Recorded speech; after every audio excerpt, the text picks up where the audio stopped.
Australian head of the river. Just by the looks of it, it looks like somebody Scotch College is out in front with a comfortable lead, followed by Prince Alfred College,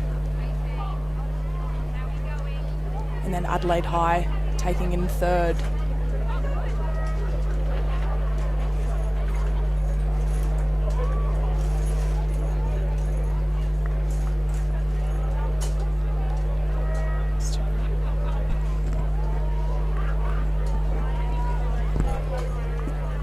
We've just got the last sculler crossing the line now. So we've got Scotch College in first, Prince Alfred in second, and Adelaide High in third for the Schoolboy Reserve single scull.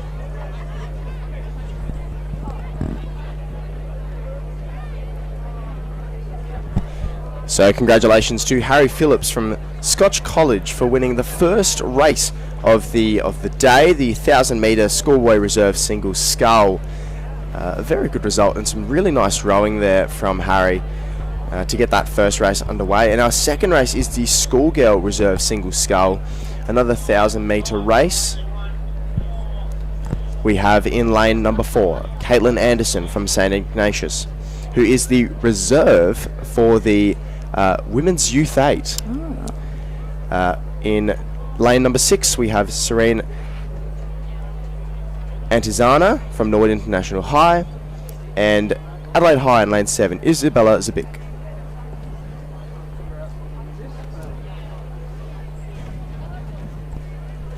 We've just got some nice flat water, not too much wind here. Normally picks up as you start to move through that 500. Looks like we're underway for the second race today. And it looks like the rower from St Ignatius at the moment in lane 4, Caitlin Anderson, looking very strong out in front.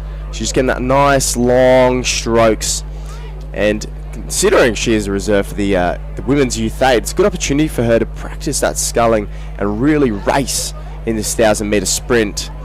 And she's just in the middle of the lane, just rowing nice and well and controlled. Now, just by the looks of it, I can't actually tell whether there's 3 rowers in this race, Mitch. So maybe there's been some issues getting to the start line, yeah. but using this amazing drone shot, we can just see that amount of length that she's just been able to create in that first instance of the race. As she's approaching that second half, just looking to stay controlled, looking to hold her line. But Caitlin doing a fantastic job at the moment from St. Ignatius, and if they were able to get the gold here, that'd be a fantastic result for them. As we approach the final 500, how do you reckon she'd be feeling, T? Oh, probably a little bit relieved, but also a little bit nervous. Looks like that possibly Adelaide High is just sitting a few boat lengths behind her. Yeah, Isabella just rating a little bit lower. Maybe trying to keep it nice and safe. Caitlin's catch is nice and quick there. Just accelerating out of that catch. Really consistent with the pressure you can see from the drone shot there, Mitch.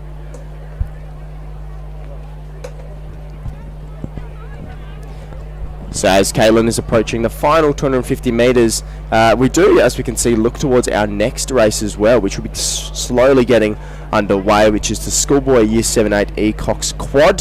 So that'll be our first quad race for the day, which follows that crew tradition.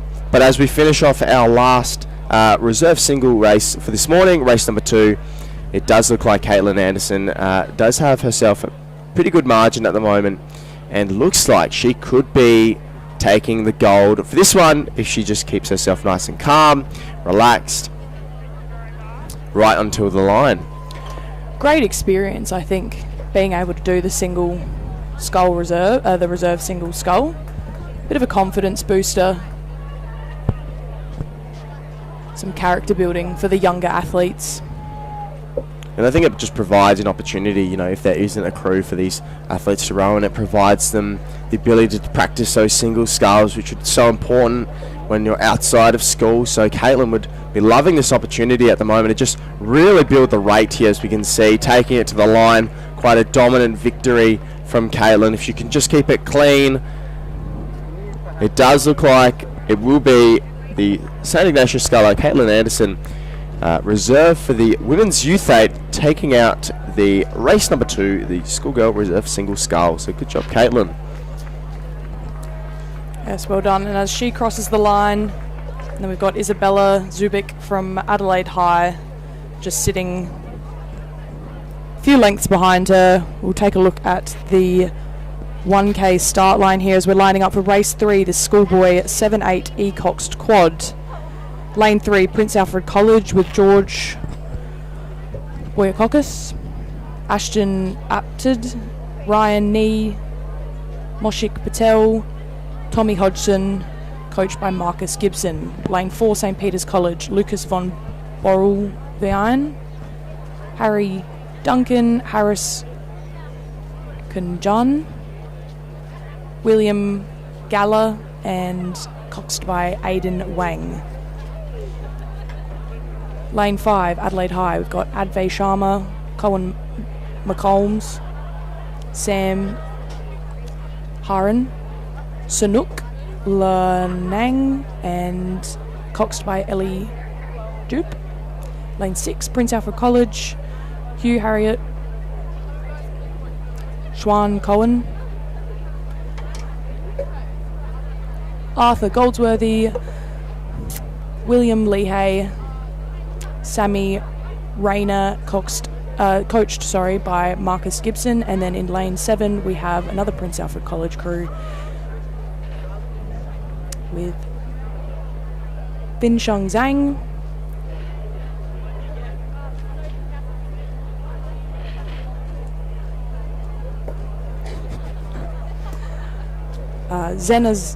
Zenania Singh, Ziggy Tax, Rocco Riley, Enzo Fuda, again coached by Marcus Gibson. And in the schoolboy Year 7 8E Coxed quad, we look like we have had a bit of disaster for the Prince Alfred College G crew. They look like they've caught a crab off the start. It's heartbreaking to see in our first Coxed race. But in front at the moment, it does look like the Prince Alfred College E crew, it does have the slight advantage over Unley High School and St. Peter's College, and the Prince Alfred College F crews actually finding themselves right now in the position of potentially third in front of that Unley High. So really good opportunity for that F crew to try and compete against their G crew. But I will say Unley High are coming in. They're starting to get that rating, having maybe a couple steering issues as we see them just heading directly into the other lane, which, you know, we do expect at this year level. Yes, and it just looks like that that PAC crew in lane 7 that caught that crab earlier on has just got their momentum back up, got their timing right, and they've just started to try and push up on the pack there. Yes, and it does look like that Prince Alfred College crew has really started to extend their lead out. So in lane number 6, Hugh Harriott, Strawn Co, Arthur Goldsworthy, William LaHaye, Sammy Rayner, and coached by Marcus Gibson have the lead at the moment. And as we can see, we look to the start line of our next race as well, which will be the Schoolboy Year 7 8D Cox Quad, which does highlight just how much depth there is, especially in the Year 7 8 category. As we approach the final 250 metres, we can see the first of our school races coming to a close, and it's the Prince Alfred College crew with the advantage at the moment by about 2 lengths over Unley High. So Unley giving it their absolute hardest to try and catch up to PAC, but I think it's going to be too little, too late for Unley High, and as they're building a rate up, both PAC and Unley taking it right to the line. It's got to be about if you can keep it nice and clean. And at the moment, PAC doing a fantastic job of just rowing nice and long and strong. So their coach, Marcus Gibson, will be pretty happy with this result. Good to start the day with a gold medal.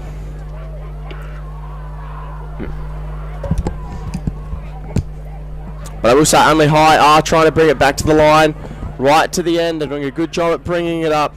But it will be the crew from Prince Alfred College who does take out the result by not a big margin, I will say. It was only about 2 seconds difference there. So it's a good race from Unley High to try and bring that back. Yeah, I will say, Mitch, I think we're going to see some close racing today, which is always exciting, especially from a spectator's point of view. Probably a bit nerve-wracking for the coaches. We've just got that last PAC crew just coming past. 200 metres to go. Really good recovery from them. Yeah. Considering they had to, unfortunately, recover after a caught crab, which can happen. So in the Schoolboy Year 7 8D Cox Quad 1,000 metre race, in lane number 3 we have Adelaide High, Jude Wolfe, William Neville, Noah Harper, Ryder Cotter, and Vyom Shine as Cox. In lane number 4, Unley High, Thibaut Wheeler, Aradia Marzes, Eli Olsen, Caleb Felici, and Liam O'Connell coxing.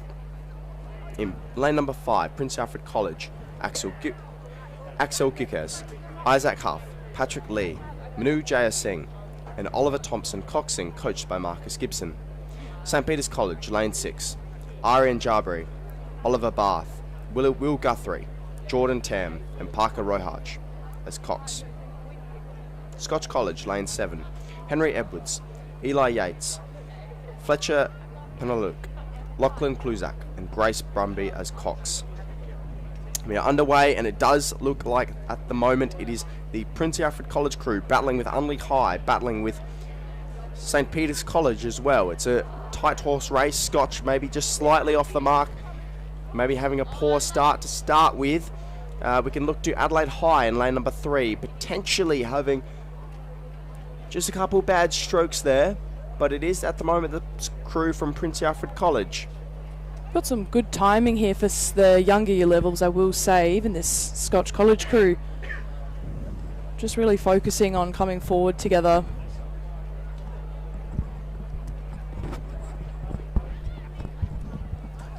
just by the look of it, we're passing through, maybe just about 600 metres to go.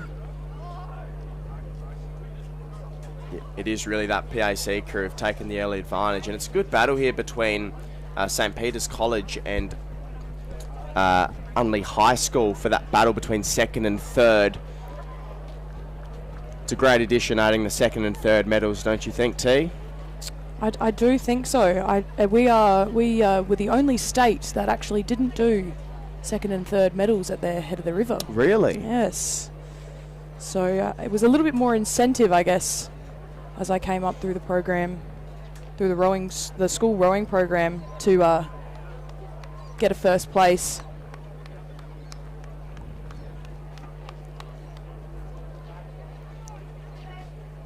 As we approach into that final 500 metres, they could maybe start to hear the crowd. We're starting to really fill up already here at West Lakes. We can see that there is a lot of people down here for our first couple races, which is absolutely fantastic to see. Students in school blazers really bringing this event together. But as we look to the final 250 metres of the race, I will say there has been a good response here from both St. Peter's and Unley High, trying to push up on Prince Alfred College at the moment. It is PAC and St. Peter's and then Unley High, but it's close between Saints and Unley. It's hard to tell. I actually think Unley could be in front here.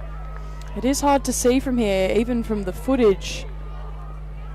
It just looks like Unley might be pushing out in front, possibly with the St. Peter's crew bow on their 3-seat, just trying to lengthen out here. Rate up, you can see they're just picking up that rate a little bit more than that St. Peter's crew here, and they're just starting to press away. And in fact, I would say Unley High School are trying to make a late push for that PAC crew. They're really winding it up now. They're going for it. You can see everyone is trying to lift. The Unley High crew of Tebow Wheeler, Aradia Mazes, Eli Olsen and Caleb Felici are pushing to the line. They've got overlap with PAC. Could they make maybe a bit of pressure here? Force them into a mistake? I don't think so. I think PAC are just going to hold off, and they will. And PAC will take out the schoolboy D-Cox squad with Unley High in a close second and followed by St. Peter's College in third. What a race that was. That was fantastic. Yeah, that was a fantastic race. Really good, close racing there, especially with the push from Unley High at the end. I think PAC just getting possibly a little bit rattled there at the end, but just keeping their length, keeping their composure, and that just helped them get across that finish line. Well, you know what they say in racing, T. It's all about your composure. Right. And PAC are really composed there as they approach the final 100 metres. You know, if there's a crew coming right at you, it does get nervous. Yes. I'm sure they say they don't get nervous. Yes. Yep. It's definitely a nerve-wracking day, but as I tell my kids, Mitch, it's just another race. Absolutely. So we move straight from race 4. No, race number 6. Race 6. The schoolboy Year 7-8 C Cox Quad A final. So the fact that there could have been a B final for the C Cox Quad highlights a lot of depth in South Australian rowing. In lane number 1, St. Ignatius, Bruce Ma, Lucas Paras, Ethan Zhang, Noah Smith, Chirari Paris as coxswain. Lane number 2, Scotch College, James Barnett, Caden Strawbridge, Henry Angelos, Senyuth Desinyake, and Aaron Taylor as Cox. Adelaide High, lane number 3, Charlie Humphreys Ryder, Marshall Gorton, Steele McLean, Jacob Barsa, Vivan Shined, and coached by Quinn Rodwell. Lane number 4, Hamish Thompson, Jack Woodrow, Ashton Gregg, Xander Kammer, Oscar Dolan, and coached by Marcus Gibson.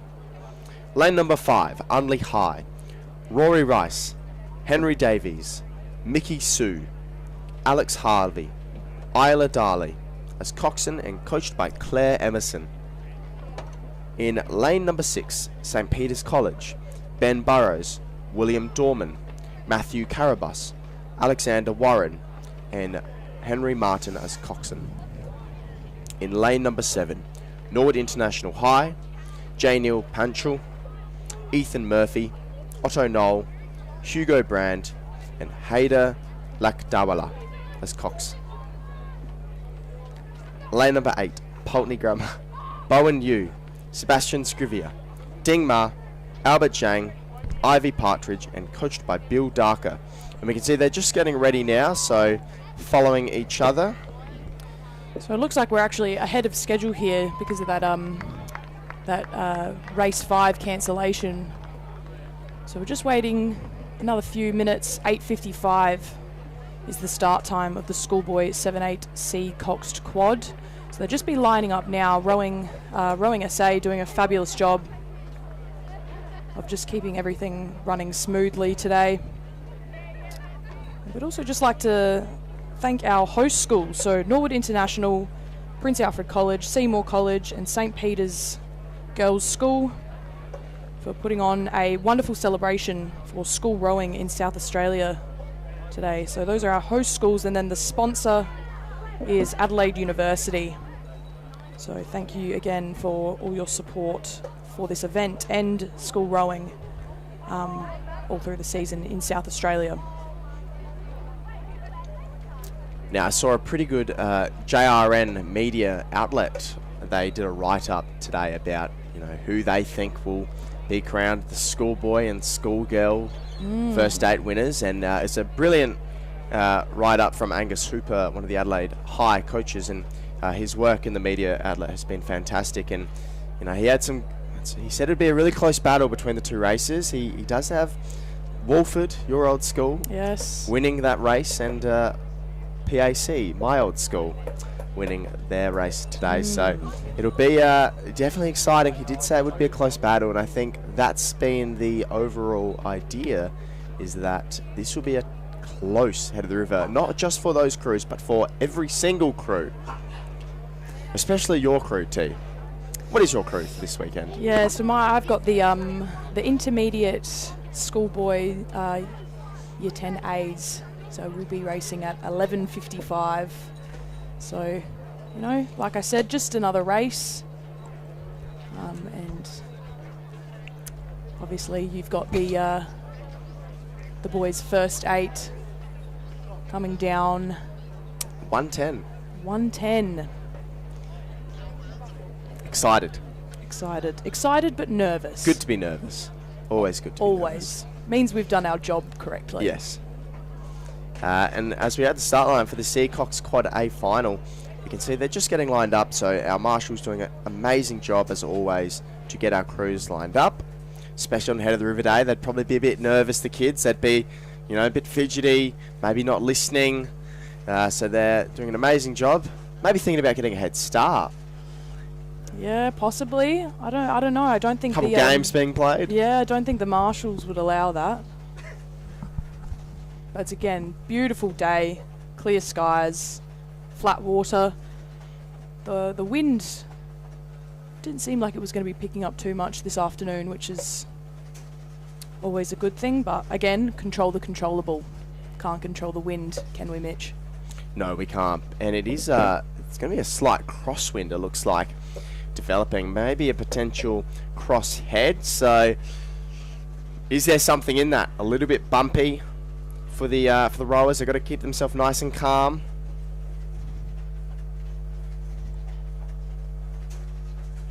Yeah, we're just taking a look down at the crowd there, just starting to pack out a little bit. We've got the barricades down on the sand just to prevent people from moving forward into the water, and then we've also got the barricades just on that footpath to make sure that people stay off of the sand. So if you do happen to see people just crossing those barriers, just give them a friendly reminder just to stay behind. Really is important to make sure we can have a safe day of watching. But what makes me happy, T, is just the amount of people that are already here at Head of the River. It's such a special occasion. It is the #1 race to be at. And, I mean, just look at this. You've got the Adelaide University lining at the finish line. You got all the schools, and it is absolutely bustling down here. Everyone's excited for racing, like we are too. And we are about to get underway in the Schoolboy Year 7-8 C Coxed Quad A final. And this is a full race, isn't it? Yes, it certainly is. And we've just acknowledged all the hard work and effort that all these athletes and schools have put in over the last few months just to get to where we are today. So it just looks like we're just lining up, we're tapping up some crews on an angle here, just directing their bow into the wind. Trying to be a bit strategic. They're just paddling up to the 1,000-meter mark, so just getting those bow pairs to row up together as they line up to the red buoys. We're seeing some amazing footage here. This is really great to just see how the race unfolds.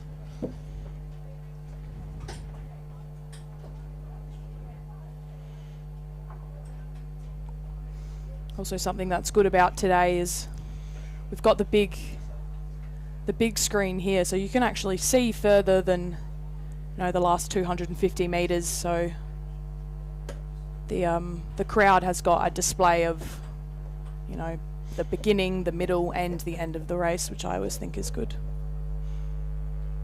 Do you watch your races when they're coming down? Do you bring out the phone, bring out the live stream, go to a telly? Yeah, it is hard. You can only control the controllables. Exactly. And everyone takes it differently as a coach. And we are underway now for the Schoolboy Year 7-8 C Coxed Quad, and a great start from Prince Alfred College in the middle crew, with St Peter's College followed behind, and PAC off to a lightning start, but Saints responding quite well. Unley High in the middle lane, trying to respond as well. Interesting for this division of athletes because the Torrens has recently been closed, yes, which has meant some crews haven't actually been able to train, which does add a layer of complexity to this race.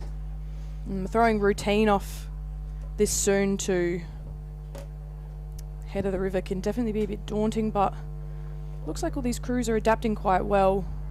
Oh, looks like there's been a crab there in the Unley High School crew. That's a tough watch to see, and they look like they might have just recovered, but it's going to be hard for them to come back now. After that, they were doing really well. Sitting just on that buoy line, so Coxed doing a good job of veering them back into the middle of the lane. It'll be interesting to see if they can make a shift in this last 700 meters. So it looks like the St Peter's and PAC crews are out the front here. Can Unley High recover? They're very lucky to have not broken that oar, I must say. It's with the excitement of the race, they'll be trying to hold themselves into that third position, that third medal position.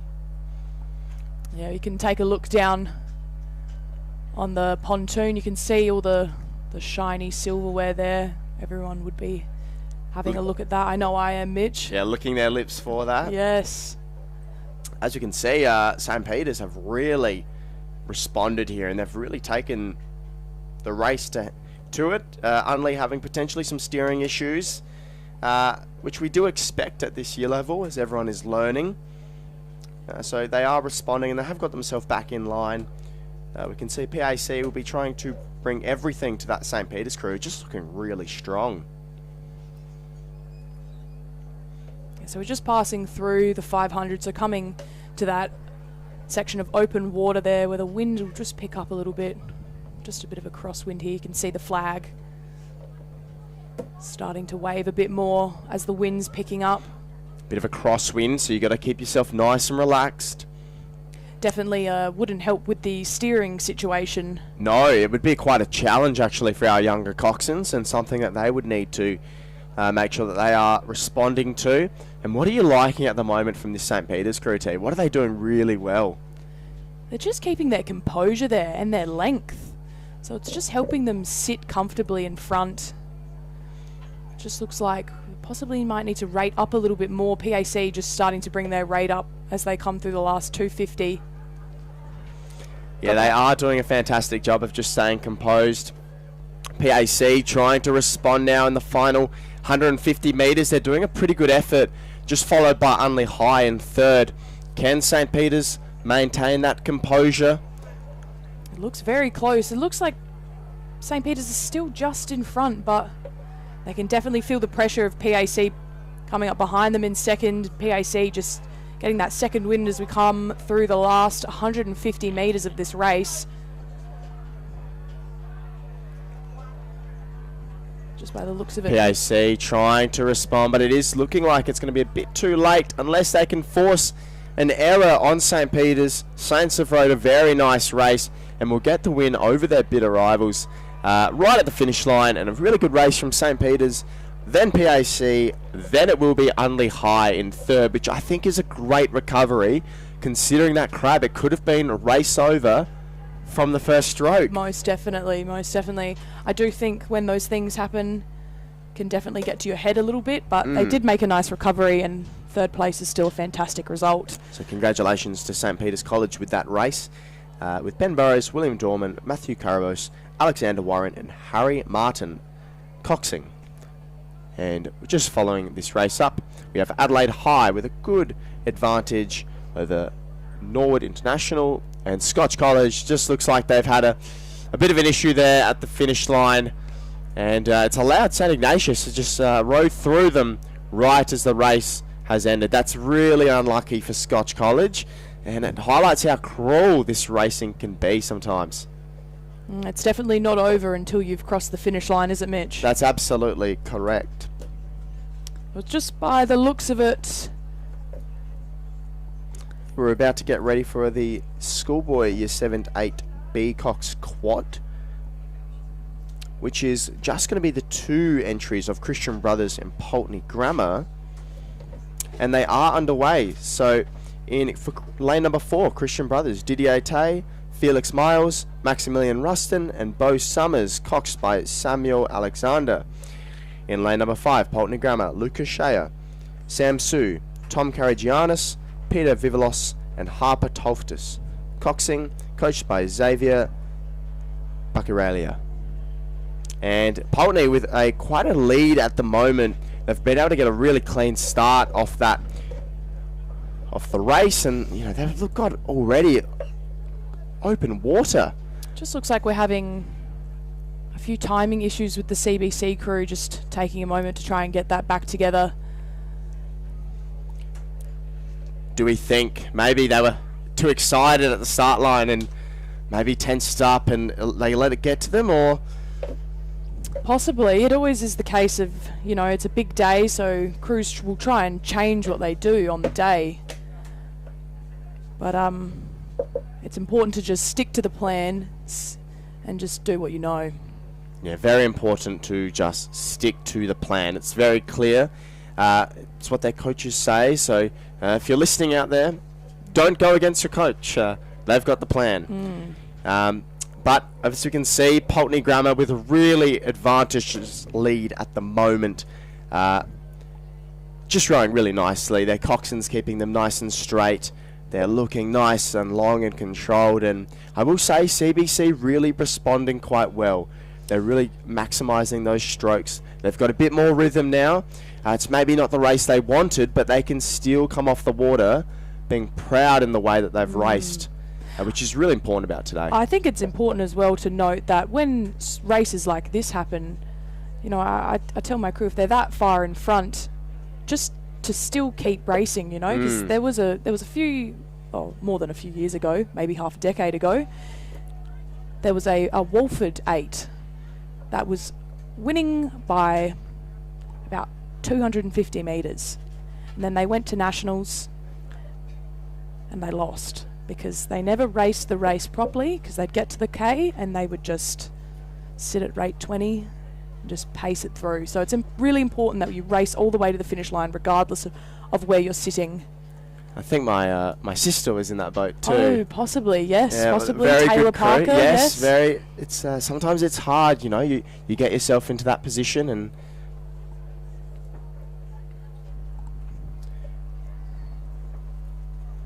Alright, so as we approach the final 250 metres of this race, it has not changed. It's been Pulteney Grammar from the first stroke, and it could be Pulteney Grammar right into the last stroke, but we do have a couple reminders here as well.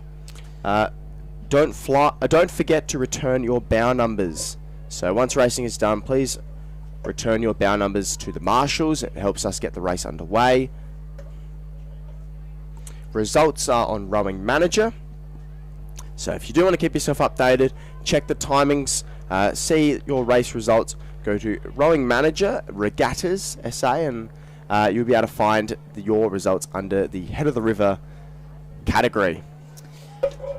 Now, as we've got some fantastic filming here done by Rowing SA, we just need to note as well that if you do have a drone, it's a no-fly zone, so you must keep your drones on the ground if you've chosen to bring them today. We just take a look back at the Schoolboy 7-8 Coxed Quad B final, again with Pulteney Grammar sitting with that comfortable lead. Yeah, they're just doing an amazing job at just staying composed. It's going to be the word of the day, composure. You know, are you able to stay composed if you're up? Are you able to stay composed if maybe you haven't had the start you've wanted? And what Pulteney Grammar have done really well here is just stay nice and composed. And you could just tell that, you know, this Pulteney Grammar crew has done exactly what I've just said. They have definitely raced this race all the way through to the finish line, Mitch, regardless of the gap between them and CBC. And, you know, CBC is still doing a fantastic job of just trying to stay together as a crew as they come through the last 250 metres here.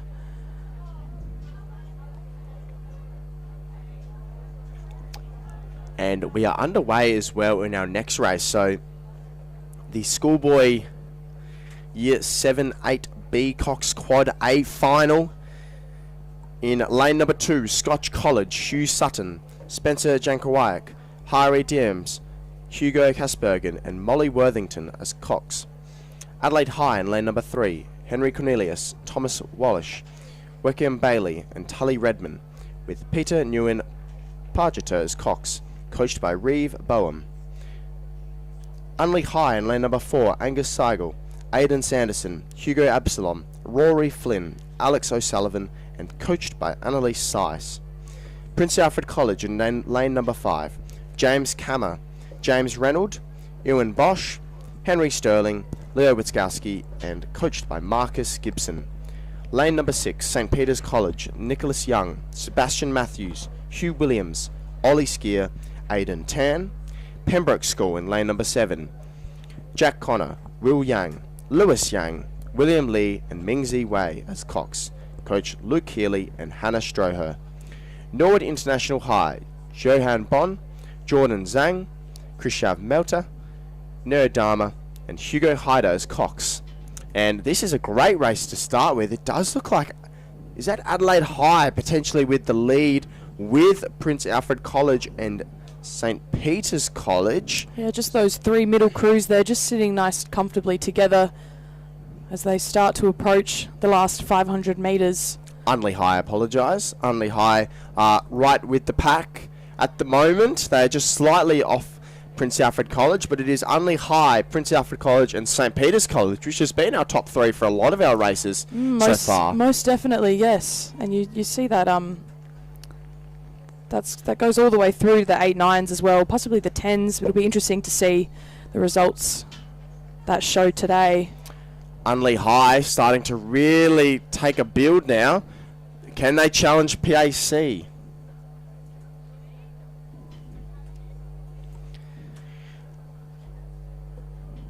We're approaching the final 250 metres now. This is where our word of the day, composure, comes into it. It's a very exciting day, which means it's easy to get excited. And I would say Unley High have potentially got overlap or even in front of PAC. This is going to be a close race to the finish line. Yeah, you can just see that PAC's got that length, but I think they're just starting to get a little bit nervous as Unley High starts to rate up and push out in front. It's definitely a close call here as we start to pass through the last 150 metres. Can Unley High just get their bow even further in front, or is PAC just going to keep pushing to the finish line here. It's a very, very close race. I think PAC are just trying to continue that stroke together, rowing really well, nicely in time, but Unley are responding, and I would say Unley have the advantage, but PAC are rowing nice and together. This is going to be a close battle. This could be a photo finish. Unley High, PAC, Unley High with just a little bit of margin in front.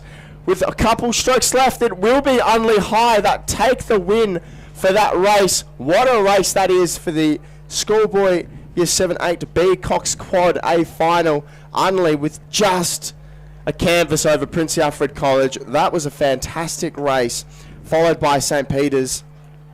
Really good racing.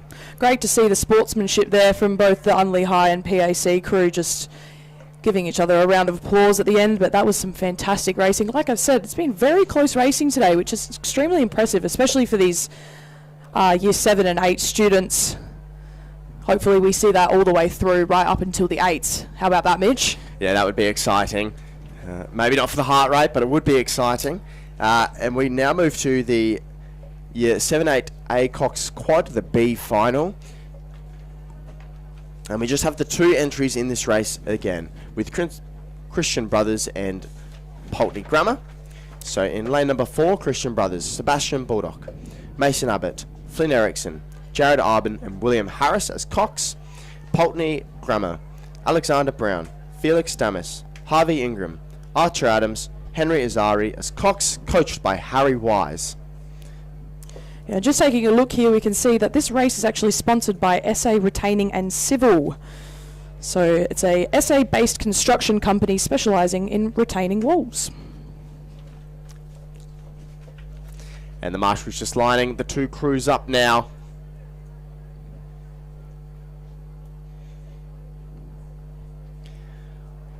Do you know what I loved about Head of the River T? Tell me, Mitch. It was getting everyone from your school to come down and watch the regatta, and being able to just be embraced in what a great sport that rowing is. Having fellow students, your friends, maybe outside of rowing, come down and watch you race. It's just a fantastic feeling, and it really shows how connected we are as a sport. Most definitely. I think that that goes past being an athlete as well, through to a coach and possibly an ex-athlete. I know I have a number of friends who used to row who are going to pop down just to see how the old school's doing. So congratulations to Unley High in our last race, who took a very close margined victory in the Schoolboy 7-8B Cox Quad. The crew of Angus Siegel, Aidan Sanderson, Hugo Absalon, Rory Flynn, coxed by Alex O'Sullivan and coached by Annie Size. And it just looks like we are underway for the Schoolboy 7-8 A Cox Quad B final. So Christian Brothers in lane 4 and Pulteney in lane 5. Sitting very quite even at the moment. I think it's just that crew and Pulteney Grammar maybe just a half a length in front, but CBC with a better response in this race here. So but we can see from the last race, it's not over till you cross the finish line. So that's exactly true. And what you want is you want a race where it goes right down to the final 5 strokes, especially in a 2-horse race like this one. We can see a couple steering issues. Coxon's just trying to react, get them back in line. Pulteney just good margin in front at the moment, half a length, potentially now a length. So they've really tried to respond, and they're listening to their coxswain and are responding quite well. Pulteney's doing a great job there, just keeping in time. You can see their blades just squaring up at the same time, placing quite well. It's some impressive rowing from that 7-8 year level. We'll say though, CBC, they're now responding. They've got it to half a length. This is a good response from CBC, and especially as we go over the 750 metre mark, it can get a little bit choppy, can't it, T? It most definitely can. And just having a look, especially from this drone footage, I don't know about you, Mitch, but I always had houses. I use them as reference points for, you know, where I was on the course. Not so much the set 500 metre marks, but I know this triangle house here at the 50 metre mark. That was my pain cave. I normally would just reference the rocks and the big red house at the 1,000 meter mark. And as we are nearly approaching the big rocks, it is actually the crew from CBC who have responded really well here, and they do have the lead by quite a considerable margin. And what are you liking about their race so far, T? What are they doing well? I think you can just tell that they've stuck to their plan. Exactly. They had a plan from the start. They didn't let Pulteney sort of get to their heads, and they just raced their own race, which I think is really important, you know? Head in your own boat and focusing on yourself, because at the end of the day, they can't control what Pulteney does. They can't, and the most important thing about Head of the River is not trying to win the race in the first 10 strokes. Stick to your plan. You'd be hoping that your boys in your 8 would be chanting that in their head today. Stick to the plan. They'll be chanting that on the way up to the start line. So will the Schoolgirl 4. They'll be saying, stick to the plan. So we're just passing through the open water here. CBC still with the lead over Pulteney Grammar, but it is a close race. Anything can happen from now to the finish line. That's what makes rowing such an exciting sport. Most definitely. We've seen, even from the first few races, some really close racing. Also, just a reminder with that there's always some errors, even on the day that it counts. But it's important to know that if that happens to you, if that happens to your crew member, that you learn from that and you move on to the next race. You can't let one race define your season. It's very difficult to do, but it's a very important lesson. You do all these races up to Head of the River, and it's about how you as a season has gone, and not necessarily how you in one race has gone. Most definitely. And we can see here as we start to pass that reference point house that I was telling you about there earlier, Mitch, we can see that CBC crew has just pushed out, sitting nicely in front, with trying just to rate up here that Pulteney crew. Just trying to hold on there as we pass through the last 50 metres. About a length and a half behind, so they do have a little bit of work to do, but they have responded quite well. They didn't drop their heads. They've been fighting, trying to get back that lead that they had at the start of the race. And as we approach the finish line, CBC will take out victory in the Schoolboy 7-8B Coxed Quad, followed by Pulteney Grammar. We're doing a great time here as well. We can see lining up for race number 10, the Schoolboy 7-8A Coxed Quad A final, beginning at 9:20. So fully stacked race here, Mitch. Yeah, and I actually am a little bit nervous for this one because, I do teach a couple of these boys, and they haven't been able to row recently with the closure of the Torrens. So you're hopeful that they've had a good warm-up this morning, and they've been able to potentially get themselves ready to go, because they have been winning for most of these regattas. It has been the crew from Unley High, so this is going to be a challenge for them, I think. Yeah, most definitely. A bit of nerves there from their coach, possibly Christian Yates sitting down there at the Unley tent. Oh, he would be nervous. Yes, most definitely. I think we all would be. We all would be. So in this race, in lane number 2, we have Pembroke School, Stephen Lee, Zach Tufnell, Nick Wang, Flynn Skeets, Leo Draper, Cox, coached by Hannah Strohar and Luke Healy. For Northern International High, Daniel Nee, Joshua Orbit, Maximilian White, Slater Health, and Jacob Lee as Cox. Lane number 4, St. Peter's College, Sam Hobart, Teddy Reid, Jack Adcock, Charlie Roberts, Solomon Jadve Holloway as Cox. Lane number 5, Unley High, Tristan Alexander Back, Angus Ruta, Liam Halls, Sebastian Anders, and Sid Adihari, coached by Christian Yates. Prince Alfred College, Hunter Moron, Oakley Claus Robertson, Henry Sutton, Alexander Garnett, Sam Shoher as Cox, coached by Marcus Gibson. Adelaide High, Maxim Birchall, Lev Nagorny, Oscar Kirkwood, David Jose, Patrick Spedley, and coached by Vasilis Papagiannis. In Scotch College, lane number 8, Findlay Kennedy, Harvey McDonald, Farhad Usman, Finian Waitley, and Jack Blunton Cox. And we're underway for the Schoolboy Year 7-8A Cox Quad. And it is a fast start from St. Peter's College. Unley High potentially nearly going into the boys here. They're going to have to react and they are reacting. It's a good change from the Coxswain, but they've got to stay composed. They've got to stay relaxed. Anything can happen off the race start. I will note Prince Alfred College, St. Peter's and Unley, all with a great start, alongside Norwood International High. This is an exciting race. Very exciting here. Very close. You can see just inching out in front with their baubles here. We can see PAC just starting to push out, making their shift there as they start to lengthen. Unley just sitting on the buoy lines at the moment. That could be costly. PAC got to use that as an advantage. You got to see that the crew that you're competing against is potentially having some issues, and you've just got to go.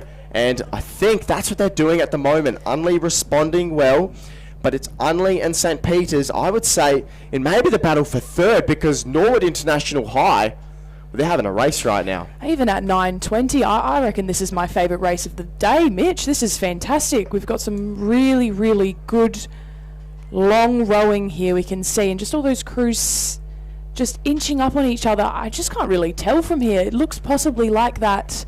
Unley High, here they come. They have started to get a bit of momentum back. They've got to stay straight. They've got to just stay calm, and as we've said, the word of the day is composure. For all those athletes listening, you've got to stay composed no matter what happens at the start of your race. And they have stayed composed, but there is still 500 metres plus left in this race. This could be a photo finish here, Mitch. This could be, because I will say PAC, Saints, Norwood and Unley are all in a tough race here. I would say that PAC maybe have the advantage over Unley High. It is just that close to make a call at the moment. Yeah, it's definitely hard to tell coming through this open water here, so it'll be a bit interesting to see if we can if the Coxswains can keep their steering straight, especially with the wind coming across. Just by the looks of it, I think it's still that PAC crew that's out in front, possibly with that Unley High crew just sitting closely behind. In second, it is tough to call, but it does look like PAC, but it could be the angle here. That's the thing about West Lakes. We always are watching from an angle. It's hard to tell. I would say that PAC are maybe half a length up, and I don't think they've won a race this year against this crew, so this should be a great result for them. But Unley responding well. Yeah, I think actually Unley might possibly be in front. It is so close as we just start to pass through the 250. We've got both crews beginning to raid up here, just trying to keep their composure and their length. PAC just looking a little bit cleaner than that Unley crew, but Unley's still trying to respond. We've got that St. Peter's crew just sitting in third. No doubt Christian Yates and Marcus Gibson, both coaches of these crews, would be watching eagerly. And I would say it's PAC at the moment, but not by a lot. Unley High, they've got to build it up. They've got to go right to the line. At the moment, it's got to be PAC by a quarter of a length. If not, can Unley respond? I don't think they're going to in time. It's going to be PAC that take out the 7-8A Cox quad by a quarter of a boat length. So that's a great race from PAC to win that category. So they're going to be super happy with that. And, you know, that was a really close race. That was fantastic racing there. So we had PAC, Unley High, and then St. Peter's crossing in third. Congratulations to Marcus Gibson on, we've seen his name a lot here for the 7-8 category for PAC. I mean, he is just really got this squad rolling quite well. So he'd be pretty proud. They've done some really good results so far, and that's definitely one to remember for themselves. Yeah, so we've still got a fair amount of 1 kilometre racing with the first 1500 metre race at 11:30. So we've got quite a few juniors to still move through, and we just take a look at the star line. We're beginning to line up race 11. And that would be the Schoolgirl 7-8F Coxed quad. And they're just lining themselves up now, getting themselves ready to race. So the marshals will be working with them to make sure they are lined up and ready to go. Now, just by looking at the schools in this one, Mitch, I reckon there's an 80% chance of a Seymour crew winning. Well, this is the race that we said last week when it was their Intercol week. Will he be the one crew to pip them on Intercol Day? But, I mean, Seymour, Wilderness, Seymour and Seymour. You know, we can see It's a lot of depth from Seymour College, and I'm sure Amanda Tidswell would be very happy about that. It shows great interest in rowing, especially for a school like Seymour, who had such a successful last couple of years in seniors, and we'll be looking to extend upon that today. Yeah, most definitely. Definitely nerve-wracking, possibly for that Wilderness school sitting in lane 5, surrounded by 4 Seymour schools, Seymour crews, my apologies. So we're just lining up here.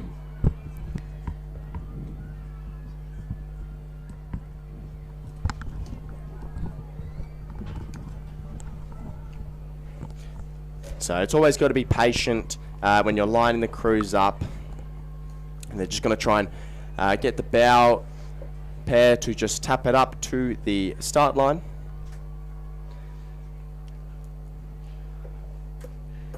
So remember to return your bow cards so we can keep the racing going smoothly, because it is such a busy day and the day can fall away from us.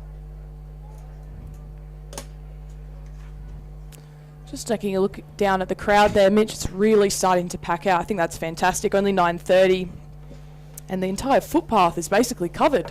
It is, and you know, we'll have some, if your crew is successful, you'll have coaches trying to make their way to the pontoon to collect their trophies with their crew and celebrate that moment, which is a real special one. So, you know, to reiterate that PAC crew in the last race, I mean, that was really gutsy of them to go out and try and do something they hadn't done all season. And you do feel for the Unley crew. It's probably not the race they wanted, but as we've been saying, you can't allow yourself to define your season by one race. Most definitely. But, you know, Marcus Gibson, Tim Hennessy, they'll be pretty happy with that race.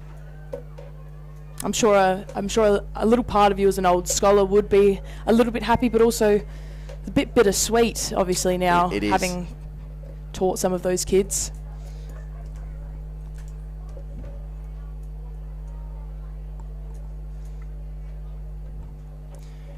So we're still getting ourselves lined up for this race. There is a bit of a time change here, so just a few minutes behind, but looks like we're underway now. We've just got that last Seymour crew in lane 3 that possibly started at an angle, so they're just going to have to straighten up now. And they have straightened up, which is a really good save from that crew. I was a little bit worried there. You know, when you have these races, the EF category, it is most often a crew that maybe isn't the F crew winning. It could be a G crew, it could be an I crew, even a H crew that win. That's the unpredictability of this racing, and I love it. Being an E crew man myself in Inters, I know what it's like. You're reliving your glory days. Yeah, my glory days. So you can see that. Seymour College in lane number 6, the G crew have had a really good start to this race. We can see it is lane number 6 and lane number 4. So that was exactly what we were talking about. You know, it could be anyone's race in this one. Wildy's looking really comfortable and really long here, but I just think they possibly just might need to rate up a little higher. It seems like those Seymour crews are definitely rating much higher, especially that G crew that's sitting out in front. Yeah, it's a good start from the G crew. I will note, lane number 4, they've responded. They've probably gone, we can't let this happen to us today. So they've responded well, and they're just rowing really nice and long. And we said this last week, the quality in the schoolboy and schoolgirl year 7-8 rowing is absolutely fantastic. I don't think I've ever seen a higher quality for that category, and it just shows rowing in South Australia, it's booming. Yeah, most definitely, and I think we can see that not only by the technique and the improvement and the depth in the program, but also just how close these races are today, Mitch. I think it's fantastic.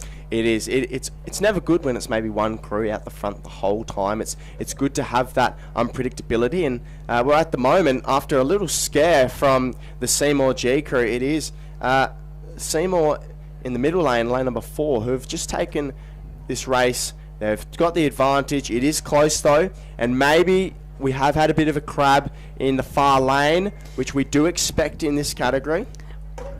Wildy just having some steering issues there, I believe. They're just sitting right on that buoy line. They're Coxed doing a good job of veering them back into the middle of lane 5.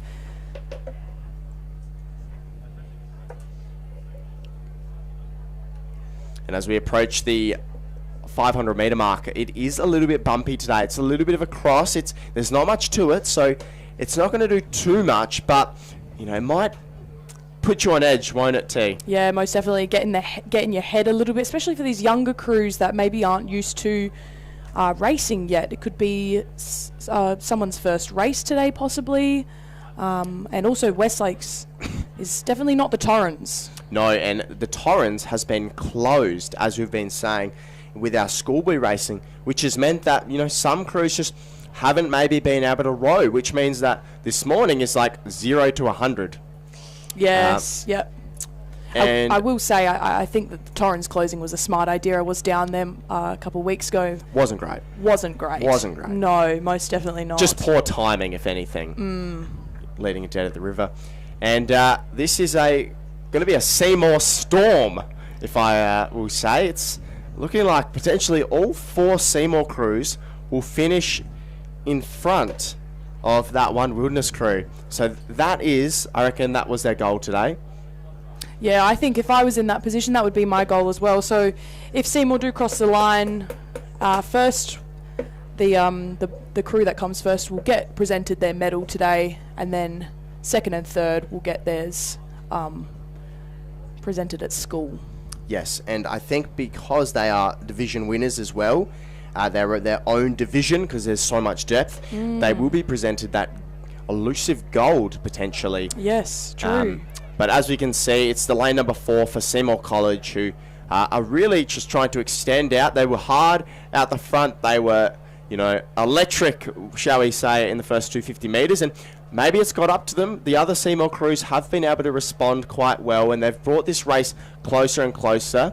But I don't think anyone's going to challenge that Seymour crew unless this crew on the close side, the Seymour H crew, are really trying to build it right to the line.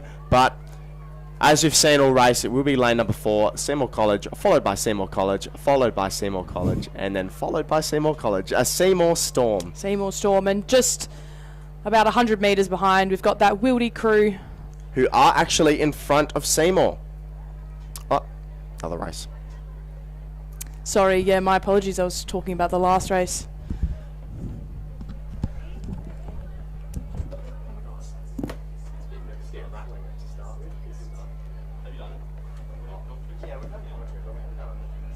This was my first ever time commentating. Was in Sage.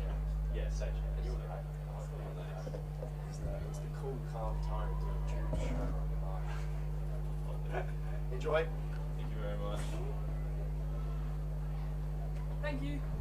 Hey, do you want to introduce us?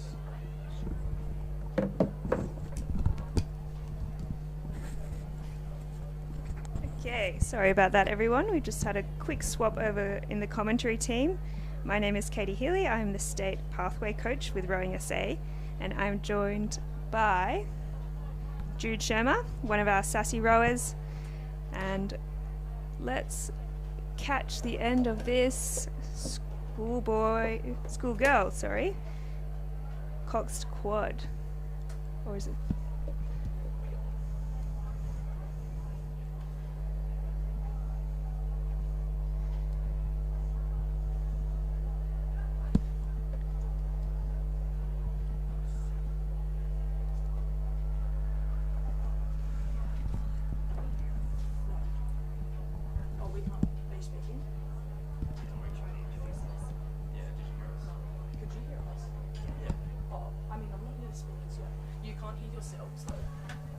If you just go outside, just see if you can hear us. Yeah, it sounded pretty. I could hear myself. It sounded pretty. Like if you have it so close, it sounded. Yeah, you gotta like push it. But I don't know, mate. I'd probably have a. Okay, and this looks like the schoolgirl Year 7 8E Coxed quad with Seymour College and Wildy coming through, just coming up to the finish line here. It does look like it's Wildy in front. That is India Rodda, Mishti Patel, Skylar Long, Chloe Knox, Eva Flint, coached by Miranda Wells. And they're just ahead of Seymour College. Abby Gibson, Ruby Brown, Hilary Siltz, Alyssa Bickle, Lucy Zingini. Coaches Georgia Walters and Donna Webb. Perfect. So that is the schoolgirl Year 7-8 Coxed quad. And we have had a commentary changeover. Thank you, Katie. Thank you to Mitch and Olivia for opening us off today with their commentary, and best of luck to Mitch with his Unley Senior 8 coming up later today. We're going to be moving into race 13 of the day, the schoolgirl Year 7-8 Coxed quad. In lane 3 is Pulteney Grammar, lane 4 Wilderness School, lane 5 is Scotch College Adelaide, lane 6 is Seymour, and lane 7 Loretto Marriotteville. At the moment, it looks like Scotch College is setting out a very strong pace to begin with it's, as it seems, a very close race for second between the crews on the outer. Seymour, looking like Seymour, Wilderness and Pulteney all fighting for second, with Wilderness just holding their nose out in front, but Scotch College setting a fantastic pace and not looking like they're slowing down at all. Obviously these are 1 kilometre races, so if you can get out at the start, you are setting yourselves up for a very, very strong finish. What do you think, Katie? Yeah, it does look like that Scotch crew is just striding out in front. That Scotch crew, we have Abby Crawford, Jenna Turich, Sophie Keatley, Piper Fuss and Cox Inez Ali. They are just taking a pretty commanding lead for a 1K race, and then very close for second for those following crews, Pulteney, Wilderness and Seymour. And we're just having a look here. It looks like there's some steering issues with Scotch at the moment. They started careening towards the boys, and they need to watch themselves there, because even though there's only about 500 metres to go in this race, if they find themselves in the boys, it can be really, really quick for the crews around them, Seymour College and Wilderness School, to catch up to them. At the moment, they've got 1 to 2 boat lengths and clear water, and they're starting to move. It seems like they have the steering under control. They just need to make sure they're really careful here, as they do have a commanding lead. Yeah, and that Scotch crew, they've got their cocks in the stern, so it is tricky to see around the rowers and get the steering. You'll notice some of these boats, the coxes sit in the bow, and some of them, they're sitting in the stern. That Wildy crew, that looks like they're in second in lane 4, Matilda Doolan, Mia Gordon, Mila Hobby, Primi Graval, Honey Patel, Cox, coached by Isla Goodson. They look like they are moving ahead of that Seymour College crew, but it is still very close for silver and bronze. Absolutely. Yeah, it looks like Scotch College is still setting out the pace at the moment, and it doesn't look like they're slowing down. The race for second and third is going to be a really interesting one, and I'm very much looking forward to when that comes into the last 200 metres. But it does seem, barring catastrophe, like the top 3 are tied up at the moment. The crews on the outer, Loretto and Pulteney, just starting to lag behind slightly, and it would take quite a finish for them to be able to catch up. Scotch College still leading, but the next cruise on, starting to put on a really good pace. Keep your eye on Seymour College on the outer, as they are starting to make a move, and Scotch College needs to watch themselves if they are to maintain this lead. Yeah, anything can happen in these quads races. This is the first head of the river for all these girls, so doing a great job getting through the race. The Coxed quad is quite a heavy boat, so it'll take a lot to keep it moving all the way through the race. Absolutely. I think something that I'm really impressed with the way Scotch College is going about it in comparison to the other crews is just how long they're rowing. They're able to get up right to the length of the slide, and that means they're able to recruit their legs more than the other crews are able to at the moment. Just being able to actually get that length beyond square off is a really, really important one, especially when you have inexperienced crews. Usually the thing you hammer on about is maintaining your length, and Scotch College is doing this to a T. But as we go, you haven't been able to split it between Wilderness and Seymour for second and third, and it seems like there is still a really, really close race going on between those two. At the moment, it is Scotch College followed by Wilderness, and just a whisker behind them is Seymour, who will have to start making a move if they want to be able to clinch that silver medal. Scotch College have now got 3 to 4 boat length. It's going to be tough to beat them. It's going to be a very good race from the Scotch College crew, as Wilderness put their noses out in front and Seymour have started to row longer. It's good to see. They're making their move now, and Scotch College is finishing off. They've got about 3 strokes to go. Congratulations, Scotch College, on that race. And Wilderness and Seymour coming in right to the end of this race. It is Wilderness at the moment. Seymour need to start making a move. It doesn't look like they are. Wilderness with 2 seats behind, with Seymour behind them. Wilderness look like they're going to be taking out the second place of this race fantastic racing from Wilderness, and then Seymour coming in from lane 6 to round out the top 3. Pulteney and Loretto will field out the crews. Very exciting race there for silver and bronze. Well done to those crews. This would be the 4th cruise for each school. And it looks like our 14th race, so the C Coxed Quad B final, has been cancelled. So everything is going to be coming into the A final of the C Coxed Quad.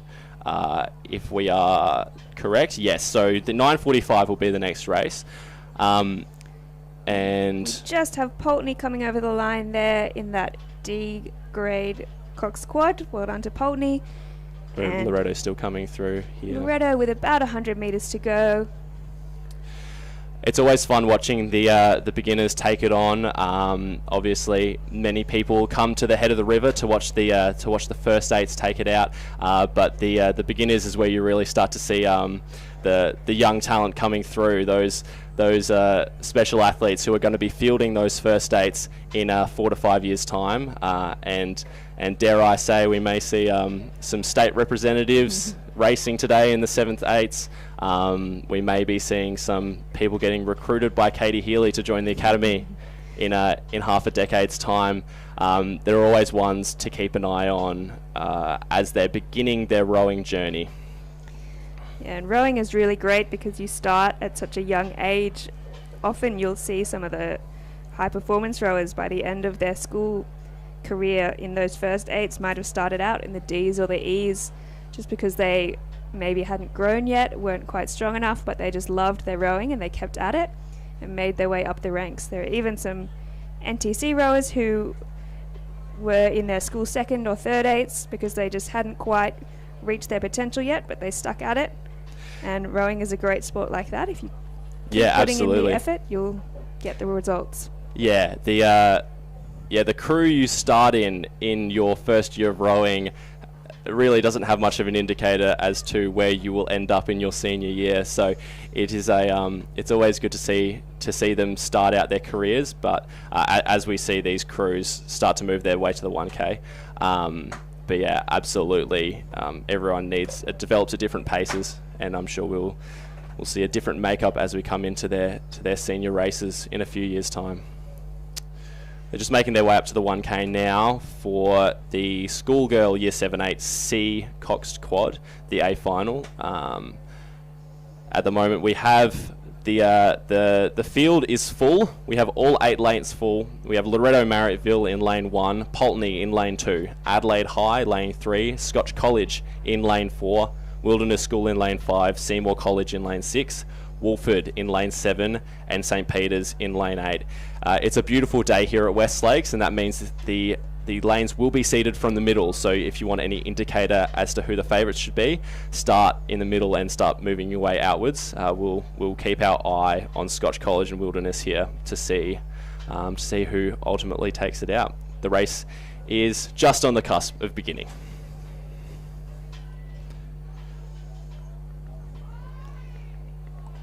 And we're off. Great start here from all the crews. A little bit of steering issues from that outside lane at St Peter's girls.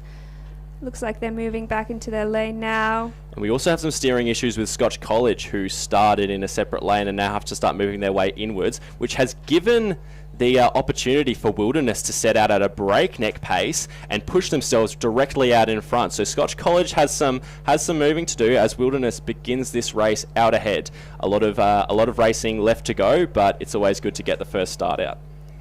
And it is really tricky, that start down at the 1K mark. That's right where the course opens out, and if there is any wind, there is a touch of a cross tail today, then that's where it's going to hit. So it is, I'm not surprised they're having trouble in their first few strokes, but all crews got a nice straight line here. We've got Wildy out in front, Adelaide High doing well, just ahead of Scotch, who are, I'd say, in 3rd. And then it's very close for the remaining places. Yeah, absolutely. Looks like we've got Wildy, Seymour and Scotch. Wildy setting a fantastic pace here. They've moved themselves out to 2 boat lengths in front, and we haven't even hit the 500 yet. So this is amazing racing here. It seems like they have come into this race as the heavy favourites, and they are really, really beginning to move. The fight for the rest of the medal tally is going to be, at the moment, between Scotch College, Seymour, and on the outer there's St. Peter's Girls. On the inner there's the Adelaide High crew. So there's a lot of racing still to go. It is Wildy, followed by Scotch College, and on the inside of Scotch College, it is Adelaide High at the moment. So, this is a very impressive row from that Wilderness crew, and this would be the first cruise for each school, and they've got close to 2 lengths already. So a great start for those girls. Yeah, absolutely. We haven't even reached the 500 yet. We are still starting to move through, and they've made themselves 3 boat lengths out in front. This could be an absolute massacre by the time we get to the finish line. They could get themselves about 6 boat lengths. They could get themselves 50 to 100 metres in front of the entire rest of the field here. If the Wildy C crew is rowing like this, I am going to hazard a guess that their B and A crews are very, very strong as well. So see this as a warning for the rest of the field. Wilderness is not here to mess around, and they are not going to step off the gas one bit. Final race of the season, they are going to absolutely push it through to the end. Scotch College and Adelaide High battling it out for second place. Yeah, so another interesting race for second here. Scotch just continuing to struggle with their steering a little bit, giving Adelaide High a bit of an advantage, but it is very close between those crews at the moment. But it is Wildy all the way in front. It looks like we're heading into the final 250 metres now. Wilderness continuing to step on the gas, continuing to move boat lengths and boat lengths away from the rest of the field. It looks like they are going to have a fantastic race here, and we're going to have to start looking at the next 2 to see who's going to start fielding out. Obviously, there is a lot up for grabs to be able to try and take the silver medal out as well. It looks like from this perspective, Scotch College still has their nose out ahead of Adelaide High, and they are starting to move quite well. But it seems like those 3 are going to be the top 3 at the moment, barring any particular change. And Wilderness, coming into the final 200 metres of their race, are really putting on a clinic here. Like, this is fantastic rowing. They are rowing incredibly long, and they're able to do it together as well, which is not something you see too often with beginners crews. Oftentimes the timing is the biggest issue with inexperienced rowers. Beautiful timing with that Wilderness crew. Just a slight, maybe a crab a few strokes ago, but they've got it back together and continuing with their dominant win.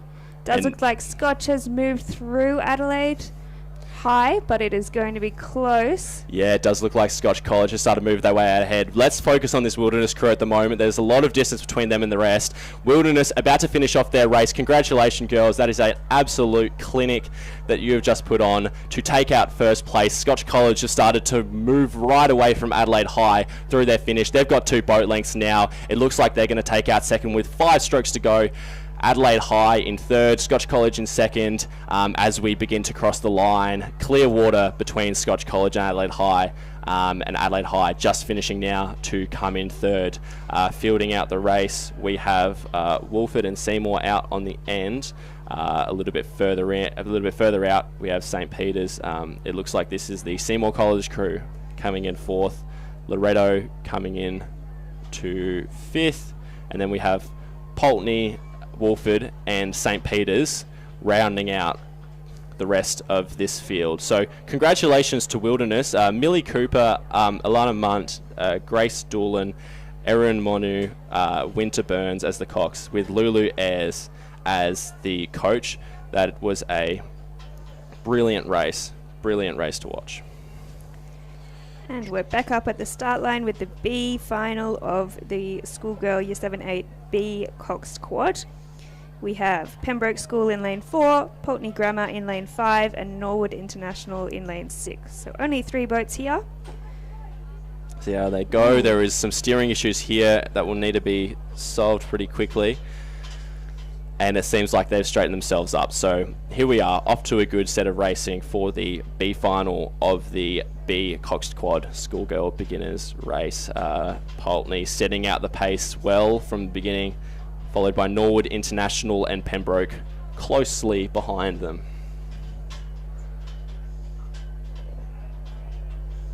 So all co-ed schools here, interestingly, in the 3 boats. Yeah. And it looks like we're starting to see, just by the looks of the flags outside, that we're starting to have a slight crosswind coming through on this day. The water is flat at the moment, which is fantastic to see, but it's always something to be careful of, because even if the water looks flat, it can be a different story once you get out onto the water. So it's going to be a bit more of a challenge potentially for the crews further in, closer to the beach, but it'll remain to be seen how that's going to play out for the rest of the day.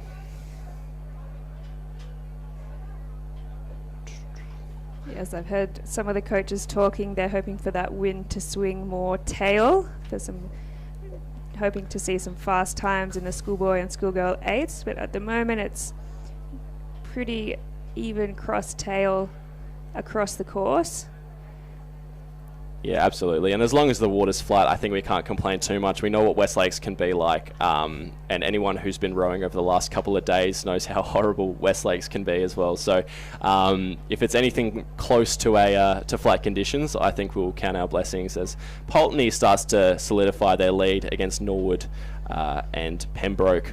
And they've just caught a crab and lost an oar. So this might give an opportunity for Norwood to start putting their way back in as Pulteney begin to try and just get that oar back from underneath their boat. Norwood move out in front. So this makes the race a little bit more interesting. Norwood, all they need to do really now is to maintain a solid rhythm and to not make any mistakes, and it looks like they might claim this one. So when you crab like that, it is really tricky because that oar gets stuck under the boat and you have to come to a complete stop, check the boat and try and get that oar out from where it's buried. But they have got their oar back. Pulteney are back racing.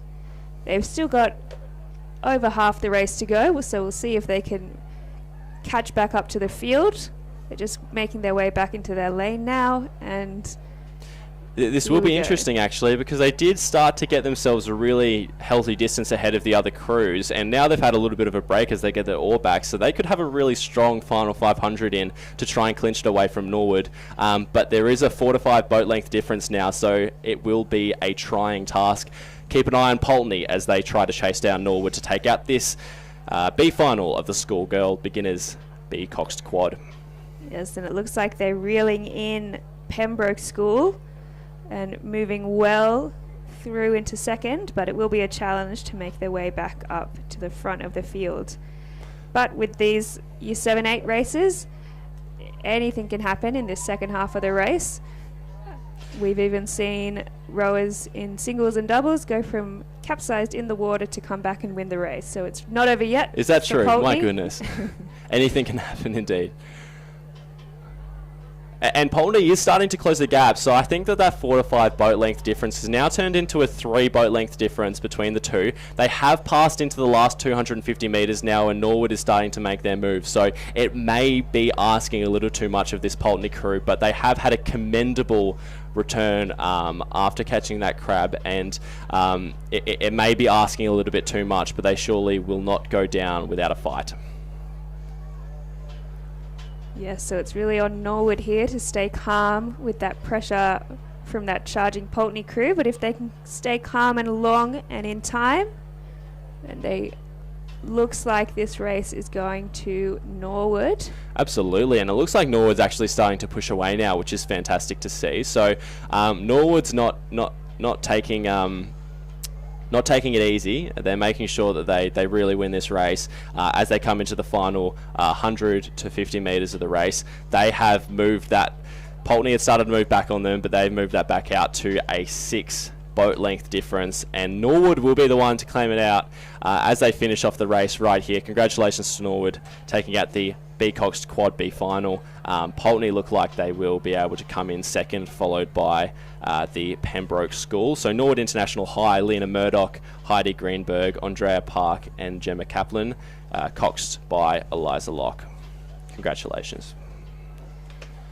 And we are straight back into the A final of the B grade Coxed Quad. In lane 1, Unley High. Lane 2, Seymour College. Lane 3, Walford Anglican. Lane 4, Loretto. Lane 5, Scotch College. Lane 6, Wilderness. Lane 7, Adelaide. And lane 8, St Peters. So a full field here, and it is very tight so far. Unley just a little bit back off the pace, but could really throw a blanket over the rest of the field. Absolutely. This looks absolutely fantastic. As we know, in the final, the last race for the Coxed Quad, Wilderness won by the length of the Flemington Straight, and at the moment it looks like they have got their noses out in front. So at the moment, Wilderness lead Scotch College, or potentially Scotch College is actually moving their way back here now. Okay, I actually can't pick between the two. So Scotch College and Wilderness fighting it out at the moment in the top 2 positions. Hopefully it stays this close as we come into the final ends of the race. And it seems like they are tailed closely by the crews on their outer in Loretto and Adelaide High. So at the moment, and then the other crew being Wolford also putting their way up there. But it is Scotch College who have their noses out in front as we head into the final 500 metres. Let's see if that can remain as the other crews are staying very, very close. It would have to be really only a canvas if that's the case, and now Wildy is starting to move back, so this is going to be a real battle. There is no doubt about it with these two crews that they can see each other outside their peripheral vision, and Wilderness has taken the lead back. So let's see if Scotch College have a response as we head into the final 300 metres of this race. So you've got 4 boats battling it out for those top 3 spots. We've got Walford, Loretto, Scotch and Wilderness. Wildy maybe just falling off the pace here. Great move from Walford to move up with that pack. This is a very tight race. And you really can't pick it. You really can't pick it between these crews. I encourage every single person who is on the beach or out there at the moment to stop what you're doing and have a look at this race, because you could throw a hat over the top 4 crews. Although as I say that now, Wilderness is beginning to make their move, so it's them, Scotch College trying to stick with them, but as we see here, Wilderness has started to really lift up the pace heading into the final 250 metres of this race. So Wilderness have started to really gap the other crews. Everyone held with them for the first part, but now they are really starting to flex their muscle and show us what they're made of. They have moved themselves over a boat length in front of the rest of the crews. There is no contact anymore between Wilderness and the rest, with Wolford really starting to move themselves ahead of Scotch College. And at the moment it looks like Wolford may be the only chance, or is that Loretto? It is Loretto, in fact, that might be the only chance to take out this Wilderness crew, but it is looking really, really strong going into the final 250 metres. Loretto really lifting their stroke rate up. They're trying to push up with Wildy. Wildy doing a great job, same as their C crew, looking really tidy, and it really is the timing that makes all the difference in these quads. And it looks like Loretto is starting to make a really serious move on Wilderness here. Wilderness need to really watch themselves here. The Coxswain can't see Loretto coming on their outside. They have half a boat length, but Loretto is starting to come through. And on their outer, it is Wolford trying to take away the win again. It looks like Wilderness still have half a boat length, and then it is followed by Loretto, Wolford, and Scotch College. Wilderness have half a boat length still, but Loretto is coming in strong. They are starting to close down the gap, but Wilderness look like they might be able to take it out, and now it is going to be a bow ball between second and third, and I think it's going to be Loretto, followed by Wolford. Wilderness, Loretto, Wolford, and they really started to move away from the rest of the field at the end of that race. Great sprint from Loretto. Wolford was going right with them, just a crab on the line, stretched that gap out to maybe a few seats, but it was toe-to-toe Wolford and Loretto for second place. Wildy about a length in front. Wow. Yeah, I had started to count out Wolford towards the end of that race, but they came home with a wet sail to finish in third final of the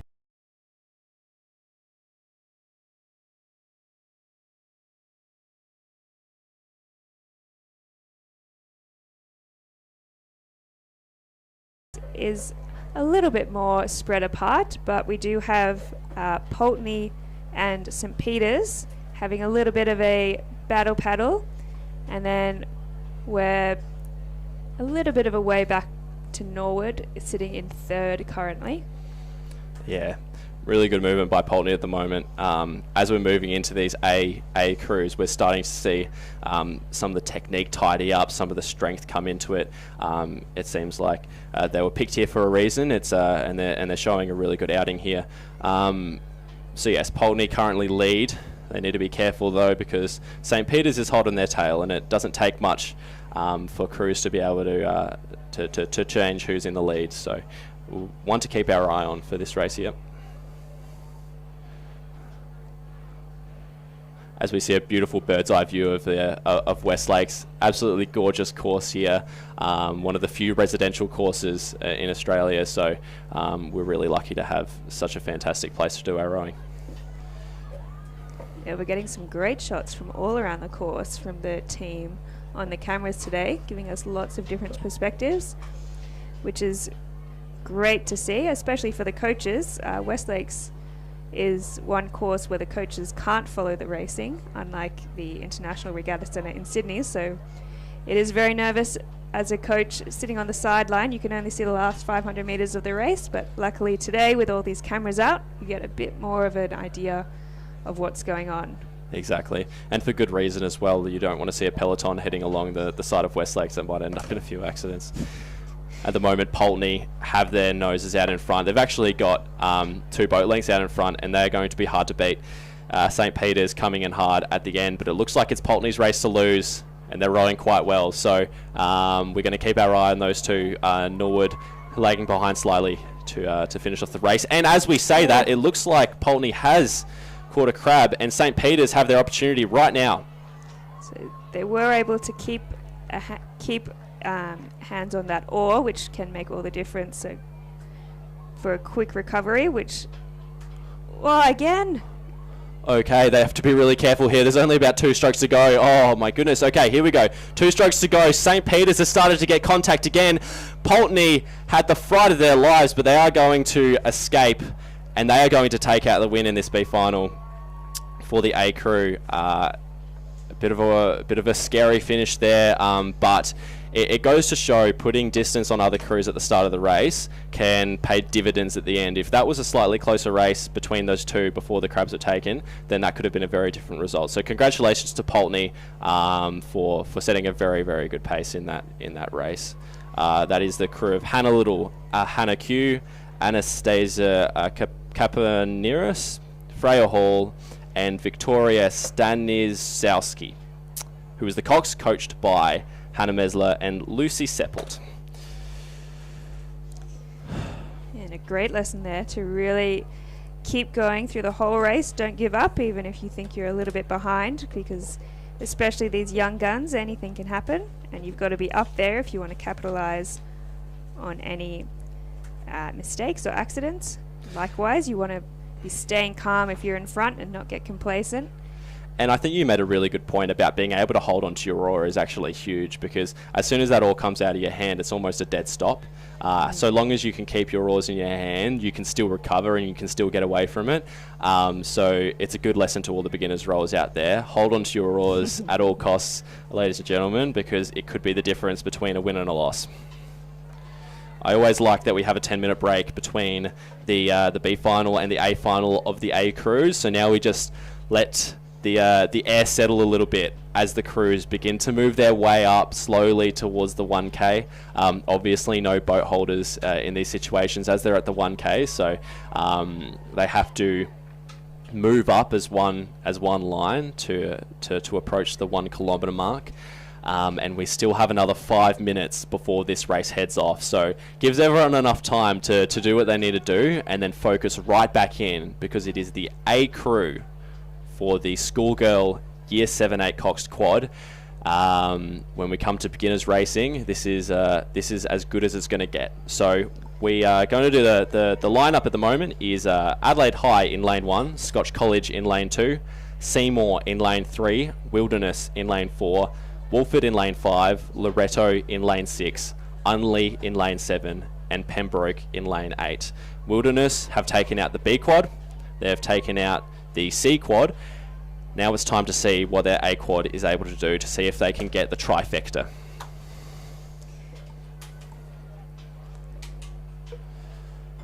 It is really impressive watching these girls line up at the 1K. It's harder than it looks and harder than it sounds to get those boats in a line moving together. I guess having trained on West Lakes, most of these girls would have an idea of how to row in lanes. Coming from Sydney, that's something that makes a huge difference for all the Adelaide rowers. Just getting used to being in lanes all the time.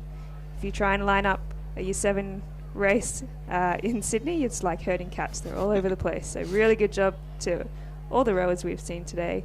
Yeah, and they're setting up a really good line here. As we've seen in some of the previous races, crews can tend to have a really skewed line off of the start, and that's because we don't have boat holders there.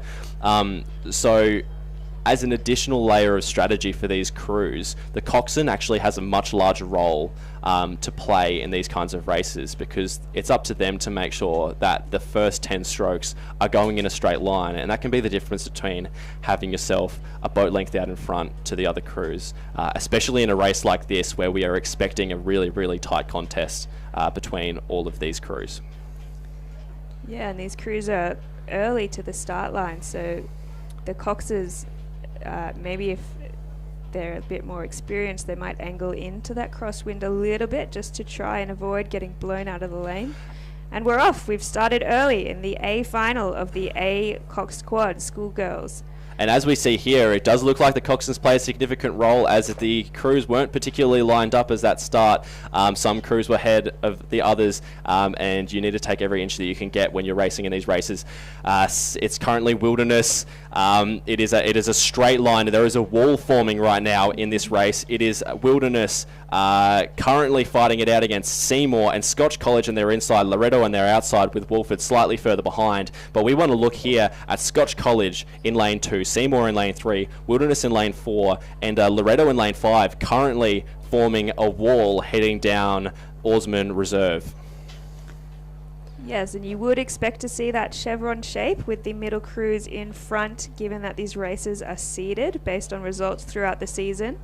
But that still leaves a lot up in the air come Regatta Day, and it looks like Scotch College is currently out in front, followed by Loretto, Marriottville potentially, all the way out in... Yep, it looks like there is Loretto out in lane 6. So Scotch College have themselves 2 seats in front of the Wilderness crew as we move into just past the 750. We're approaching the 500. Scotch College setting a fantastic pace, but as we love to see it, every single boat nearly still has contact with each other. So there is a wall forming, and we are seeing it really, really start to heat up as we approach the end of the race. Loretto is moving really, really fast now.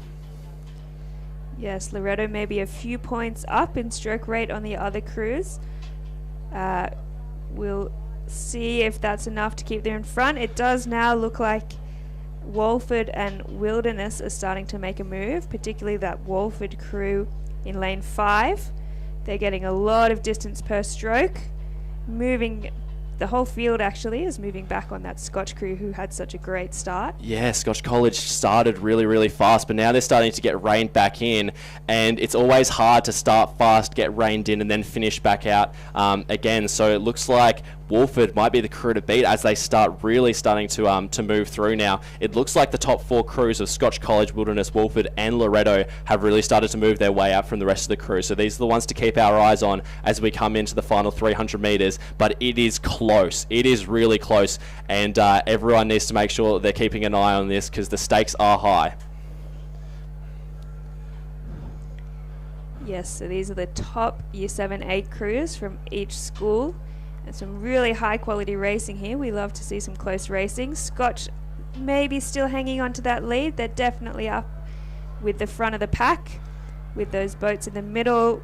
Wilderness, Walford and Loretto. And now we're starting to hear the crowd get involved. So it looks like Scotch College, they are making a move, but Walford are starting to really get themselves out in front here. They've got 2 seats on Wilderness who seem to be trailing behind them. It's always hard to know when you've got Scotch College a further lane out, but Wilderness have certainly started to crawl back on Wolford, who have moved away from Loretto. It looks like Loretto might be out of the running here to win this race as Wolford really start to turn on the afterburners and trying to take down down. The Wilderness crew attempting to go for the trifecta here. They won the C's, they won the B's. They may not win the A's because Wolford has something to say about it. There's one thing to have depth, but you need to make sure you have the top 4 rows as well. Scotch College is moving fast, but they've still got half a boat length to make up, and it is now Wolford's race to lose. Wilderness need to start making a move, but Wolford have got it going good at the moment. It's currently 2 seats. Wilderness are clawing it back. It's 1 seat. They've still got the canvas on them as we approach the final 50 metres, but Wilderness is starting to make a move. They've started to get him. They've got him, Wilderness. They've overtaken Wolford, and Wolford have started to get rode through. It is going to be bow ball to bow ball, and it's a surge between the 2 crews. Who knows who's won that one? Scotch College coming in for 3rd. I think maybe Wildy just got it on the surge there, but it was definitely bow ball for bow ball between Wilderness and Wolford. That is how close it gets sometimes. That is how close it gets. We will have to check the times on that one. It looked like Wildy maybe just rode through, but I'm not confident with that. What a finish from Wilderness. It was Wolford's race to lose with half a boat length and 100 metres to go, but Wilderness absolutely turned on the Jets to finish it off. Those 2 crews will hold on with bated breath as the Rowing SA official times come out. Nothing has been confirmed yet, so we will have to wait on those. Fantastic racing. That is exactly what you want to see from the top crews in your year 7-8 girls. As we start to move on to the schoolboy year 8-9 ECOS squad, St. Peter's G in lane 3, Prince Alfred in lane 4, St. Peter's in lane 5, St. Peter's F in lane 6. So the boys have started to we'll start to move now, but it'll take a bit of calming down after the antics of the most recent very race. Exciting race. The girls really switched Keep us it up to date with what the Rowing SA scores have said, because everyone will be really keen to see who finally took out that one. It does come down to a surge at the end. It shows that every stroke is so crucially important in these kinds of races. St. Peter's currently out in front. This is St. Peter's E crew, followed by Prince Alfred's E crew, who are actually neck and neck at the moment. So it's a strong race between the 2 E crews, followed closely behind by St. Peter's F crew and then the St. Peter's G crew. So just the 1 PAC crew in this race. We've got 3 from St. Peter's, so great numbers there across the year 9s. Does look like PAC maybe have about a metre lead on St. Peter's, but there is still a long way to go in this race.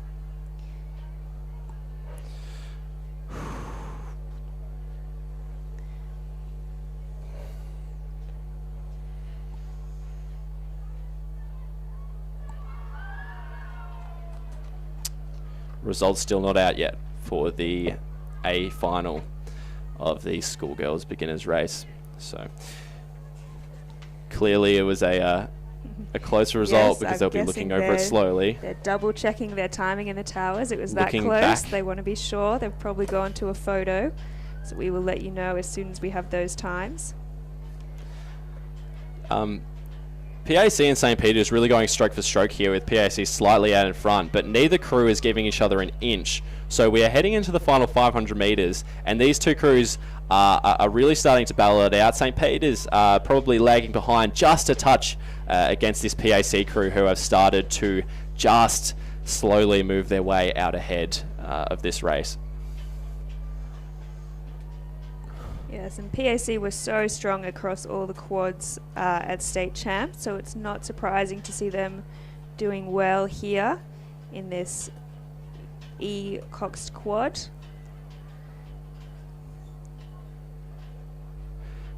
Was St. Peter's racing at state champs? I'm not sure. They may have been. They may have been. I believe it was the SBS Regatta afterwards that they potentially had skipped out on. So leaving a bit up to the imagination just for this head of the river. Yes, I believe it was the final SBS Regatta that PAC St. Peter's may not have attended for their eights for their at training least. camp. And St. Peter's just moving their way out really, really well. PAC got their noses out ahead, and I thought that might be a trend, but St. Peter's said, no way, we are going to start moving our way over a boat length out ahead now, so they have started to turn it on, and they've got 250 metres to go. They can keep moving here. PAC will need to have a response if they want to be able to claw their way back, but the distance is growing between the two crews, and the distance is shrinking between them and the finish line, so it will have to be very soon if they want to start making their way back against this moving St. Peter's crew. Yeah, St. Peter's definitely lifted their rate of striking here. They've put on the sprint. As long as they can stay together, I'd say this race is going to be theirs. They're just that little bit more aggressive with the stroke rate. St. Peter's going to finish out this race. We do have the provisional results of the A quad. It's the Wilderness crew who have finished out first, 0.1 of a second ahead of Wolford Anglican. Congratulations, Wilderness, but what a race between those two crews. Wilderness actually overtaking them in the final few strokes of that race. St. Peter's look like they're going to take this out by a couple boat lengths, followed by PAC. These are the two E crews, and then it is St. Peter's College G, St. Peter's College F.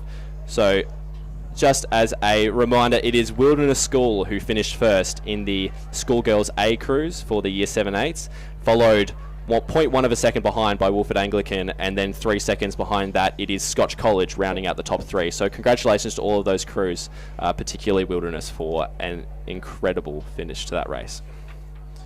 And it is rare to see such close finishes down in the beginners racing, so really exciting. Thanks, girls, for putting on a show. And I've just seen that Wilderness crew is coached by one of my rowers, Ren Anderson, in the academy. So well done, Ren, and well done to those girls. That is Lucy Flowers. Oh, I think I'm looking at the wrong race.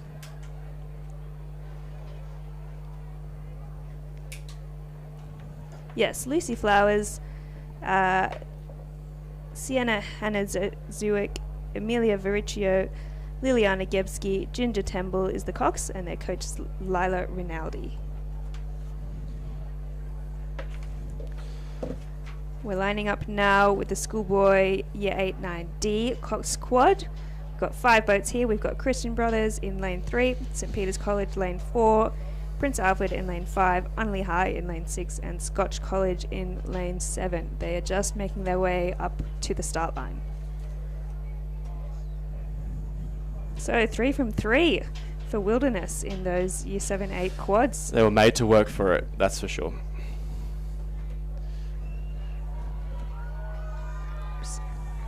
The Year 8-9, which quad is this? This is the Year 9 D Cox Quad, schoolboys. The Year 9 D Cox Quad, cool. So we're moving from beginners to juniors now. We'll probably see some faster speeds with all of these crews having another year of experience under their belt, still at the 1 kilometre range.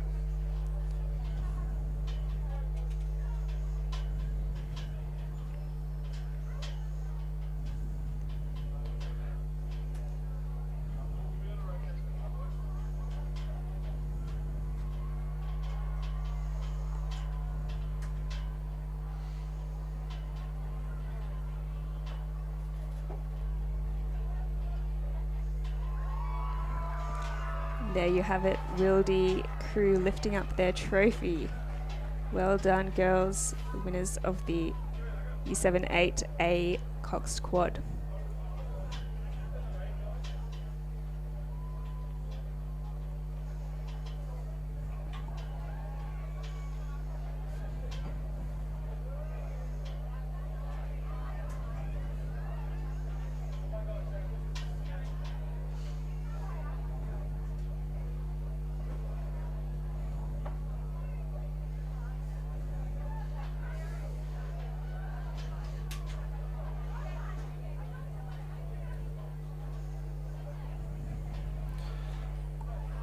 So the schoolboy Year 8-9 D Coxed Quad currently getting ready for their race. Looks like the crew just out with Unley is going to start half a boat length behind, just from the way that they're beginning the race, and PAC beginning themselves out ahead. So Prince Alfred currently leading the St. Peter's crew on their inside, and the Scotch College crew currently in third on their far outside. 5 crews in this race, Christian Brothers in third in lane 3, St. Peter's lane 4, PAC lane 5, Unley in lane 6, and Scotch College Adelaide in lane 7. It is quickly becoming a 2-horse race though between the two premier schools, St. Peter's and PAC. Very long-standing rivalry between these two schools, and I'm sure it will go all the way up to the senior level as we get later throughout the day here at Head of the River. So PAC with a slight advantage in these early stages of the race, rowing really nice and long. St. Peter's going with them though. Absolutely, looks like PAC currently have their noses out in front, as they did in the previous race, and St. Peter's was able to take them out. So can't count your blessings too soon, but at the moment PAC is setting a really good rhythm. They're rowing long, they're doing all the basics right. St. Peter's doing similar stuff behind them, so they just need to make sure that they can continue working along as they really start to step away from the rest of the field. Yeah, and a good tussle going on for third between the boys from Unley and the boys at Scotch. CBC maybe a touch behind, but that will be an interesting race for the third place. It is still PAC in front, though St. Peter's is not letting them have it easy. And as we saw in that last race, they had a great sprint on them. So this should be shaping up to a very exciting second half of the race.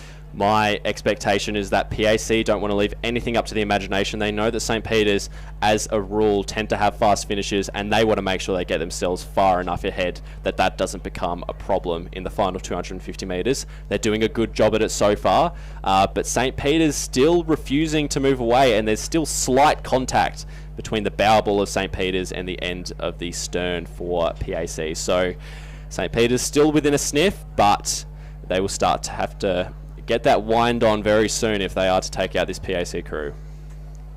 And just having that tiny bit of overlap can make all the difference.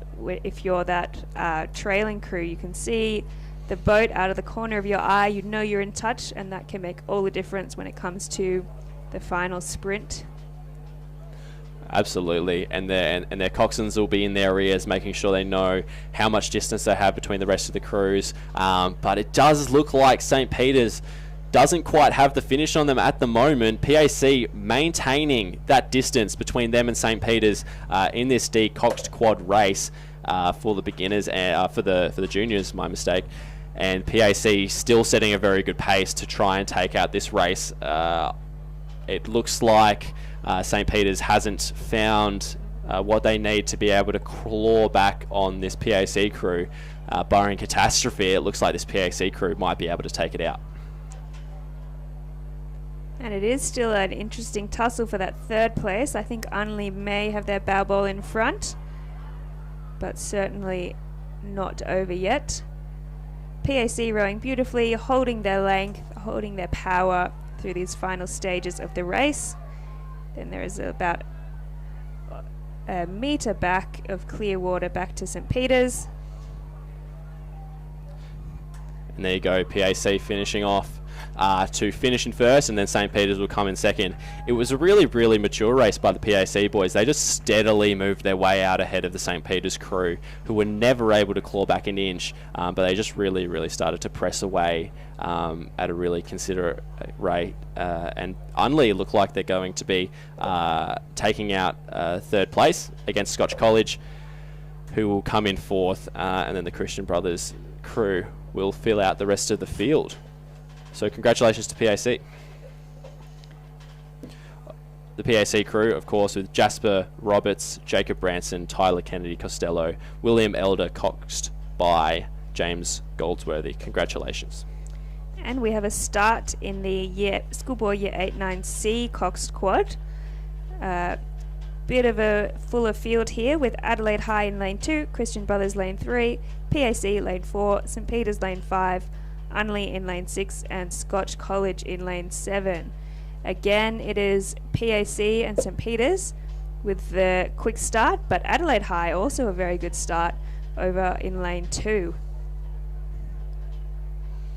Yeah, it seems like all the crews are putting on a pretty good performance here. Of course, the final 1 kilometre of rowing that a lot of these crews will have until next season. So they're going to have to put it all out there. There's a lot on the line.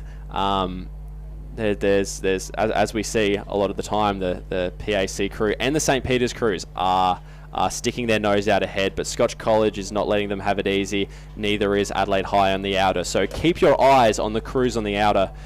Currently, it is Scotch College Adelaide in lane 7 and Adelaide High in lane 2, really challenging that Prince Alfred and St. Peter's crew in the middle. It is St. Peter's at the moment who has their noses out in front of PAC, and potentially Scotch College is currently coming in second. So let's have a look at the further side of the course as they come into the final 500. It is going to be a fantastic race to finish off with.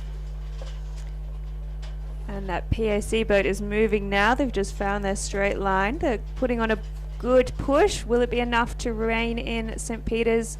We're not sure. They've moved back up a seat or two, but it is still St. Peter's rowing very in time. Nice and aggressive rhythm.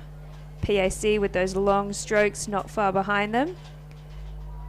And then it is Scotch and Adelaide fighting it out for third place, I'd say. Maybe Scotch just in front. Yeah, it looks like Scotch is doing all right. They had the measure of PAC in the first stages of that race, but PAC has started to make a move back, and it looks like they're starting to try and claw back some territory on the St. Peter's crew as well. They've started their burst early. I respect that. They're not going to die wondering. They are going to start to try and claw their way back right now, and it looks like there's overlap on the canvases. Let's see if they can start have overlap of the athletes and try and take back a few seats. St. Peter's will be very aware of their position and then need to make sure they stay out ahead, but it is always tough when a crew is chasing you down. Yes, a very fast start from St. Peter's. Will they have enough left in the tank to hold on to that lead? It is still very close. But St. Peter's still have that. They still have that lead on them, and it looks like they've started to lose that connection that PAC has over them, and they've started to generate a slight bit of clear water between the two crews. So congratulations from, or at least well done for St. Peter's to start making that move. PAC are sticking with them, but it doesn't seem like they're making enough of an inroads to try and take them down in this last 100 metres. St. Peter's still have that one boat length lead over the PAC crew, and they've both started moving away from the rest of the field. Yeah, really punchy, aggressive rowing there from St. Peter's. They were not going to give up. Well done to those boys. Beautiful timing. Nice punchy catches there. Yeah, it looks like St. Peter's is going to be taking this one out as they continue to step ahead of PAC. They are going to take this one out. They've got about 2 metres of space between them and PAC. PAC will come in second ahead of the rest of the field, and there is an interesting race for third happening right now between the crews on the outer, Unley High and Scotch College Adelaide. Unley have taken over Scotch College to try and take the lead in this third position race, and it looks like they'll take it out. They will have the medal around their necks at the end of this race. Yeah, and unlucky for Scotch College. Unley there after a bit of a slower start. They have rowed through the field. It was very impressive from them as we start to go into the B final for the B Coxed Quad, Pembroke and Norwood International. And we are moving commentators as well, so we will welcome our next commentators who will come into the role right now. It was a pleasure. Thank you. Thank you, everybody. Good luck to everyone with the rest of the racing. Okay, thank you very much to Jude Shermer and to Katie Healy, our commentators for the last hour. I'm Greg Walters, and I'm joined in the commentary position by Andrew Southcott for the next hour. And as I said, the next event is event number 23, the Schoolboy 89B B final, and this is being competed between Norwood International High and Pembroke School. Okay, and so we have in lane 4 Pembroke School, lane 5 Norwood International High. And it does look like in the B final it is Norwood International High, which are now sitting about a length in front of the crew from Pembroke School. This is the B final for the Year 8-9B Coxed Quad. So they've really travelled about the first 300, 400 metres of this race. Still it is the crew from Norwood International High sitting about a length ahead of the crew from Pembroke School. And so that's the Norwood International High crew of Hugo Hyder, Jack Rady, Austin Bergen, Reuben Johnson and Ethan Murphy, who's coxing them. And in the Pembroke crew in lane number 4, we've got Leo Draper, Jack Foreman, Aidan Barr, Flynn Skeets and Tom Draper as the cox there. And this is sort of pretty consistent, I think, with the form we had in the last Scull's regatta.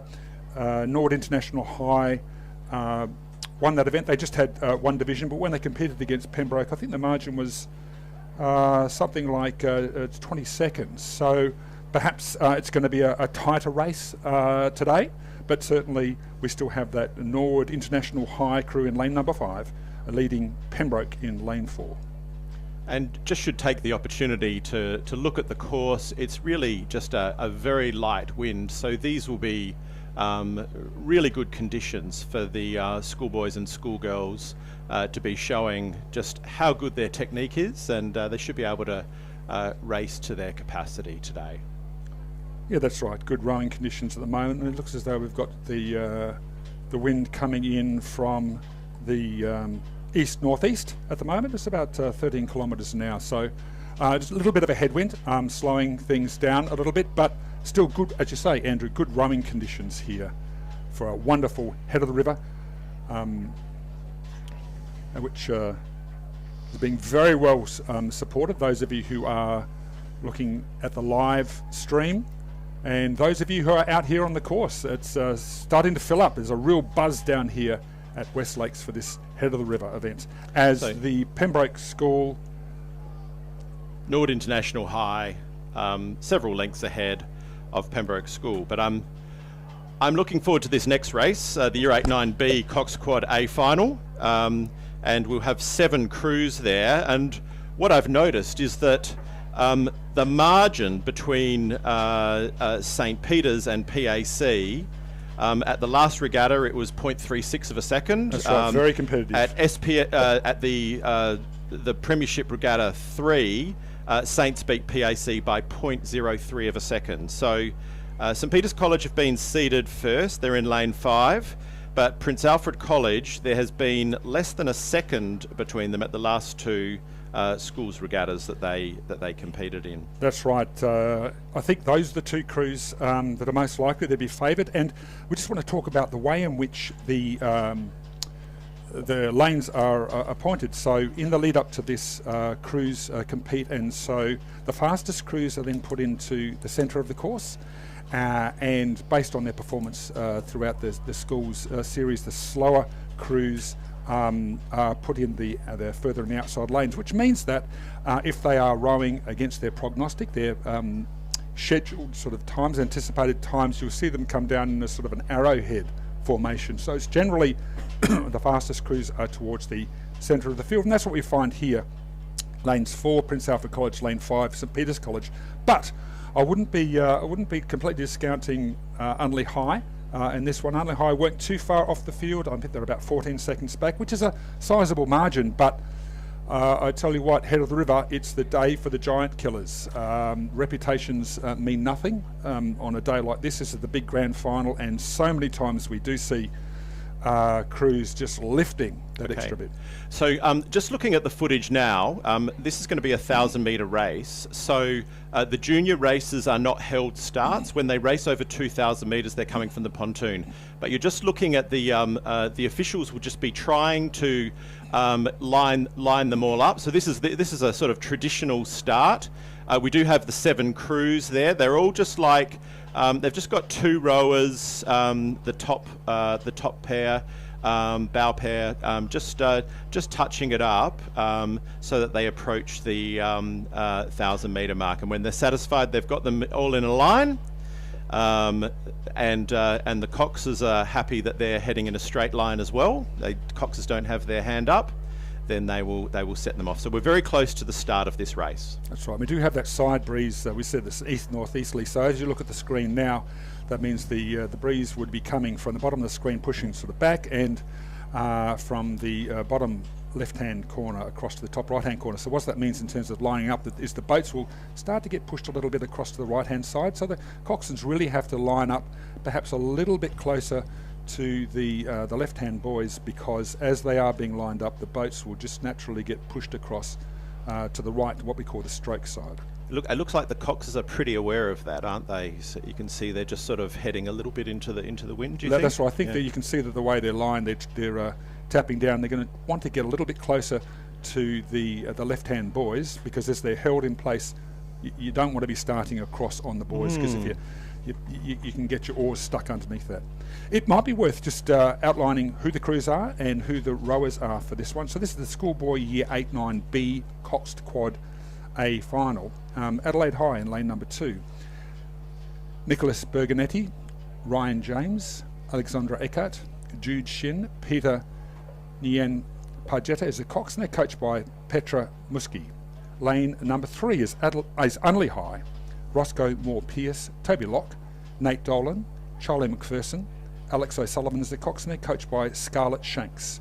Lane number 4, Prince Alfred College, Hugo Mittiger, Sebastian Saunders, Tobias Greenbank, Lockie Noble, and William Larkin as the cox. Lane 5, St Peter's College, Louis Snow, James Young, Ceci Strangis, Hamish Hill, and Henry Yeh is the cox, and they're coached by William Barone. Lane 6, Scotch College, Noah Bauman, Joan Turnbull, Maximus Butcher, Xavier All right. Brown. So, Greg, we've got a start now here on the race, and it is the crews in lane 5, 6, and 7 that have got the best of the start. Probably now crews in lane 5 and 6. So it's St Peter's have got an early lead, just marginally over Prince Alfred College, and then and it's Prince Alfred. It's St Peter's College, just marginally over Scotch. No, St Peter's, Prince's, Scotch, and then back to Christian Brothers, Unley High, and then back to Adelaide High and Pulteney Grammar. That's right, and you've seen that arrowhead formation. So I'll just read out the rest of the rowers in the field. So the Scotch College crews, coxed by Eddie McDonald, Christian Brothers, Sebastian Katsu, Lachlan Yun, Stefan Boshoff, Bailey Murrell, and Emmett Fay as the cox. And in Pulteney Grammar in lane number 8, Jake Hutchinson, Harvey Patton, Oliver Williamson, Jaden Pham, and Harvey Ingrams as the cox, coached by Jacob McGinley. But we are getting that arrowhead formation, as you said, the leads in the centre of the race. So still, it's very close between St Peter's and Prince Alfred College. St Peter's College had a great start, and they are sitting about a canvas ahead of Prince Alfred College in lane 4. And then there is Clearwater back to Scotch College, back to Unley High. Unley High, and then Scotch College. And then Pulteney Grammar and Adelaide High. Still is St Peter's College, just sitting. They've probably just gained a seat over Prince Alfred College with about 500 metres of the race done. They've now just gained an extra seat. So very much is those first two crews in the lead, and St Peter's College are now sitting about half a length ahead of Prince Alfred College, and then back to Unley High and Scotch College. And they're coming through that open water section where the water can get a little bit rougher. You've got to be able to handle those conditions as you come through that area. But they're coming through with about 400 to go.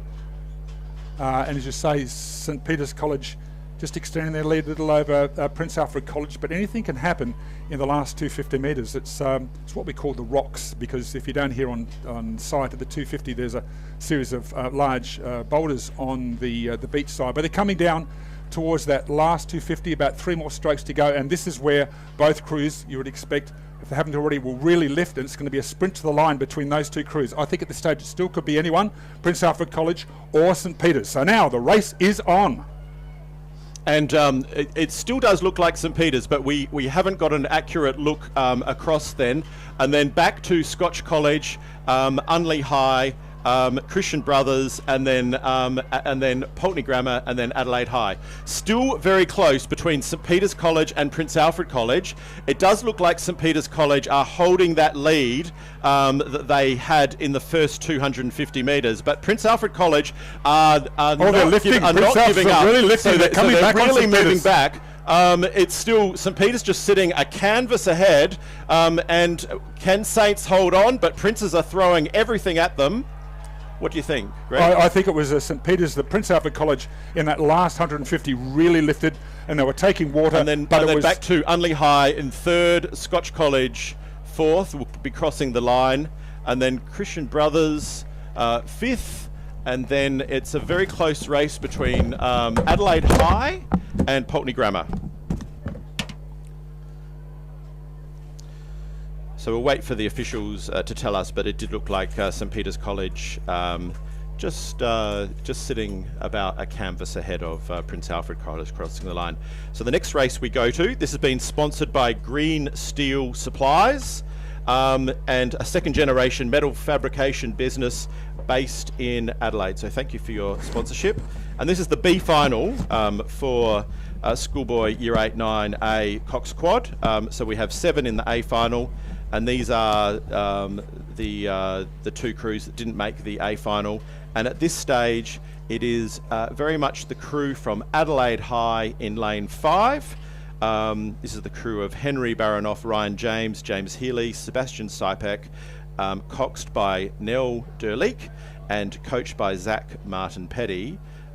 They're sitting a couple of lengths ahead of the crew from Norwood International High, Noah Bridge, Chase Hopkins, Thomas Joy, Jacob Lee, coxed by Andrea Park.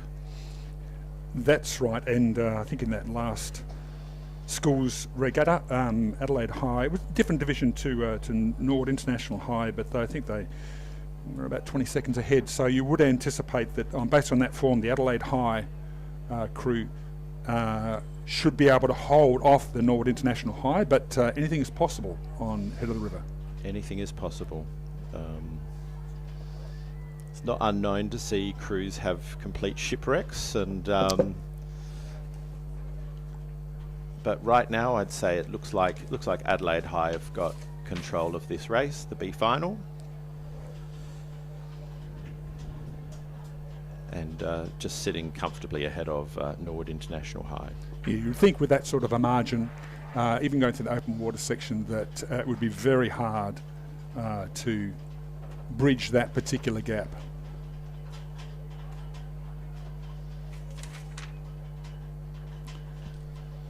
So the Adelaide High crew comfortably in the lead of this Schoolboy Year 8, 9A B final. Now the reasons for A's and B finals is it's got to do with numbers. As we said before, crews are seeded based on their performances throughout the school's rowing series, and the fastest crews go into the A final. And if there's more crews than can fit in one final, then the other crews go into the B final. So here we've got footage. We're just having a look at the Adelaide High Year 8, 9A Coxed Quad. Looking really neat as they're finishing the last 250 metres of this race, and they'll go out to take out the B final, and that'll place them 8th in the rankings, as long as they just complete the last 100 metres, and which is looking pretty likely. That's right, and I think they've, by the looks of things, they would have extended their lead over the Norwood International High crew. I think that margin may be even greater than their last outing that they had. With Norwood finishing off, it's great to see Norwood International High out here.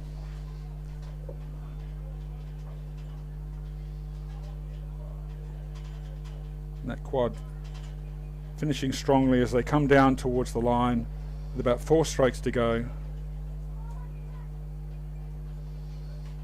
And they cross the line in the Schoolboy Year 8, 9B final. And this takes us to what will be a very, very interesting race, Andrew, the Schoolboy Year 8, 9A final, the Ferguson Cup. You would have noticed in the last regatta, the margins were very, very close. It was probably just Prince Alfred College. They didn't actually have a final, but they had 2 divisions.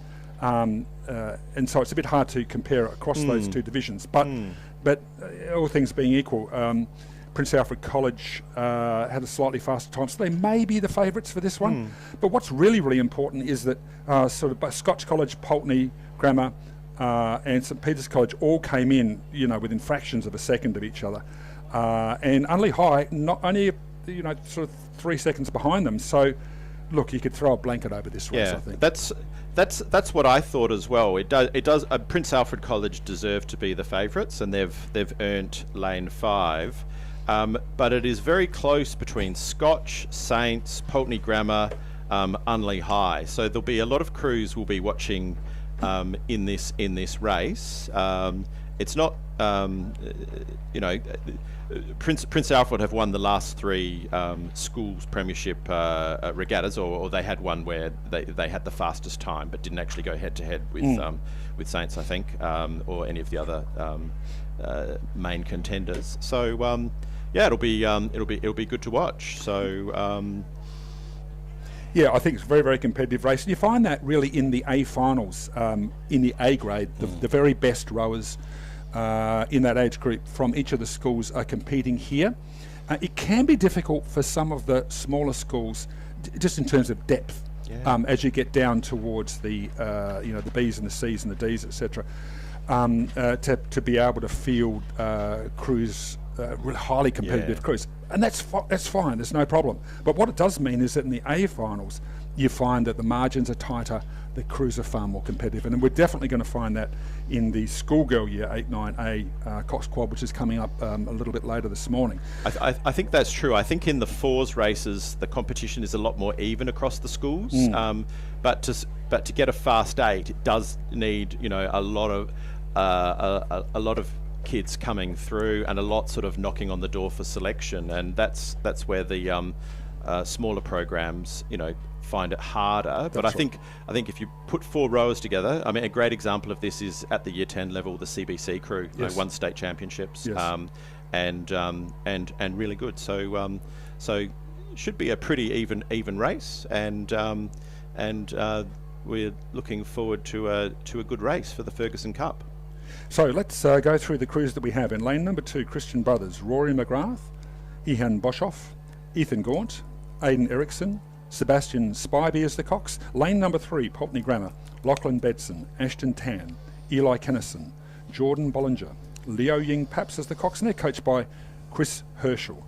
Lane 4, so this is the centre of the field, St Peter's College, Easton Paps Burford, Connor Doan, Maximilian Martin Begg, Tyler Gaub, Jesse Staunton as the Cox, coached by Sam Burton, and right next to them in lane number 5, the nominal sort of favourites going into this particular race is Prince Alfred College of Ben Logan, Harry Neal, Reuben Bosch, Henry Ashby and Connor Caruso as the Cox. Lane 6, Unley High, Thomas Prisabilla, Louis Mason, Xavier Anders, Elijah Yao, James Hill as the Cox, coached by Annalise Sires. Lane number 7, Scotch College, Leo Rodenberg, Keitel Watley, James Morris, Max Rodder, Maeve Manning as the Cox, and lane number 8, Pembroke, Harry Fawcett, Henry Reynolds, Banjo Parkinson, William Baker, Georgia Foster as the coach, and they're coached by Simon Lane and Nicholas Dawes.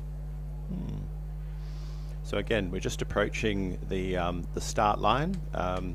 Crews are not all even, so they won't let them get underway until they're all lined up on the 1,000 metre mark. So they're just drifting slowly. A couple of crews will just have to bring it up a little bit.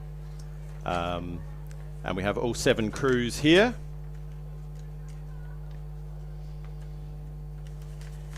And it might be a good time just to note a couple of things. Just thanks to our host schools, that's Nord International, Prince Alfred College, Seymour, St Peter's Girls' Schools, for putting on such a wonderful celebration for schools rowing in South Australia, and particular thanks to our major sponsor, Adelaide University. So just a shout out to all rowers. Head to the Adelaide University marquee on the lawns for free physiotherapy services such as wrist and thumb taping, hamstring length testing, muscle stretching, massage and advice. And it's great to have Adelaide University as proud supporters of the schools Head of the River, and I know that they, I was speaking to some of their representatives earlier today, wishing all the teams competing all the very best for their time out in the water today. Let's have a look. So Regatta is very much running on time. This is scheduled for a 10:50 start, and they'll be pretty close to that. And for those of you who are watching from the live stream, if you're looking for a program of events, then you can download the Head of the River program, which has all the information on the day and the list of all of the events, their order, their timing.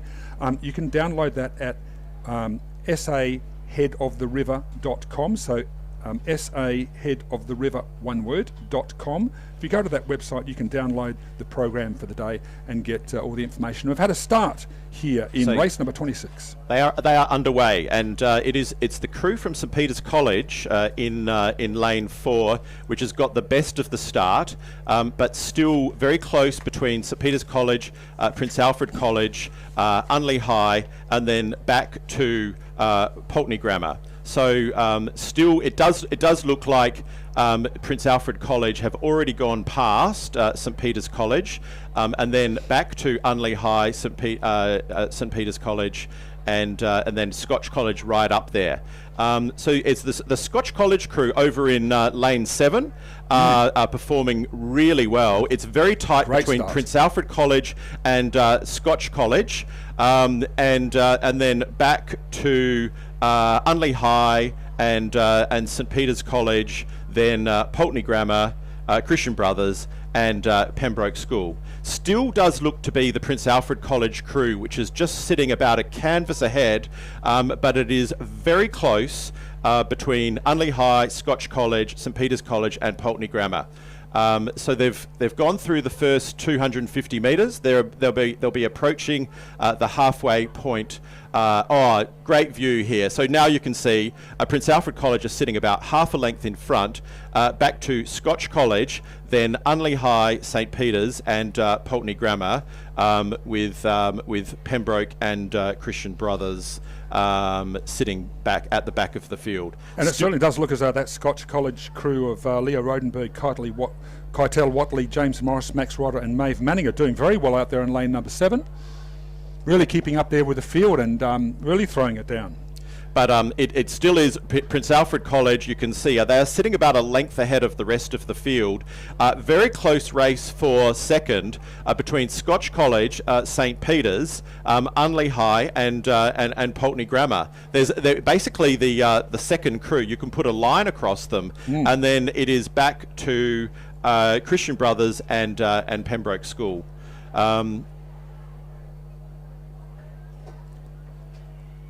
Still does look to be the Prince Alfred College crew that are now sort of sitting out in front, but it's going to be a really tight race for second between Scotch, Unley, St Peter's College and Pulteney Grammar. That's right. I think it might be Scotch at the moment, just over Unley High. As we come down now, we've got the last 250, and all the crews lifting now, but it's definitely the Prince Alfred College crew leading at the moment, being challenged out in lane number 7 by the Scotch College crew. Unley High in third, and then I think it's Prince Alfred College, Scotch, Unley High, Pulteney Grammar, St Peter's, Pembroke and Christian Brothers. That's right, and Prince Alfred College have pushed themselves out to lead. They've got clear water over Scotch College at the moment. The Unley High crew just chasing down and just taking some water away from Scotch College, but it's going to be the Prince Alfred College crew coming down and crossing the line to win the schoolboy 8-9A Coxed. And then it's Scotch College, Unley High. Unley High are chasing Scotch, Pulteney Grammar are chasing Unley High, and then back to St Peter's College, then Pembroke, and then Christian Brothers. What a great race there in the schoolboy year 8-9A Coxed quad final. Well raced. Very well raced. We'll wait for the official results, but I saw Prince Alfred cross first, then Scotch, then Unley.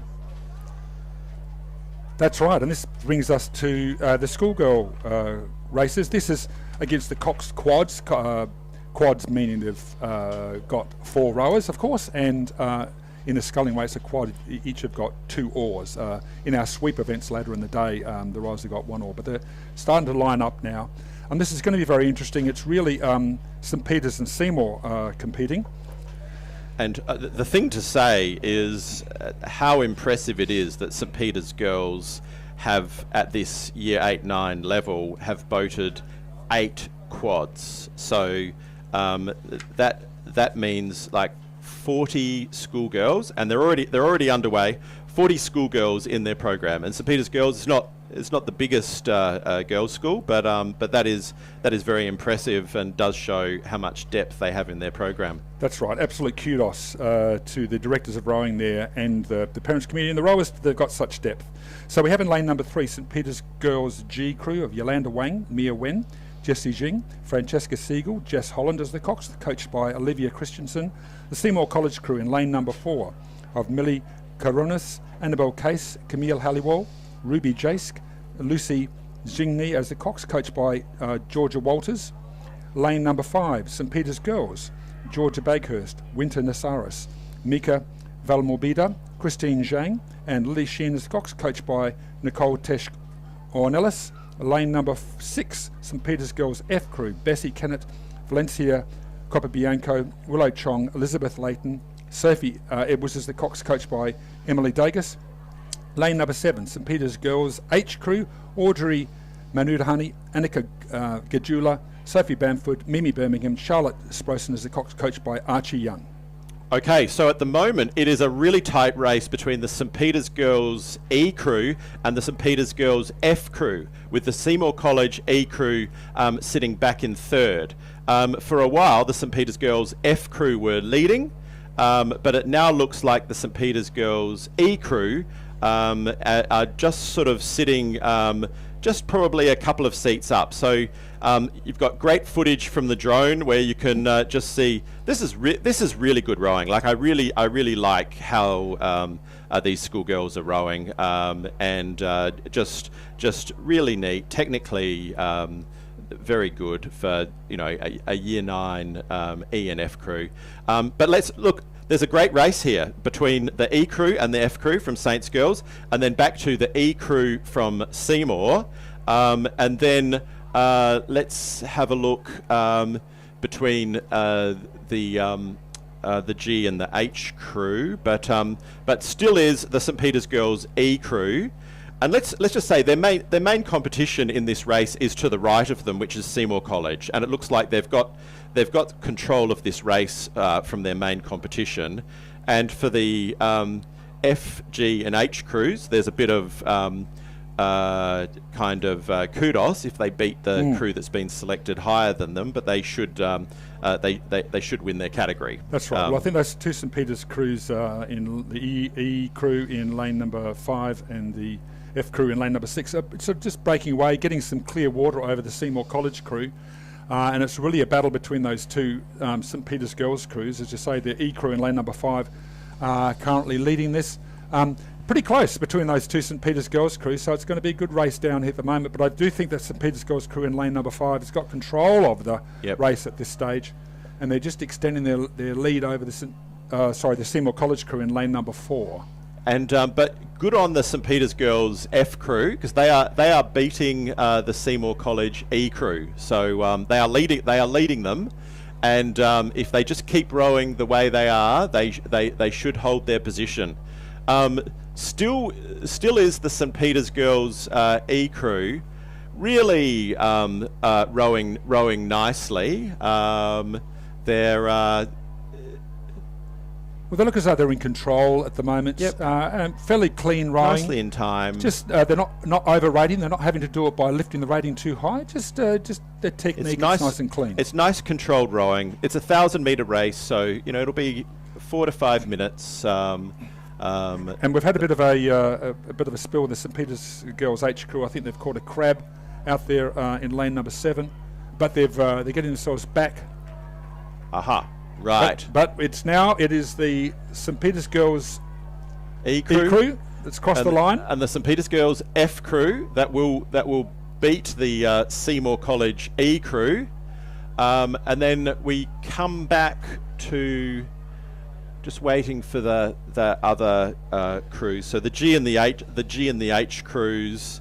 Well, I think we've got the H crew over in lane 7. So they did have a mishap, but together. they've got back on track and they are leading the G crew. So again they're punching up a higher category and making a claim for selection next year. That's right, and I think at this lower level you can have a lot of younger rowers in the crew as well, and they might have just recently joined the school, so this they might not have been rowing for very long. In fact, I know I think in the Seymour College crew, the coxswain might actually be in year 5. All right. So we're just going to go to the year 8-9 D crew, which are already underway, and this might be Seymour's opportunity to hit back, and because it does look like the Seymour College crew in lane 4, with about 500 metres of the race gone, are just sitting about half a length ahead of St Peter's girls.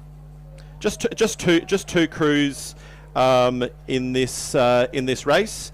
Seymour College of Nicoletta Fay-Levine, Willa Hockley, Isabel McClay, Asher Roworth, and Coxed by Adelaide Bradley and coached by Harrison Gray, and the St Peter's girls crew of Kayla Medifint, Alice Richards, Lucy Roberts, Chloe Lee, coxed by Alexandra Tay and coached by Georgia Malik. And interesting, the last time that they went out on the water, there was like 0.2 of a second between them. So two very evenly matched crews here. Let's have a look. It's still very close between these two crews. Well, they've come to the 250 mark, so now this is when the crews will certainly be lifting. And as I said, that you could throw a blanket across them for the last race, and we'll find the same thing here. It's going to be about who can row the most cleanly and consistently. And I think the St Peter's girls crew in lane number 5 have lifted and are leading now the Seymour College crew, who, and as I said, it's about who rows the most cleanly, I think, that makes the difference here. Maintaining that form, and the St Peter's girls crew has pulled out in front of the Seymour College crew here, the schoolgirl year 8-9D Coxed quad. Yeah, they're both rowing quite long, and just as you said, St Peter's girls just sitting about a length ahead. So at the moment, G, F, D, E, F, G, H. St Peter's girls have had the edge on Seymour. That's right. It's absolutely, they're doing fantastically. Their depth is really coming through here. So I win to St Peter's girls in the schoolgirl year 8-9D Coxed quad. And that is a turn up, because as you said, last time they met, Seymour beat Saints girls. That's right. It was very, very close. The margin here was more, I think. And we're already underway. No, sorry, we're just coming up to the start. So year 8-9C Coxed quad. There are 6 crews in this, and you can see that at the schoolgirl level, it's Seymour College and Saints girls do have a lot of depth, in that they both went down to E crews, and Saints girls went a little bit further. So this is the C crew, 6 crews. That's right, and in the last hit out, St Peter's girls won, but it was only by 3 seconds. So once again, conditions being different, etc., it's going to be a real tussle, I expect, once again between St Peter's girls and Seymour College. And then there was a break back to Wildy and then Scotch College. So that'll probably play out today, that battle between the St Peter's girls crew in lane number 5 and the Seymour crew in lane number 4. Lane number 2, we have Unley High, Alia Nababan, Marnie Hooper, Clotilda Dubeef, Tilly Barry, Isla Daly as a cox, coached by Tamara Bates and Amelia Hollis. Lane 3 is Loretto, Marriotteville, Emily Rayleigh, Violet Reed, Erin Reeves, India Siddell, Eva Kleinig as the cox, coached by Alex Lee and Dario Sportelli. Lane 4, Seymour College, Poppy McLaughlin, Ayla Walker, Lucy Atkins, Ruiji Zhu, Ophelia Crouch, coached by Susie Ross. Lane 5, St Peter's girls, Juliet Tang, Emily Ebert, Anisha Bahuja, Evangeline Cowie, Rachel Jacques is the Cox, coached by Brindley Millwood. Lane 6, Wilderness, Zoe Chappell.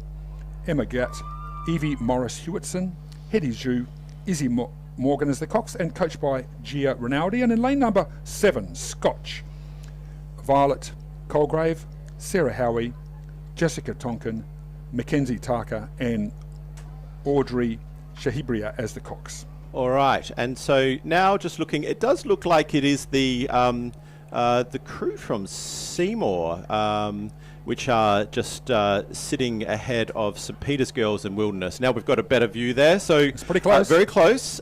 Seymour, Saints Girls, Wilderness, and Wilderness might be pushing up for first place. So very close between those 3 crews.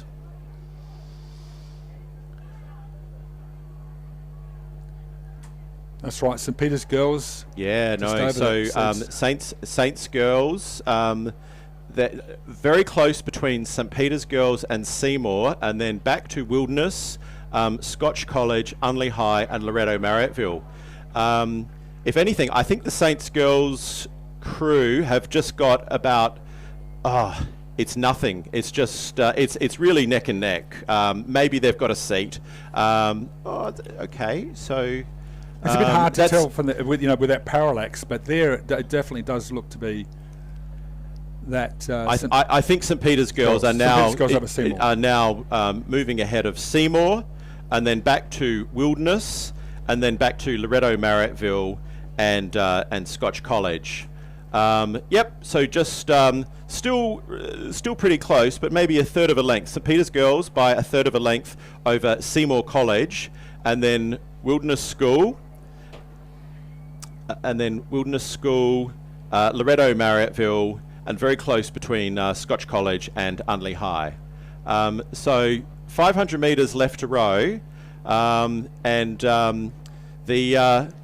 St Peter's Girls crew, they are rating a little bit higher, I think, than the Seymour crew, and they're actually pulling away. They're getting a little more length than the Seymour crew too. I think that making a little bit of a difference for them at the moment.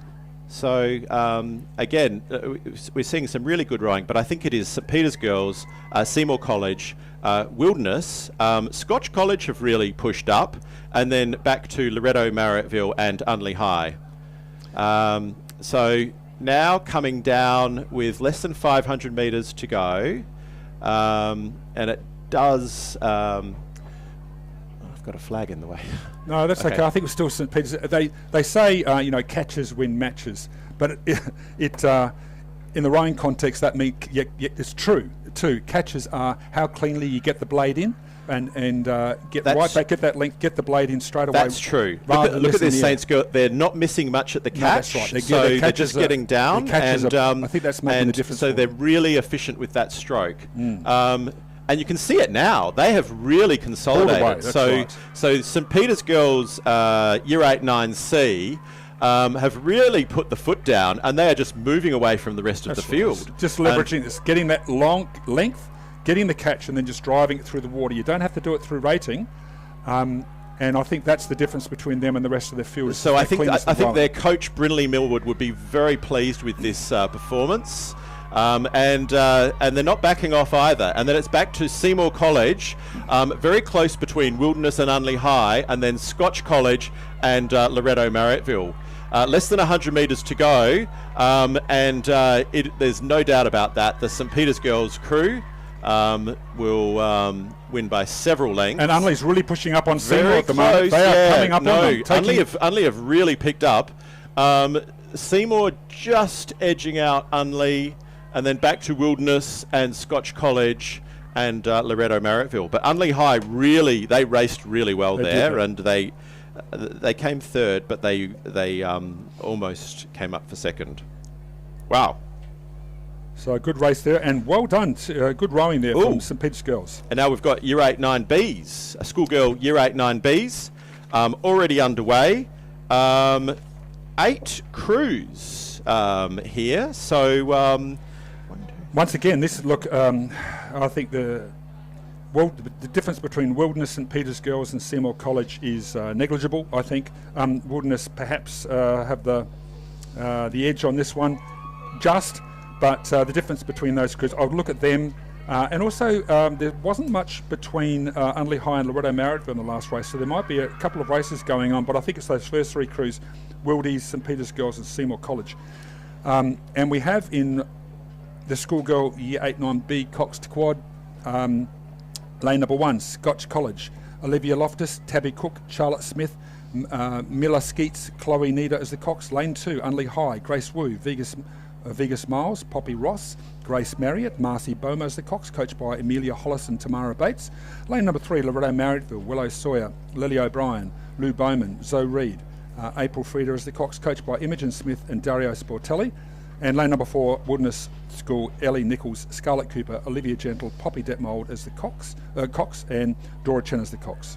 Okay, so this is a race now between St Peter's Girls and Seymour College. Can Seymour College beat St Peter's Girls' streak? They've now won 6 out of the 6 schoolgirl Year 8-9 races, with 2 more left to go. It is very close between these two, and how is Wilderness travelling in lane 4? Wilderness are a little bit off the pace. It still is Seymour College. And St Peter's and St Peter's Girls. So that's St Peter's Girls crew of Ted Dockery, Charlotte de Blasio, Ruby Perugia, Natalie Quinn, Zoe Curtis as the Cox, coached by Emma Hull Craigs, and Seymour College, Sophie Burrows, Millie McCure, Alice Howard, Nina Gamley, Olivia Savallo as the Cox, coached by Zari Grodov, and it's between those two crews. All right, and again, just looking at these crews. They're both getting a lot out of their stroke, not missing much at the catch. I think it's the St Peter's Girls over Seymour College. They've made up some ground, and don't discount Adelaide High's coming over closest to us in Loretto Marriottville. But it is the St Peter's Girls crew, then back to Seymour, then back to Loretto Marriottville, and then Wilderness School, Adelaide High, and then Unley High. That's Great right. racing. Fantastic. And once again, I think catches win matches. You notice that great rowing from the St Peter's Girls crew, getting that length and getting the full length, getting the catching quickly and getting that full length. That seemed to me to be the difference. You know what this means, Greg? We've had 7 schoolgirl Year 8-9 races. Saints Girls have won 7. I know. One more to go. I know. Can they get the clean sweep? I tell you what, it's sending a message, isn't it? In terms of, and Emma Hall Craigs would be very, very pleased with this schoolgirl Year 8-9B. But there's a clear message out there. I'm sure the coaches will be looking at the videos after this and going, "There you go. That's what makes the difference." But these are short race. It's a 1,000-metre race, and you know what we saw was really good technique. Going right down to the EF and G crews. Yeah, that's right. No, we are seeing right across. We're talking about what's making the difference, but the quality of rowing out there has been absolutely superb. Some great rowing here at the highest level. So now this will just be this will be just a B final for the schoolgirl Year 8-9A Coxed Quad. And we should say they are racing for the Amanda Cross Cup. Amanda has had an association with many schools. She did her schoolgirl rowing at Pembroke, coached at Wilderness, coached at PAC, and is now head of rowing at Seymour. So she'll have some mixed feelings but obviously her current job is head of rowing at Seymour. This is the B final, and we have. In lane 4, Pulteney Grammar, in lane 5, Pembroke School, and in lane 6, Norwood International High. And it is the crew from Pembroke School that have got the best of the start. The crew of Ella Strutz, Amelia Barter, Maya Grant, Taylor Santanon, and Coxed by Georgia Foster, and coached by Claire Rogers. Well, that's fantastic, because in the last divisions that we had in the schools regattas, it was actually the Norwood and the Pulteney Grammar crew that had a noticeably faster time. So Pembroke doing very, very well. In lane number 4, we've got the Pulteney Grammar crew of Celeste Williams, Anastasia Caprinas, Freya Hall, Ava Livesey, Victoria Stanislavski is coached by Gillian Harford and Anna Meltzer, and lane number 6, Nord International High, Lucy Phillips, Lucy Mitchell, Audrey Shepherd, Lucia Reid and Sophie Yang as the Coxed. But it is the Pembroke School in lane number 5, leading the Nord International High crew in lane number 6, and then not far back the Pulteney Grammar crew in lane 4.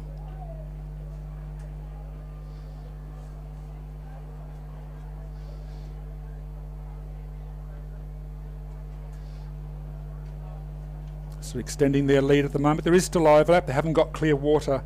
Pembroke haven't got clear water on the Nord International High crew in lane number 6, but just maintaining their lead at the moment, keeping the rating up relatively high.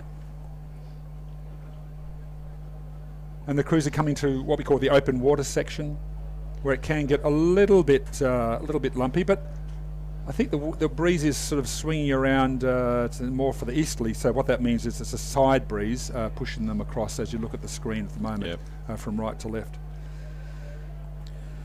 Still does look to be very much the Pembroke School crew. That's Pembroke right. School, and then Pulteney Grammar, and then Nord International High. And Pembroke just sitting about a length ahead of Pulteney Grammar. That's right. And then Pulteney Grammar about half a length ahead of Nord International High. So the Pulteney Grammar crew sort of lifted that to get it much closer. The Nord International High just sort of dropping off a little bit with that pace at the moment. Still within contact, but it's definitely the Pembroke School in lane number 5. I think just pulling away just slightly from the Pulteney Grammar crew in lane number 4, just extending that lead slightly as they come down to, as I said, the rocks, the 250 mark. So if you've got anything left in the race, now is the time for the Coxons to call them up. And so the question is, can Pulteney Grammar now lift and challenge the Pembroke School in lane number 5?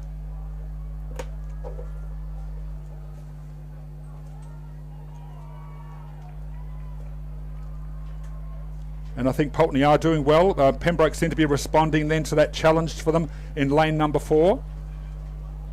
Pulteney not giving up. You can see them lifting the rating there, trying to reduce that margin that Pembroke has on them. The Coxon keeping the Pembroke School focused.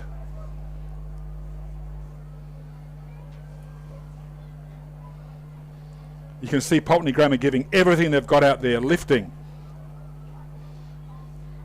And I think they are catching up to the Pembroke School, just taking a little bit of water off them in every strike, that long streak. They are inching their way ahead of that real challenge to the Pembroke School. Inching their way closer. Pulteney are really making up that ground, but I think they're just going to run out of water, and it's going to be a win to the Pembroke School with a very strong, fast finishing Pulteney Grammar in second, and then back to third for Nord International High in lane number 6. And that concludes the Schoolgirl Year 8-9A Cox Quad B final.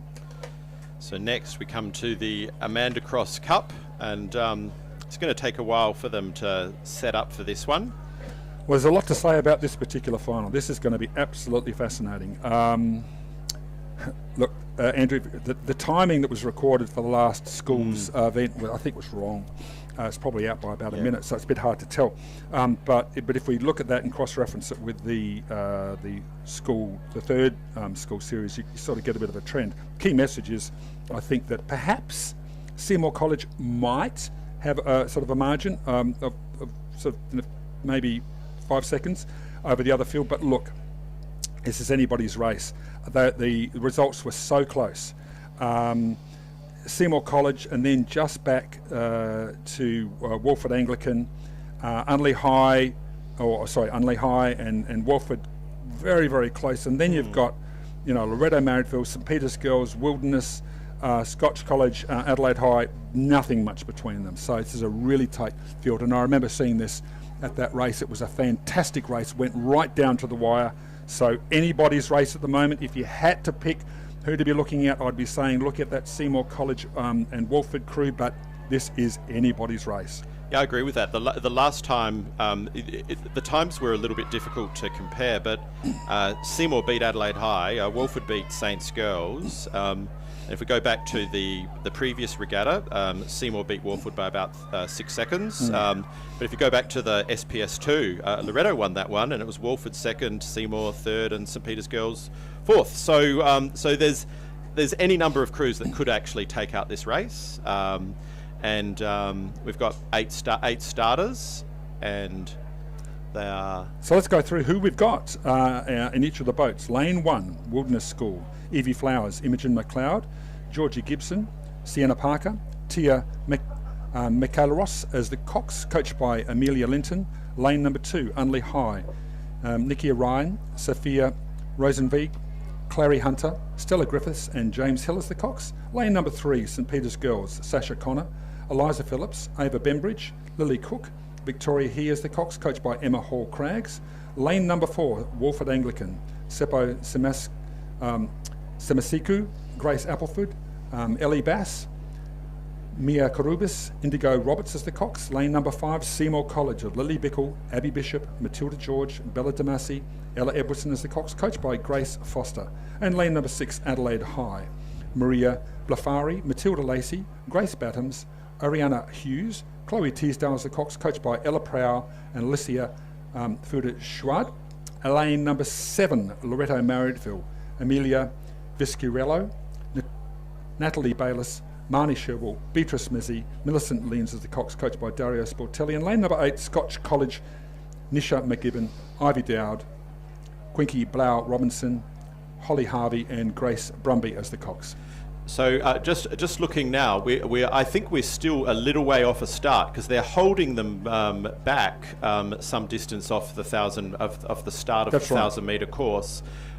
So we are running ahead of time. So this is 4 minutes. I think. Yeah, they've got 4 minutes. So they're actually just holding them back. You can see that beach in the background, which is between the sort of 500 and 1,000 metre mark.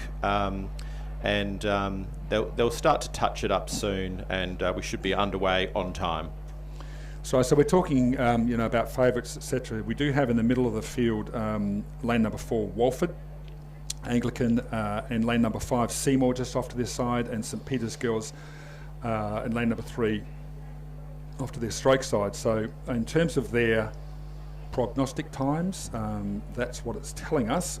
As we were saying before, the crews are seeded, so you have the faster crews in the middle of the field. But also, as we've seen, that's not always how they cross the line, is it? Not at all. And I think this should be a pretty even race. Like, there could be 4 or 5 crews bunched pretty closely together. So we've seen some great racing so far in schoolgirl year 8 9s, and these are 8 schools A crews and the best A crews. They've all earned their position in this A final. Well, it's great to see the depth across the field. So it's not like it's just 1 or 2 schools that have got those really top quality rowers. We're seeing here a demonstration that we've got that quality, that depth right across the field. And that augurs well for next year and the years after. So it's a matter of keeping these really high calibre athletes throughout all the divisions, but keeping them involved in rowing. Absolutely.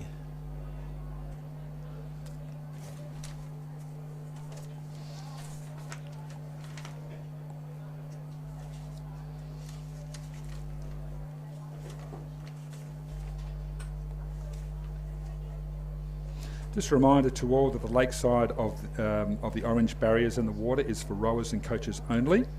So we ask you to stay off the beach and out of the water if you can. And thanks again to our major sponsor for the Head of the River, Adelaide University. So your support for this event and school rowing in South Australia is remarkable.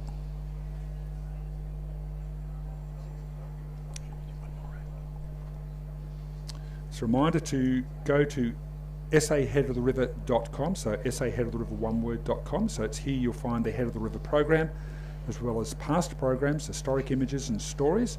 It's also where you'll be able to see all the amazing images from today taken by our official photographer, Peter Mundy. So if you're looking for a program, go Here we are. to saheadoftheriver.com. Sorry, we are underway, and all 8 crews are underway, and it does look to be the Seymour College crew in lane 5, which got the best of the start, but Wolford are right up there as well. So looking across, you can see all 8 crews. They've really sort of settled down into their racing rhythm. But we'll just wait until we get a look across to just get an idea. It's a bit misleading at the moment. But they've all made a good start. And right now, it does look to be the crew in lane 4, just leading lane 5 and lane 6. So we'll just wait till we get a better look across. So lane 4 is Wolford Anglican, lane 5, Seymour College. Okay, so now here we go. So Wolford are leading, and then back to Seymour College, and Unley High are right up there in lane 2, and don't discount Scotch College over in lane 8. So as we expected, there are at least 5 or 6 crews that will be pushing, but Wolford are actually sitting half a length ahead of the rest of the field after 250 metres down. Seymour College right up there, St Peter's Girls right up there, but it does look to be the Wolford Anglican crew in lane 4 that are just sitting half a length in front with a quarter of the race done. That's right. It's a bit hard with this in this sort of angle to be able to see that, but those crews, keep an eye on Scotch College in lane number 8. Wolford Anglican lane 4 and Seymour College lane number 5. Okay, so now you can see from the drone footage, it is still Wolford Anglican sitting about half a length, possibly even 3/4 of a length ahead of Seymour, and then back to St Peter's Girls, and I think Scotch College. Keep an eye on Scotch College. Are right up there. Oh, that's great. Like we can just see, that was perfect. But still, it does look like Wolford Anglican are sitting about 3/4 of a length ahead of Seymour College, very closely followed by St Peter's Girls and Scotch College. Still is the Wolford Anglican crew in lane 4 of Seppo Simasico, Grace Appleford, Ellie Bass, Mia Carubas, Coxed by Indigo Roberts. But what can you see now, Greg? So I can see, as we said before, it's the Wolford Anglican crew in lane 4, Seymour College lane number 5. I'd keep an eye on the Scotch College crew. Look, this is a close race, particularly at the moment for those second positions, but it's Wolford Anglican leading the field in lane number 4. And they've entered the 250 mark, so now if they've got anything left, now's the time to lift it. Wolford Anglican rowing strongly, not rating too high at the moment. There's a real challenge from Loretto Marriotteville in lane number 7. Yep. Seymour, who've now pulled out in front of Scotch, have dropped back, but Seymour College now challenging. I think they've still got that position number 2, but it's Loretto Marriotteville really pulling out all stops. They've passed the Scotch College crew, but it is the Wolford Anglican crew in lane number 4 coming down. Almost up with a length over the Seymour College crew, and Loretto are just flying down the field. Loretto challenging have gone past Seymour. Seymour are going to have it's to very lift close it between Loretto. Seymour are coming back on them. So, and Seymour are now just sitting a canvas ahead of Loretto Marriotteville. Then back to Adelaide High, St Peter's Girls, Unley High finishing fast, and Wilderness, and then back to Scotch College. Looked like Scotch College might have gone very hard early. So, something might have happened. They were right up there, and you could see at the last 250 they dropped back on the field. Wolford Anglican in lane 4. So that does conclude our commentary. So thank you, Greg. We're going to hand over to 2 of South Australia's most decorated Olympians who've represented Australia at 5 Olympics between them, Amber Halliday and James McRae.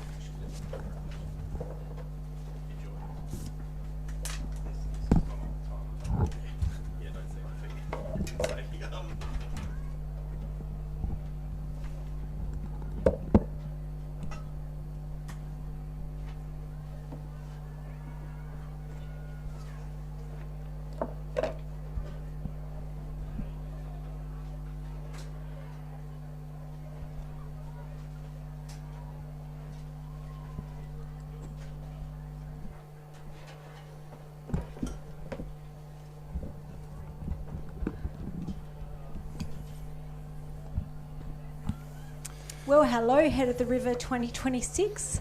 My name is Amber Halliday. I'm sitting here with one of our decorated Olympians, James McRae. Hi, James. How are you going? Thank you, Amber. It's good to be back at Westlakes. It's been a few years for me since finishing up my coaching, but on the course... decorated coaching career, might I had a little add. bit of success.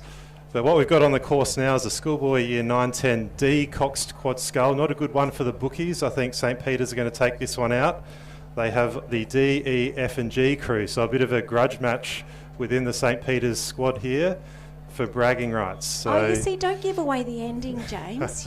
you got to build the tension and, like, to set the scene here, this is the block of racing, the intermediate rowers, the block of racing that will be a really good predictor for club strength in the future. These guys will be mostly filling the boats of the seniors next year. That's right. and It's a could good give indicator of indication. the depth of the program. So Yep. a interesting stat is, despite having their 9-year streak in the first 8, St. Peter's actually haven't won this event in the A division for almost 20 years now. So I think the last time was in way back in, no, less than that, 2011.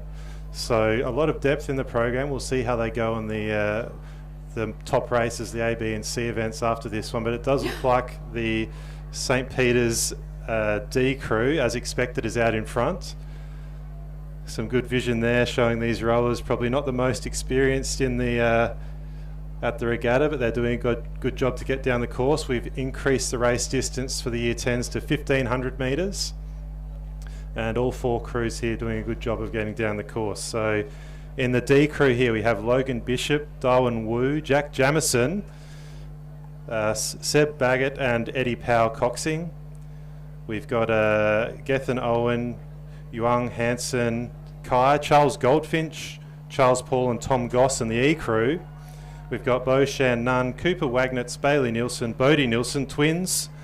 Solomon Jadhav Holloway coxing that one, and in the G crew, Will Cooksey, Samuel Kerr Grant, James Rooney, Zachariah Khan and Aidan Tan.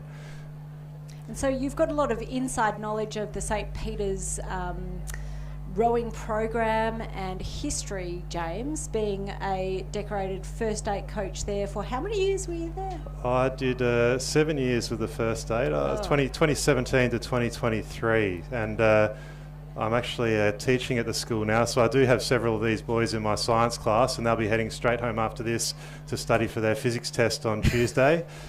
And just coming into the last 200 metres now, the D crew is putting on a good show here. They're actually moving quite well for the 4th ranked crew in the squad, rowing nice and long there. Looks like in lane 6, the E crew, as expected, coming in 2nd place. The F crew in lane 3, in 3rd, and bringing up the rear of the field is the G crew. So obviously the ranking of crews has been correct here, but certainly no doubts that the D crew here are going to take out this event in the schoolboy year 10 9D quad scull, crossing the line now. That's a great job by those boys there. Oh, the depth of that program to go down to an F crew is amazing. And would that be a predictor of next year? Are you going to talk up St. Peter's chances of building their senior squad for next year because of the strength of this? Let's not rule out this year, Amber. There's we'll see later still on the today, first 8s to come down, but no, certainly going into the 8s for the seniors, depth is really important. So it's much easier to build strong 8s if you have at least 2 or 3 8s on the water, as we see the E crew cross the line now. Sorry, that's the F crew crossing the line now. And it looks like the F crew still on the course. No, that's the G crew. Oh, G. The what? G. Oh my God. Okay, I didn't realise it went down to G. There you go. Even greater strength in the St. Peter's squad than I thought. And the G crew just having a bit of trouble, but I am so glad to see them out in the course. That's what it is about today. It's the accumulation of the season for a lot of these school kids, no matter what level they're at, whether in the year 8, F crew or the first 8. That's right. It's all important, and it's all so important for their personal growth, I reckon. I was speaking to some of my colleagues at the VIP breakfast this morning, just amazed at rowing and how much it can help young people develop and find a sense of purpose and build their work ethic, help get them organised. I just can't sing rowing. Do you sing praises? I can't speak highly enough of rowing. Yeah, aren't many sports out there that you can be a 14 or 15-year-old kid, jump in an expensive piece of equipment and be totally autonomous. So yes, and carrying the boat down to the water. I reckon, especially for girls, carrying a boat, like that is pretty awesome and badass, right? And having a spanner, like I got my first tools when I was a rower, and I felt awesome because of that. And certainly the skills of using a spanner is lost on a lot of students these days. Yeah, I know, clip-on riggers, right? What is the world coming to? Lots of skills that can be passed on. Now, next up on the course, we have the 910C event. So in lane 2, we've got St. Ignatius, lane 3, Unley High, St. Peter's in 4, PAC in 5, Adelaide High in 6, Scotch College in 7, and as expected, the centre lanes, the crews that have qualified in the highest position through the School Regatta Series have gone out in front. So it looks like PAC and St. Peter's here. St. Peter's probably half a length up at this stage, just through the 1,000-metre mark. So 1/3 of the race down, and it looks like St. Peter's and PAC moving away from the rest of the field. Probably a good race there between Unley and Adelaide High for 3rd. And yeah, certainly St. Peter's doing a good job, just half a length up on PAC there as they come through the 750-metre mark. Adelaide High, we can just see in the orange hats there in the outside lane, doing a good job trying to maintain contact with those leading crews.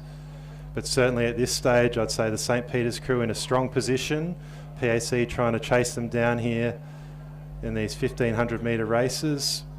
Just talking to Amber, since we're getting a bit old now, and a lot of the landmarks on the course have changed. Some of the houses that used to be landmarks are no longer there. They used to be a pyramid house, and certainly a lot of these new builds make it a little bit difficult to talk about where they are on the course, but certainly heading up to the last 500 metres now, it's the St. Peter's crew has made a big move, looking to put Clearwater on that PAC crew in 2nd place. So in the 9C Coxed quad here, we've got St. Peter's leading away from PAC, followed by, it looks like, the crew from Unley moving through Adelaide High and St. Ignatius in 6. Can we see Scotch College there on the outside?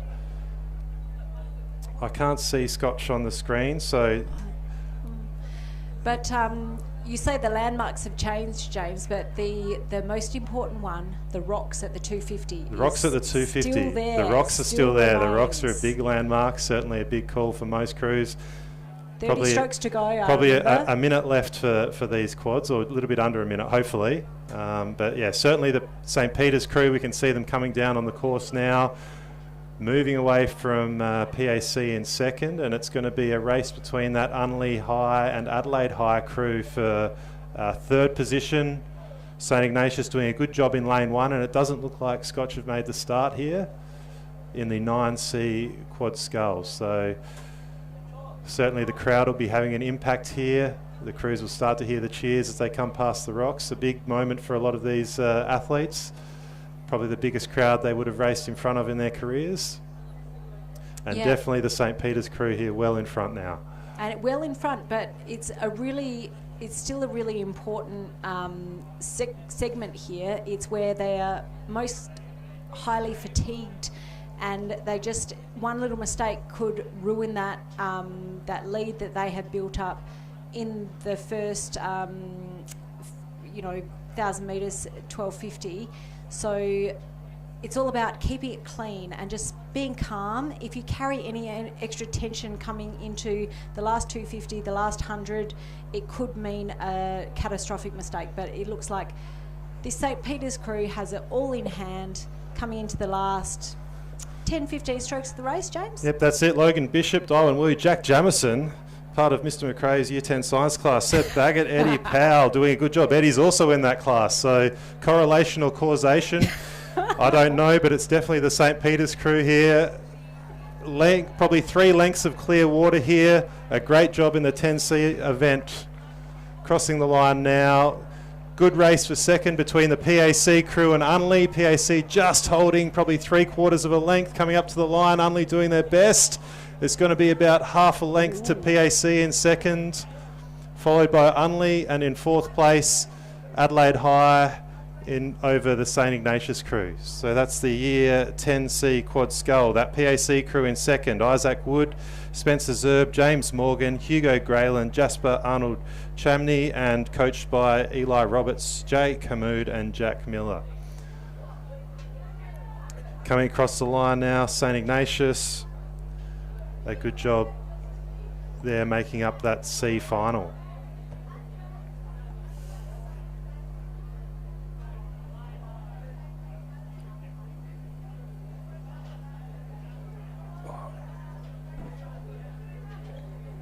Apologies there. I think I've read out the wrong crew for that C crew. That was Bill Roberts from St. Peter's, Dominic Palmieri, Gus Focaretta, Ollie Brook and Fergus Brown. Still Fergus Brown in that science class. So well done to that 10C crew. Apologies to that D crew, which also won their event. So well done, Bill Roberts, Dominic Palmieri, Gus Focaretta, Ollie Brook and Fergus Brown. Up next, we've got the 910B event. So again, going up to the next level of races. We've got Pembroke in 1, Adelaide High in Pembroke in 2, Adelaide High in 3, Unley High in 4, PAC in 5, St. Peter's in 6, Scotch College in 7, and Christian Brothers in lane 8. Again, we'd expect the middle crews here, so Unley, PAC and St. Peter's to be fighting it out.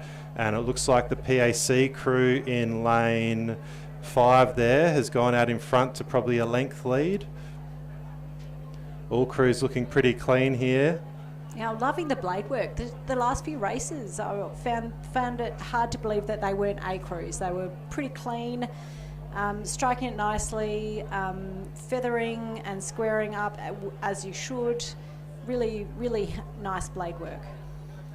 Certainly good angles here with the drone footage from above here. So I'd probably say maybe in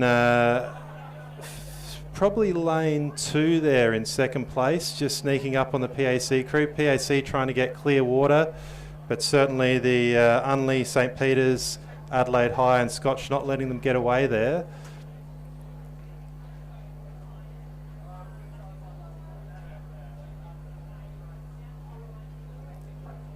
Coming through the middle of the race now, it's just a matter of making sure they keep their rhythm, keep their speed, not letting things drop down and get bogged down. But it looks like that PAC crew is doing a good job here to move away clearly from the remainder of the crews.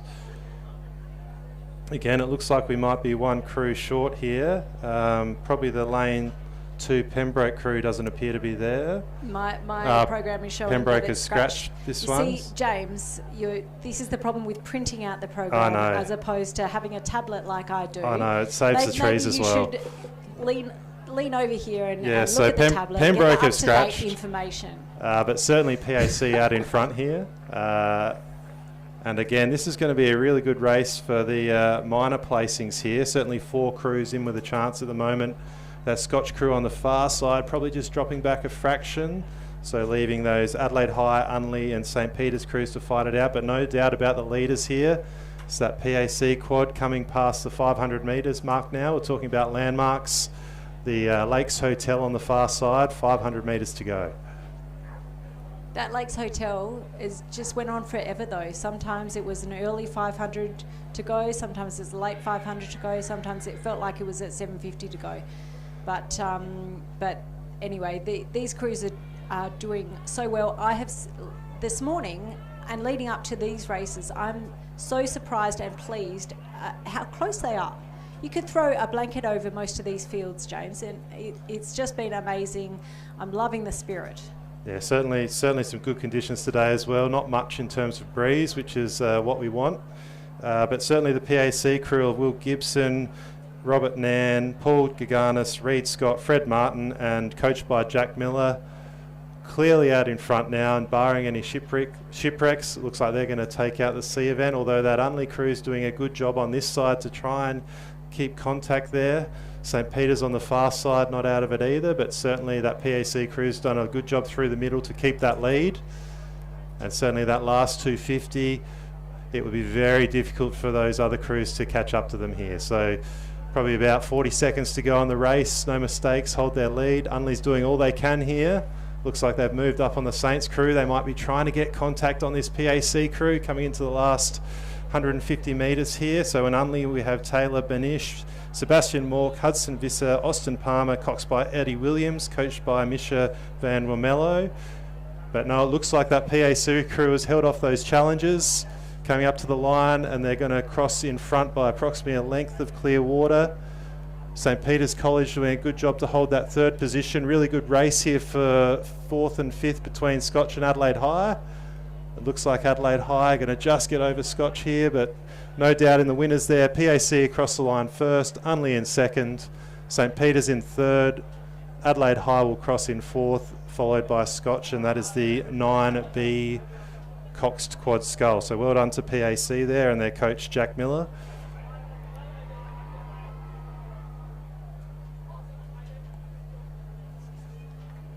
Two-boat race up next in the schoolboy Year 9 and 10 Coxed Quad. So this will be the B final. So these two crews are the top Year 9, 10 quads in their school, but weren't able... In the A division. In the A division. So... B final in the A division. Yes, so they need to these fill... guys have just missed out on the A final of the A division. Correct. They need to fill... Schools need to fill from the top first. So the best crew you have will go into the A division, and we've got 2 in the B final and 7 in the A final, so 9 schools contesting this event. And head-to-head racing here, looks like the crew on the far side and Pulteney has taken a lead over the Pembroke crew here. Always interesting with a head-to-head race, a little bit different to the 6-lane race. Amber, have you done much head-to-head racing at Henley? I have. I contested Henley once in 2007. We combined our lightweight double scull combined with the heavyweight double scull from the Australian team in a quad scull, and we contested the open quad scull category, and we won. Well done. It was great. What would you say are the differences between a head-to-head race and a normal 6 to 8 lane race that we're used to? Not much. Like for me, that was my style. I focused inward on my boat, my race, what I was doing. I didn't much, I wanted an awareness of what was going on around me, but not to fixate on it. And especially when if your attention goes sideways, your head goes sideways, and that's an imbalance in the boat, at the very mechanical level of it. But in Henley, the head-to-head racing, I would say the most important factor would be the steering. Correct, yes. So plenty of currents to deal with at Henley, not an issue here at West Lakes, and it looks like the Pulteney crew is certainly got the look back on Pembroke here, which means no need to turn the head. One of the sports where if you're in front, you can see your competition, gives you a bit of an advantage as well. So there's no sneaking up in second place. But the Pulteney crew here doing a great job just moving away on the Pembroke crew here in the B final of the A division. So still some pretty handy quads on the water here, even though it's the B final. Coming past the hotel here. Did you race Henley, James McRae? I raced it once, Amber, and we got knocked out in the second rounder. Oh, what's going on with that? What crew were you in? That was the men's quad. So it was over 15 years ago now, but yeah, Henley's certainly a an experience in itself. It's an interesting regatta. It's probably more about the spectators than the athletes. Yeah, did you have to wear a skirt below the knee? I didn't have to wear a skirt, but I did have to have closed shoes on, which was something different for me at the time. But no, if people are over in the UK at that time of year, it's certainly a great event to go to. Looking back on the course here, we still have the Pulteney in front with Moses, Ralph Christopher, Vivan, Chandra, Alexander Smith, Xavier Lee, coxed by Maggie Cannon, coached by Brooklyn Starkey. They've got a clear water lead over the Pembroke School, Alexander Lai, Harry Bates, Banjo Parkinson, Billy Denny, coxed by Georgia Foster, coached by Lana Cotro. So again, coming past the rocks here for this Pulteney crew. Doing a great job in this B final, making sure they get the win on the board. Pembroke also out there doing a good job as well. Most likely their last race of the season, so probably looking to set the standard and build on this in their next year of rowing when they move into the senior squad.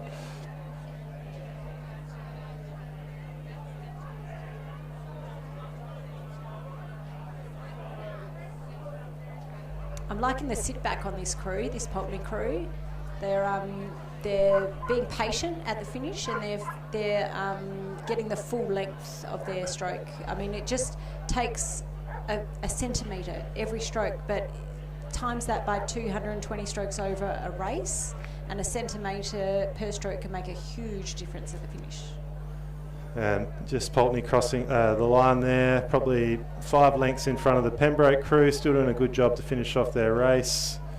And that's the B final of the A division of the Schoolboy Year 9 10A Cox Quad Scull, won by Pulteney, second place in Pembroke.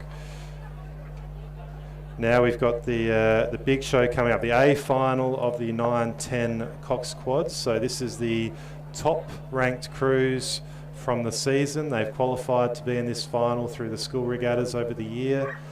We've got Norwood International High in 1, Scotch College in 2, St Peter's in 3, Prince Alfred in 4, there's one lane up, Unley in 6, Adelaide in 7, and Christian Brothers in 8. So I'm looking at Amber's iPad, who's up to date. There are no scratchings in this one that we are aware of, so all 7 crews will be present. They're just lining up on the start line now, but certainly... And James, you see my eyes? No, you can't really because I'm wearing my sunglasses, but my eyes are pleading with you to read out the names because I'm a little bit afraid of mispronunciation, but you're a teacher. I apologies for butchering any of these names, but you can email Amber at ahalladay@gmail.com if you would like to complain. So in Norwood, in lane 2, we've got Diesel Heath, Philip Farkas, Ethan Partridge, Leandro Sade, coxed by Lucy Phillips.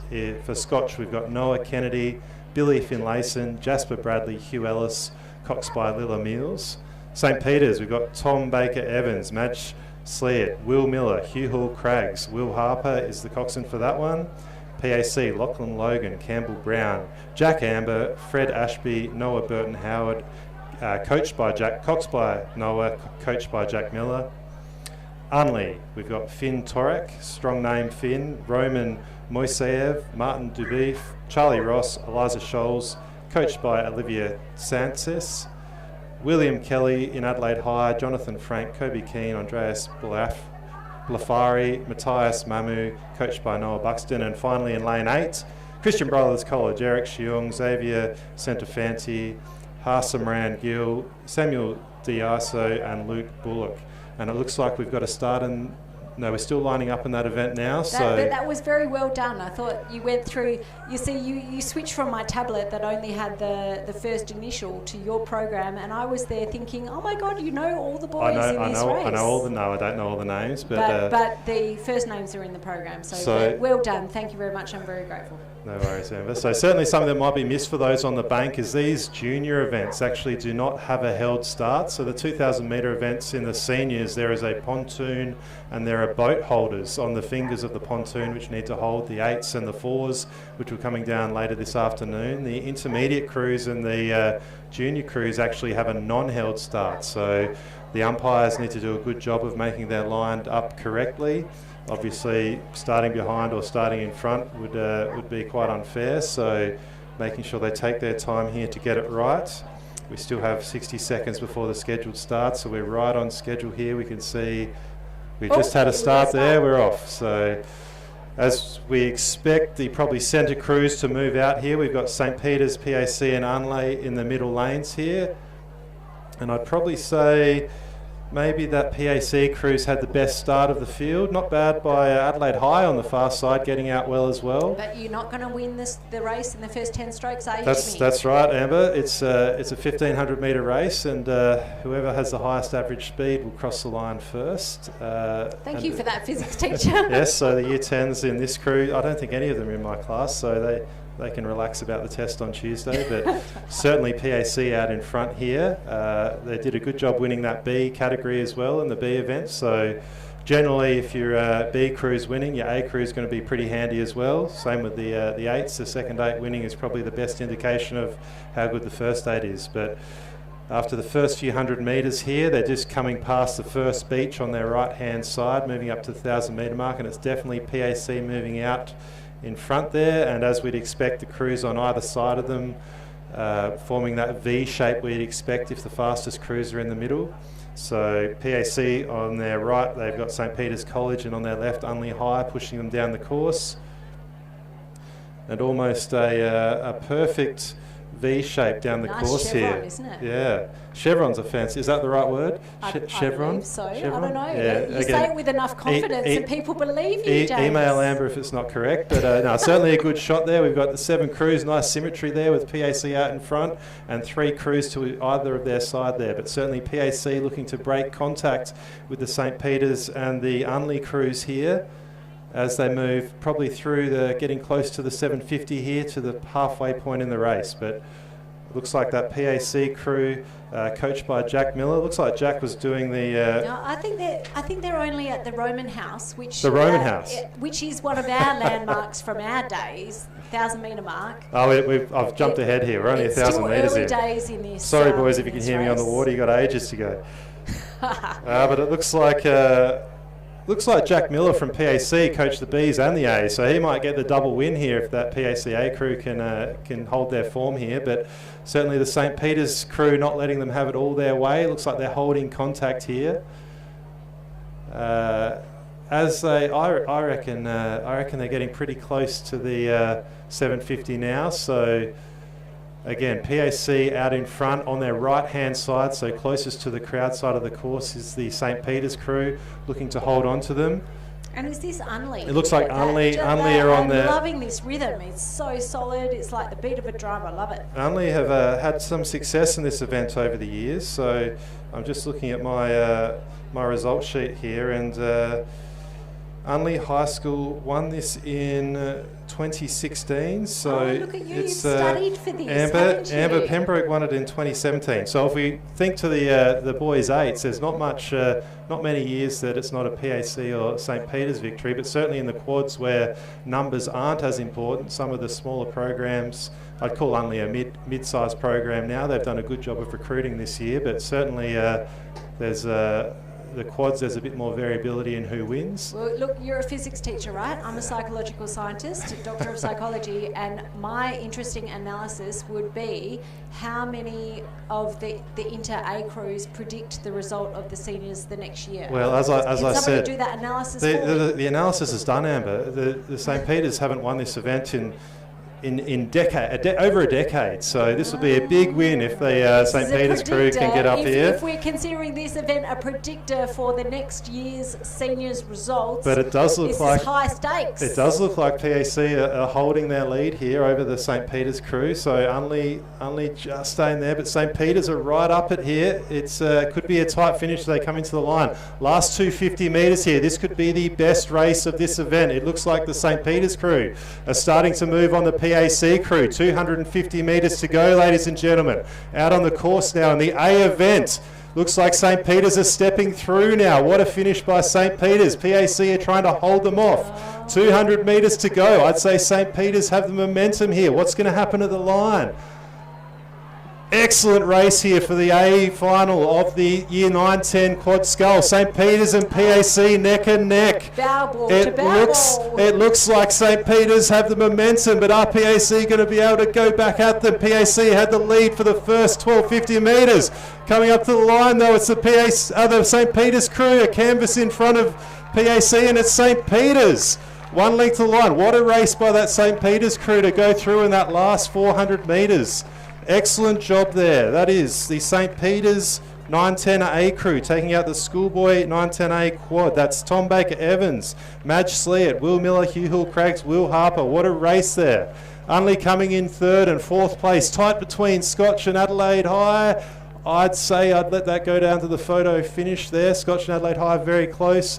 Finishing out the field, we've got St. Ignatius coming in now, and it will be CBC finishing off the A final. Excellent finish to that race there. St. Peter's crew coming in over the top of PAC in the last 300 metres. And now we turn to the real racing in the girls. Yes, we've got the girls 9-10 quads coming up. Amber, I did some more interesting stats in my research for this, and nationally, in the school quad event, there have only been 2 schools to win that event. And again, if I'm incorrect on this, both. Oh. Both. Only 2 South Australian schools have won the school boy or girl quad event. And none of those schools are competing today. So which schools are you talking about? Murray-Bridge High School and Unity College. So an interesting little stat there. Again, one of the reasons... And were you in that at Murray-Bridge High School? I was in the boys event, but that was many years ago now. But certainly a reason for that is the structure of the racing here. We tend to have 9-10s in that event, but nationally, obviously, the Year 12s can go into that quad event. So we do have a start in the schoolgirl Year 9-10C Coxed Quad final here. You see, that's interesting, James, because if you had success at this level, and I also had success at this level, winning my, back in the day it was the under 15s, and we were under 15A crew, and I was stroking it, and we won Head of the River that year. It was the greatest thrill of my life, and has given me courage going forward. And you also had success at this level too. So that, is there something in that? I was always in your shadow, Amber. It was it was tough, but certainly yes, there is a lot of pathways for these young athletes to follow if they do find it something they enjoy.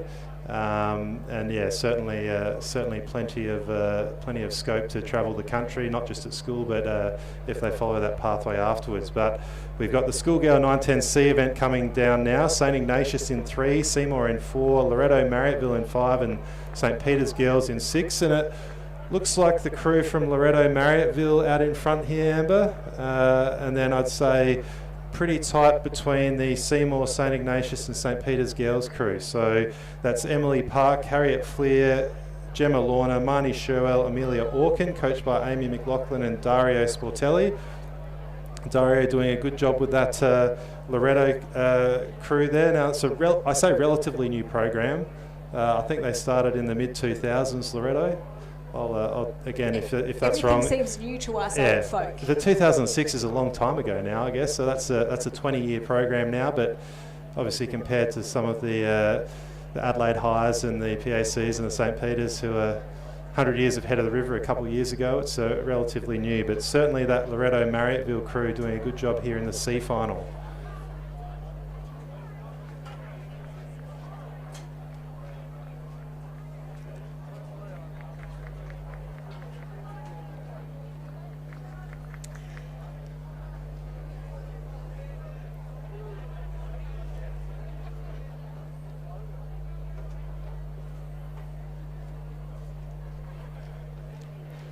We should probably give a shout out to the sponsors of today's and their organisers. I believe it was a bit of a team effort for the organisation of this regatta. Let me just look it up. It was Norwood International, Prince Alfred College, Seymour College and St. Peter's Girls' School for putting on this regatta. That's a wonderful collaboration there. And our sponsor, Adelaide University. So it is amazing. Their support of rowing in this state is incredible. And I'm so glad that Adelaide University is now Adelaide University. That means Adelaide University Boat Club makes so much more sense. The best boat club. You're the one who's happy with the amalgamation. Coming down to the line now in this C event, it is the Loreto Marriotteville crew, clearly in front of the rest of the field. So that's a good indication of that depth of that Loreto program. So we look forward to seeing how their B and A crews go in the upcoming races. But certainly nice and clean from that Loreto crew as they move across to the line, nice and long, well coached there, doing a good job in their most likely final race of the season. Seymour look like they're going to take out second place here in this C event of the 9-10 girls quad, and it's going to be, I would suggest, St Ignatius over St Peter's girls as we come into the final 100 metres for these remaining crews. So no doubt about the winners there, Loreto Marriotteville. Seymour College coming up to the line now in the last few strokes, St Ignatius and St Peter's girls.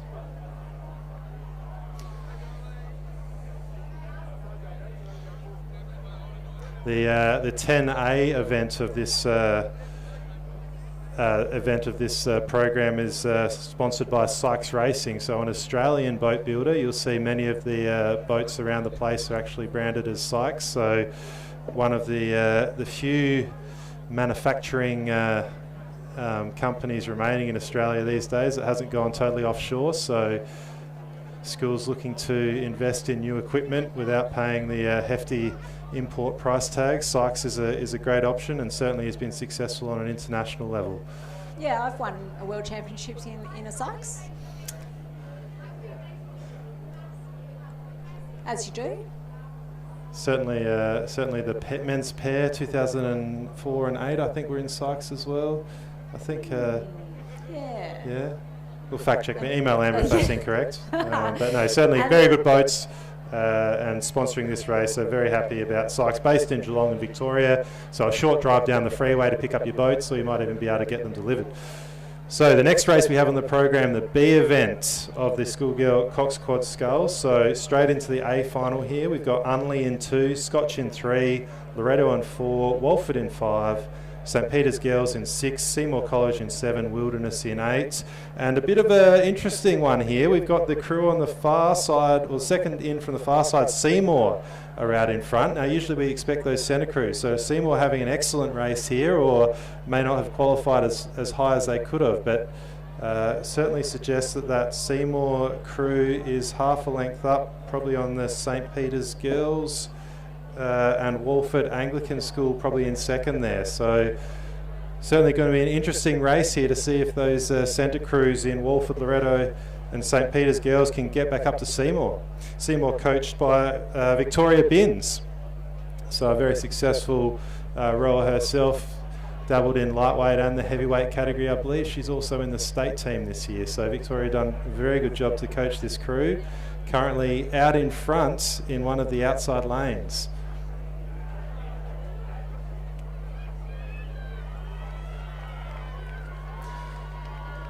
Good shot, side shot there of the Wilderness crew coming down the course on the far side.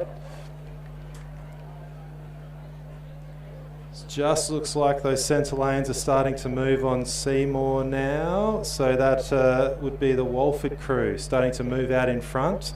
And they're dragging Loreto along with them well as that St Peter's Girl crew. So Seymour have had a really good start there. It'll be interesting to see how long they can hold on for.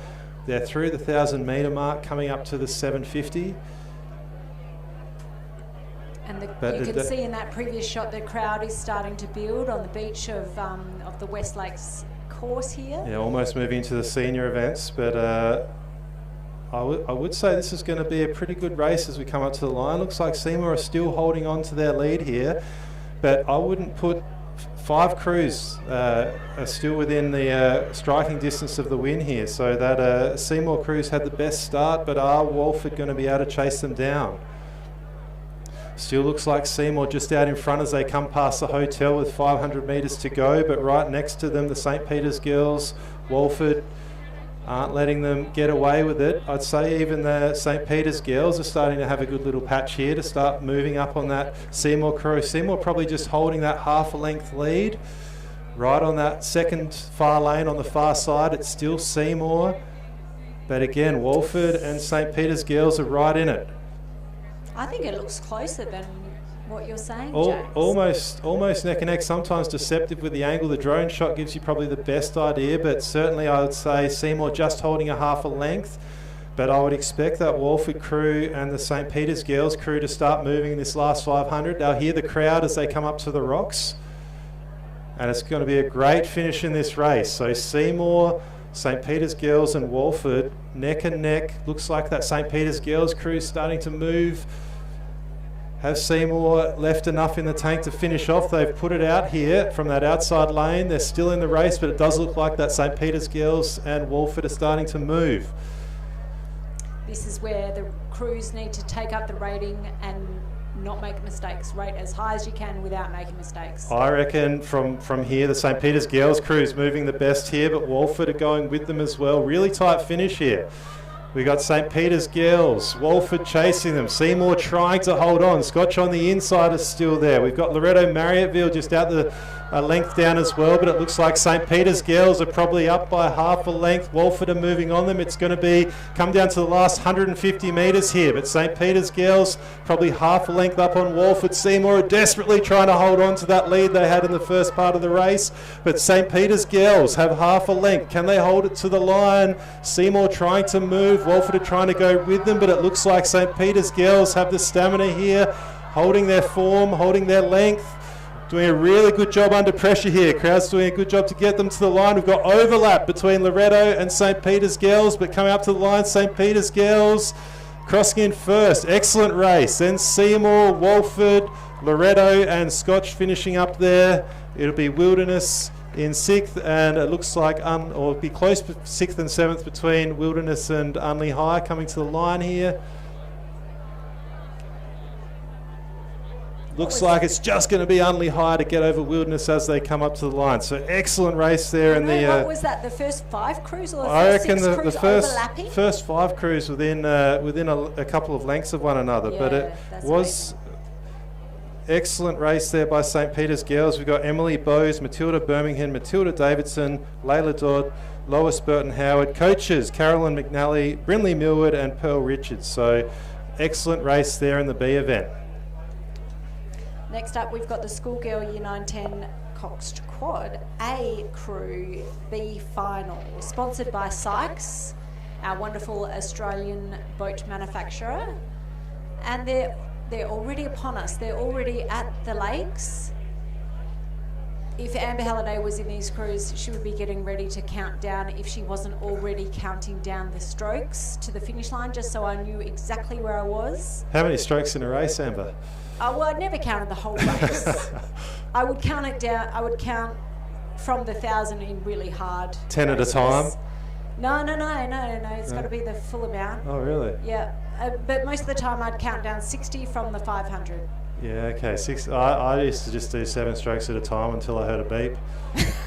Sometimes that beep wasn't for me and I'd stop early, but that's what happens. But it does look like the Pembroke crew in this B final well out in front of Norwood here. So again, these are the fastest combinations in the school, but they unfortunately haven't been able to make the A final of the event. So still some pretty high quality crews on the course here.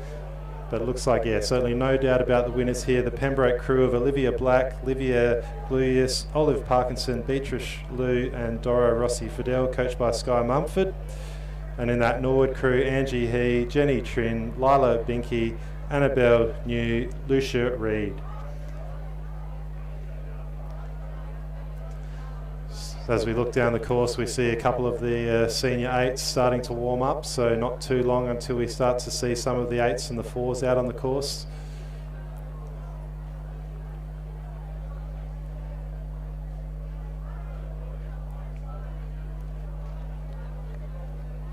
What's your tip for the 8s, Amber? Oh, well, I'm not thinking about the 8s. I'm looking at these guys out in the water, and also looking at the conditions, and the wind, albeit light, has dropped right off. So this is beautiful, almost glassy conditions that these Pembroke girls, I'm just watching them row over this beautiful glassy water that is becoming more and more fair as the day goes on. There's certainly no issues with fairness this year. There can be issues. Pembroke just crossing the line now in that B final of the A event. But no, being an outdoor sport, there can be issues with fairness and lanes be redrawn. But certainly West Lakes is generally reasonably good in terms of fair conditions. You can get a nasty crosswind at times. But no, certainly none of those issues today, and I'm sure the senior coach has been watching the forecast to make sure they know what's coming up, but I believe it's going to be staying like this all day as that Norwood International High crew comes across the line to round off this B final of the Schoolgirl 910A Coxed Quad event. And we're seeing the A final of the A's lining up here just past the 1500 metre mark. Like I said, that pink house is gone, James, so I don't know. They're probably about 100 metres behind the line. The boat race officials doing a great job today. Shout out to the boat race officials. It's a great way to contribute to rowing if ever you wanted to contribute but weren't so keen at rowing yourself. Becoming an umpire, becoming a boat race official is a great way. And we're a sport that relies on our volunteers, and that's why we're a very pure and noble sport. Do you think, James? There is nothing worth doing more than messing around in boats, Amber. There was I think it was a rat told me that once. Yeah. But certainly we have 10 minutes between these A finals, so a bit of time to go through the starters here. In Adelaide High in lane 1, we have Jasmine Teasdale, Marilena Papagianni, Chelsea Maltzer, Ruby Smith, coxed by Ava Zhang, coached by Evelyn Rodwell. St Peter's Girls in 2, Jemima Vicker Lamb, Olive Dawson, Lucille Trengrove, Ross Stavru, coxed by Eva Lands, coaches Brinley Millwood, Carolyn McNally, Pearl Richards. Walford in lane 3, Claudia Kovac, Chloe Brammy, Annabelle Castley, Amelia Humphries and Illy Finkermeyer, coached by Sophie Waters. Loretto Marriotville, Alice Frierson Lee, Ruby Kernahan, Eugenie Anderson, Lelia Bryant, Winnie Katsaros, coached by Dario Sportelli. Dario doing a lot of coaching today. I think he's coaching the 8s as well. Ainsley Brennan, Eva Tierney, Carrie Lehman, Rosa Lucas, Grace Andre, coached by Angie Franco at Seymour. Unley High, Madison Possingham, Clancy Absalon, Keely Pitt, Lily O'Neill, Sienna Kraut, coached by Thomas Osborne. Scotch College, Eloise Fletcher, Tori Blau-Robertson, Aviva Bailey, Sophia Naish and coxed by April McCabe. And finally in lane 8, Wilderness, Isla Ballastron, Allegra Halaftis, Matilda Burns, Asha Dan, Georgia Reddick, coached by Marjorie Tucker. So this is the pinnacle event for the Year 9-10 girls quads. We look forward to this. We've got 8 crews in the final, so a full field here. A strong predictor of the strength of the senior squad for next year is this race, the A final of the A grade of the Inters. Certainly the Loretto crew here, based on their B and C crews, would be looking strong here. They're in the centre lane. They've got Walford and Seymour on either side of them. So this will be interesting. This could be interesting, and we're off there. Looks like all crews have got out cleanly. Possibly the crew on the far side has jumped out of the start a little bit. That's the Wilderness School. So we'll see how that settles after a few hundred metres here. Sponsored again by Sykes Rowing. Yes, Sykes. So I'd say the majority of boats out there will be Sykes quads. A lot of schools choosing to go to the bow coxed quads these days. There are advantages and disadvantages to that. So the bow ball, the one that crosses the line first, having the coxswain at that end of the boat. The advantage is the boats can be a little bit faster and a little bit more balanced, but it means the coxswains are limited in what they can see with what the rowers are doing. So it means a skilled coxswain can really rely on their other senses to help coach the boat. You know, there's a certain way that the boat moves, the rhythm, you can feel it in your I guess, is that proprioception, like you feel it in your sit bones, and to hear the way that the blade is entering the water, I think a nice catch, a butterfly catch, sounds a particular way. So these coxswains who are in the bow coxed boats should be tuning in their other senses. Certainly looks like the Seymour crew here has moved out a fraction. They're out with Loretto and Walford as well. I'd say those 3 crews have had the better of the starts here. A little bit tricky with the 8 crews on the water, but I'd certainly say that's the Seymour crew out in front there. Gee, almost a third of the race down, and it's still anyone's race at this point. So Seymour look like they've just got the sit on the rest of the field there. Loretto on their right hand side, probably the closest contender there. So that Seymour crew, coached by Angie Franco, doing a nice and clean, probably almost a length of clear water there, but certainly there are probably 3 crews there just within contact, but you'd expect... it scares me how the drone gets this close to them, but it's amazing. It's don't want to run out of batteries shot on your drone at that point, but... But this generation, I mean, they're used to being filmed and broadcast and everything. They would be disappointed if this isn't uploaded to TikTok before they get off the water. So certainly that Seymour crew doing a good job here, nice and long, nice and clean. You can see they've got a bow Coxed boat, so they've gone for the speed over the ability for the coxswain to see what's going on. So certainly makes it a bit easier to see where you're going, but again, you can't see that blade work, so you're a little bit more limited in terms of what you can provide to the crews. But certainly the coaches, Angie Franco coaching this crew, would be doing a good job on the bike, riding up and down the path at Westlakes on the weeknights throughout the week, as well as Saturday morning. So, and Ange Franco, a gun rower herself in the Masters. You will be hearing a lot about the Masters with our next round of commentators coming up after this race. So stay tuned for that. So it is the Seymour crew: Ainsley Brennan, Eva Tioni, Carrie Lehman, Rosa Lucas, Grace Andre, coached by Angie Franco. Not dominating, but comfortable in front. So never comfortable. Never James. Comfortable. Tori Too Good will tell you off. She's relaxed. Up next. She's so it is making it look easy, making it look comfortable. Okay. Thank you, Amber. They look comfortable to me.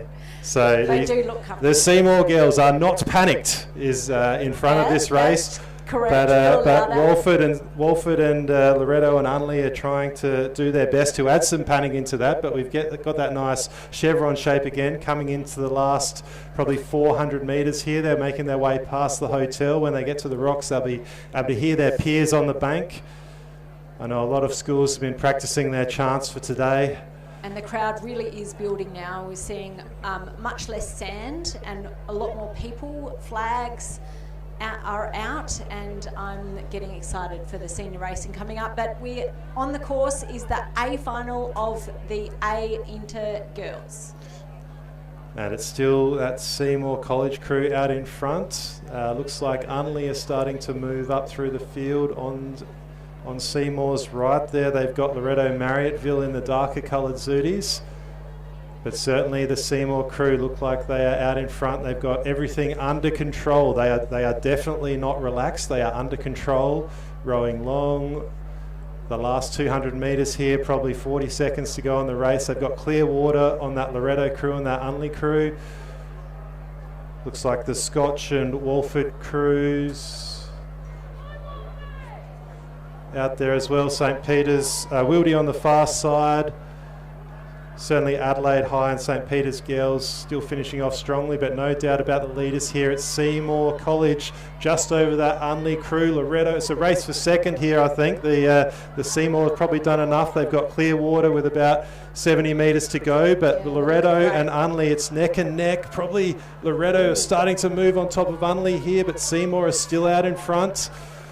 Coming into the last few strokes. Yep. Yeah, Unley probably half a length of clear water, and it's going to be Loretto over the Unley crew. Really good finish off by Loretto.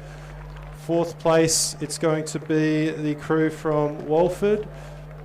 Far side Scotch finishing off now just in front of Wilderness, and St Peter's girls will be finishing off the event in sixth there. That one sponsored by Sykes Racing. I think all of those...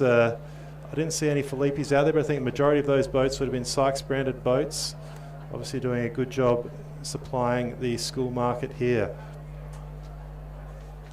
Well, thank you very much, James. You didn't tease me half as much as I expected you to, and now we're going to hand over to the next commentators that will bring you through the seniors portion of this program today. Head of the River 2026, sponsored by Adelaide University. And we have Matt Russell and Tori Toogood, both Australian representatives, very esteemed. So thank you very much, James. Thank you, Amber. Always a pleasure.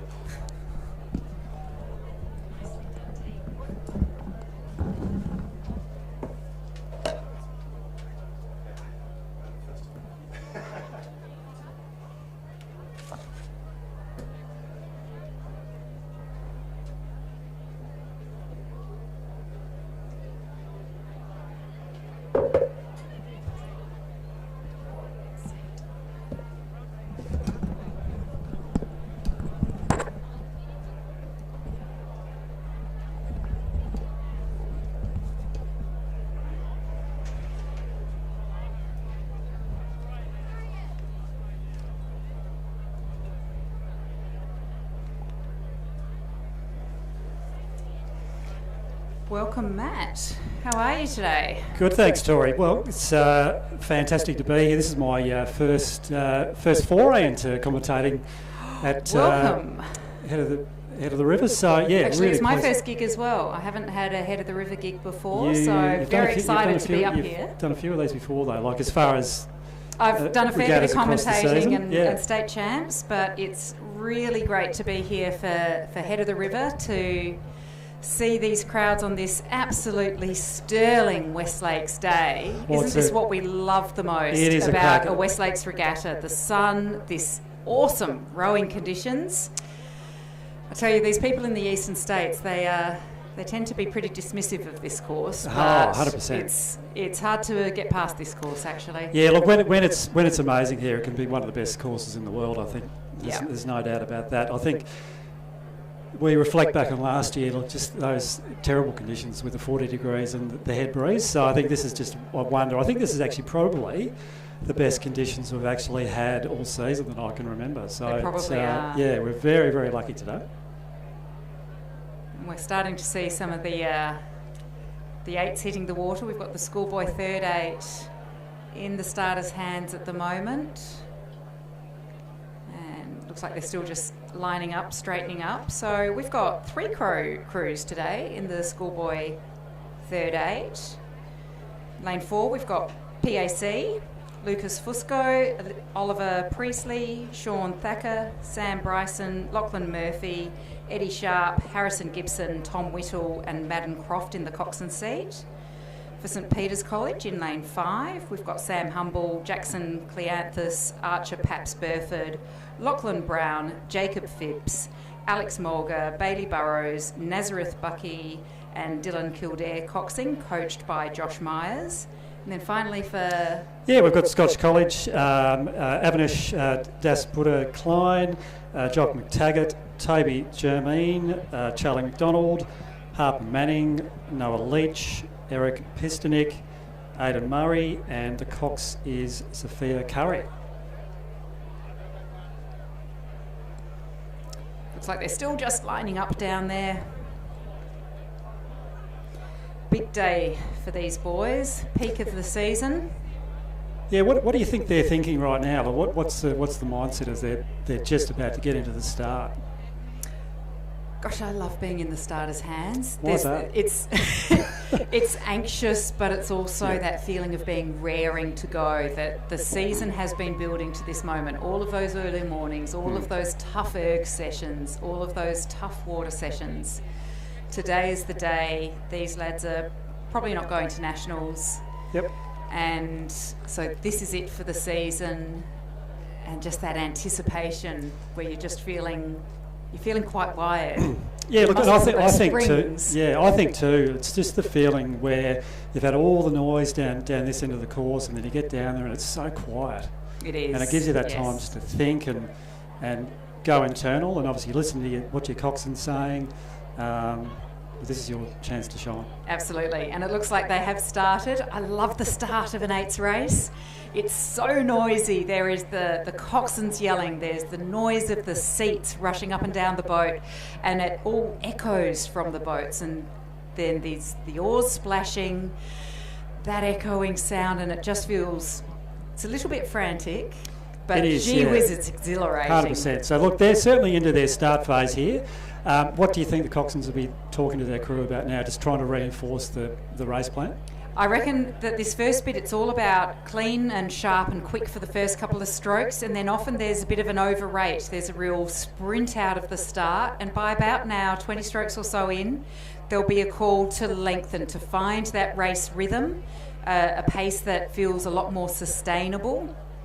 Looks like the St Peter's Coxswain has let his boat a little bit off course, so they're avoiding the buoys a little bit, heading towards the eastern side of the lane, but they're straightening themselves back up again nicely.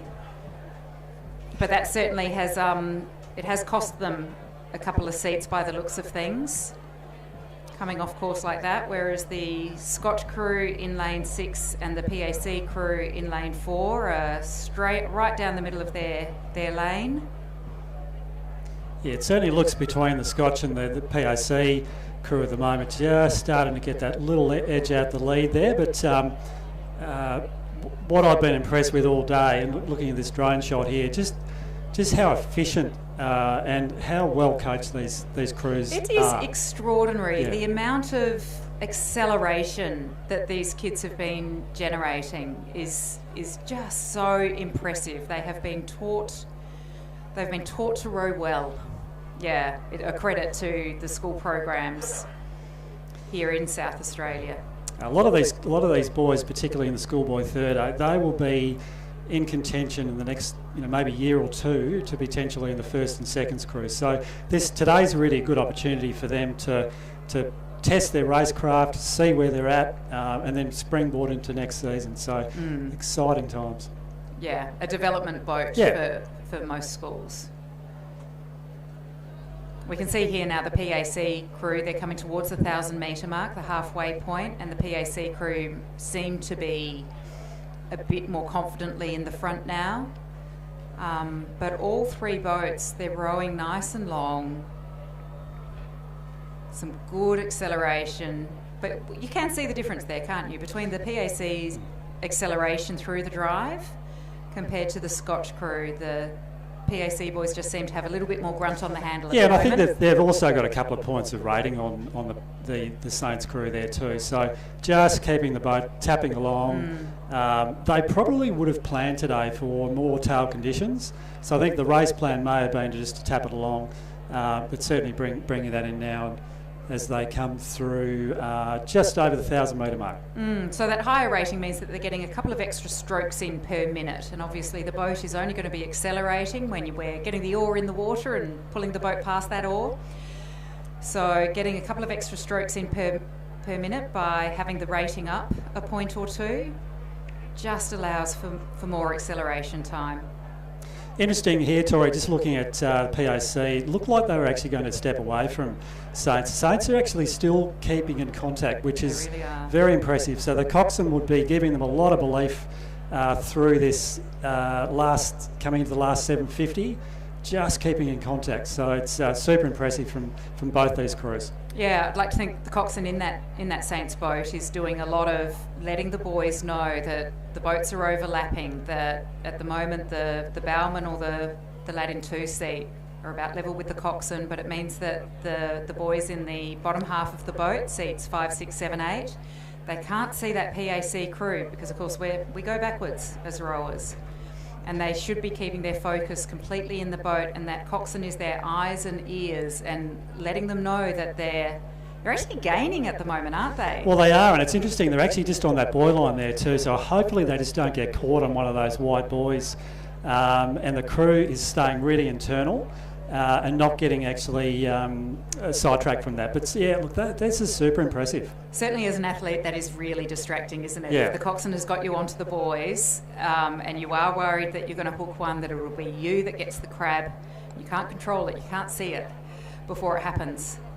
I wonder how much perhaps that Saints Coxswain is concentrating so much on where that PAC boat is and reporting that 100%. back to the boys that perhaps he's just losing his attention slightly. Now, just through there, Tori, we just saw the PAC crew just lift their rating maybe a point or two, so that would be the Coxswain's just giving them a call there.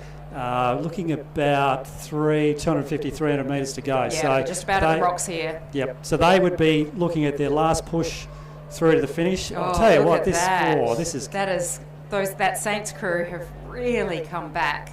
We've got a great race down here along the beach where the crowd is able to see and yell and join in to try and exhort these boys to greater things.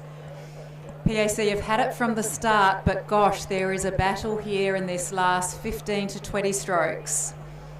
Are PAC going to be able to maintain that slight point advantage? Are they going to maintain their length and maintain their lead? Gosh, that is close. This is super impressive rating from both crews here. Look, they're both up around, would be high 30s, even going into low 40s now. Oh, look, I'd have to say... It looks like it's still PAC, but just it's only a canvas in it at the moment. Just that little bit of boat out the front as they come directly past the commentary here. It looks like the Saints bow ball is on the two-man seat for PAC. So PAC do have it by a quarter to a third of a length. Well done. But that was fantastic racing. The Scotch crew are finishing it off now as the third boat in the race. But a gallant effort by these boys today. And you could see the elation in that PAC boat as they went over the line. They knew they were in for a fight in that last 250 and they just held on. Congratulations to the boys. That's an enormous racing across the field. Racing's so much fun, isn't it, Matt? Well, it's interesting like that, and I'll be... yeah, it is. So just chatting, but if we chat to the boys after the race, I would be guessing that they would have thought that took about a minute or two. Like it just goes so quickly. And it's so important for these crews to be really zoning in on their own boat and their own efforts. But this is, head of the river day. It's a different day. It is. It can do funny things to your mind. Time does funny things when you're out there racing. I think for some of the lads it might have been 2 minutes of effort. For others it might have felt more like 15. It might have felt like it was never ending. that middle 1,000 can seem very, very long where it hurts.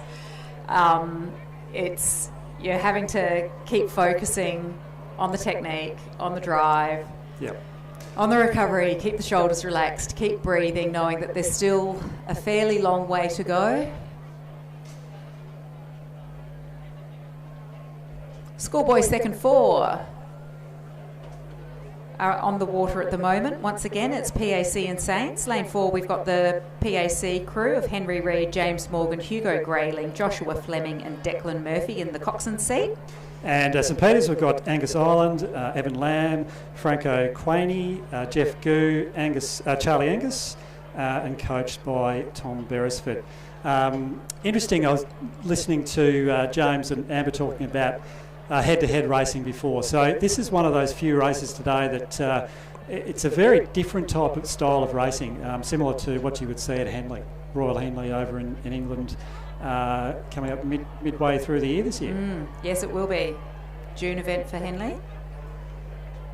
Yeah, it'll be quieter out there. The two coxswains will both be, again, making calls for their crew to keep their minds focused and to be transferring all of that anxiety and all of that anticipation and energy into actually moving the boat, getting over the line first.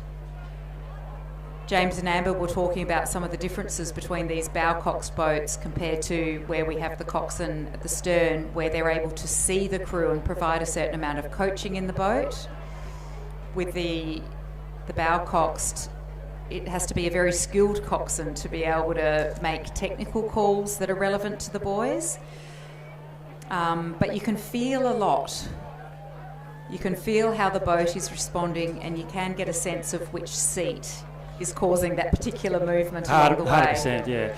Interesting look at these crews today. So if you look at this St Peters College combination, been a lot more consistent than the PAC crew.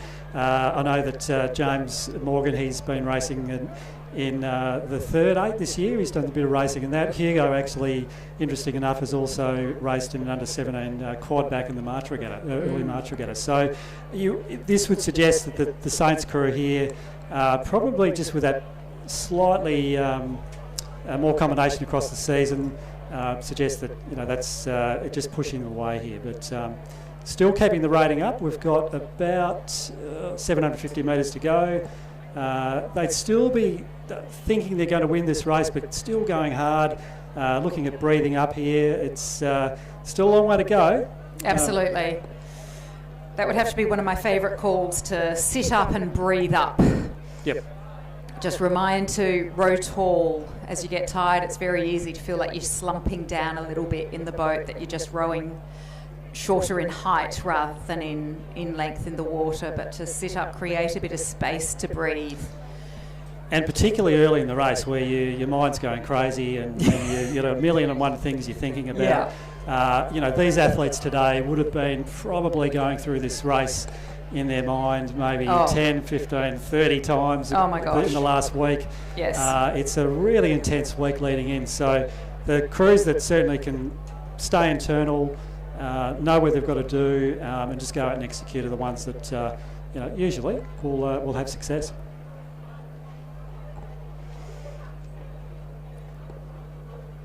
A reminder to anyone out here today, particularly the rowers, you can go to the Adelaide Uni marquee on the lawns near the club rooms for free physio services, including muscle stretching and massaging. They've got a little bit of recovery stuff there as well, so do make sure you check that out. But these schoolboys second fours are now down to the beach. They're at the rocks. They've got 250 metres to go. This is where we have our final step 10s, 3 lots of 10 strokes, yep, with a particular focus for each of those little packets of 10 strokes. It's very hard to think beyond 8 or 10 strokes when you're out there, but it's also quite hard to think for less than that period. Well, I think certainly for the St Peters boys crew now, they'll be starting to think about the win. But being reminded by the Coxed, and there's still 20 strokes to go here. They've still got to actually. You can still lose a race in that time, unfortunately. I've certainly been in those situations before. So yes, it's never over till that last stroke. But the Saints crew have definitely got several lengths lead over the PAC lads at this point. They're rowing like they can feel the finish line is quite close there. So that's Evan Lamb, Ziggy McKenna, Franco Caney, Jeff Goo and Charlie Angus Coxing, coached by Tom Beresford. And then the PAC crew of Henry Reid, James Morgan, Hugo Grayling, Joshua Fleming, Declan Murphy in the coxswain seat. And there's the finish for Saints. Feeling of relief, I reckon, when you've got a big lead like that. You're just crossing your fingers that nothing messes up, that the course stays straight, that you don't hook a buoy. Just getting it done.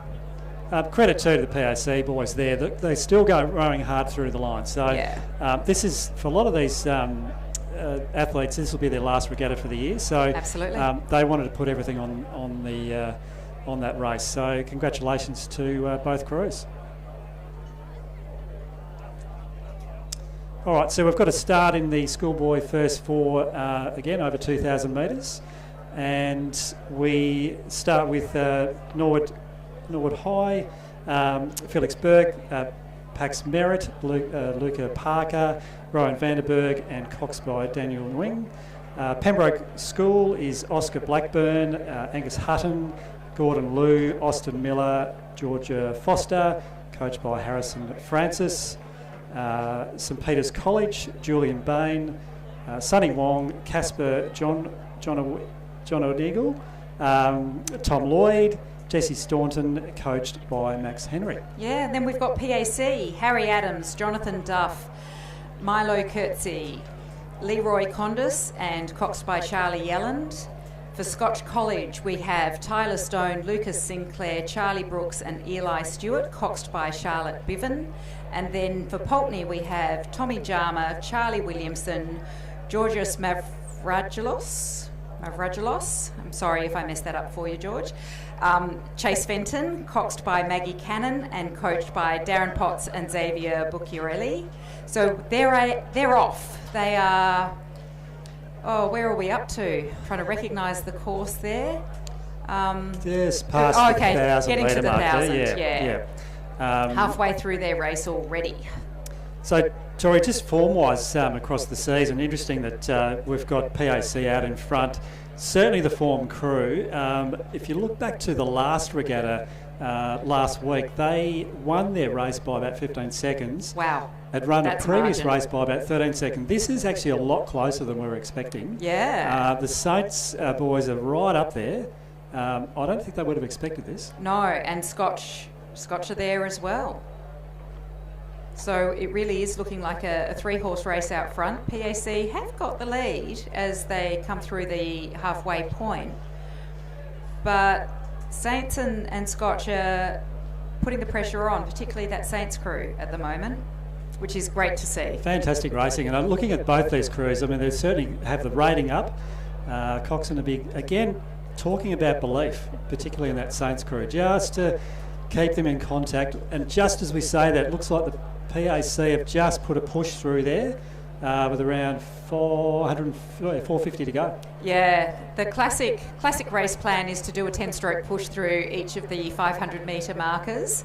Some crews try and be a bit sneaky and start at 50 or 100 metres before that to get a bit of a jump. Yep. But now that they've only got about 400 metres to go, the focus really will be on just pushing that length out. PAC will be wanting to throw down the hammer and really break the hearts of the Saints boys. Yeah, to certainly stomp out in front, and Saints will be doing everything they can to maintain that contact and pressure and create their own opportunity to be able to get the win. Just looking at that drone shot, I mean, there's still an overlap there. There's isn't an there? overlap there. I think they would have thought they would have broken them by now. So this is fantastic racing coming to the last 250. Classically, a length margin is 3 seconds, and so this is a long way from the 15-second margin that PAC have been winning by in recent weeks. Super impressive. Saints have done a great job here creating a much more competitive environment for them, giving them a little bit more of a tighter race. Yeah, it certainly looks like PAC have actually broken the back of it there. Just so you can see the ratings rating up. They've got about 3 or 4 points on the Saints crew. They are really on top of it. Look, beautiful rowing there. Just look how strong those finishes are. Really amazing rowing in that last 10 strokes. And certainly, they've certainly got about 2 or 3 lengths over that last 250. So just broke the back of it. It'd be interesting to see the time on that too. I know they rode a 6:51 last week. That's pretty hot. Not They're too very bad. hot for a schoolboy crew. So we've got Scotch coming through the finish now.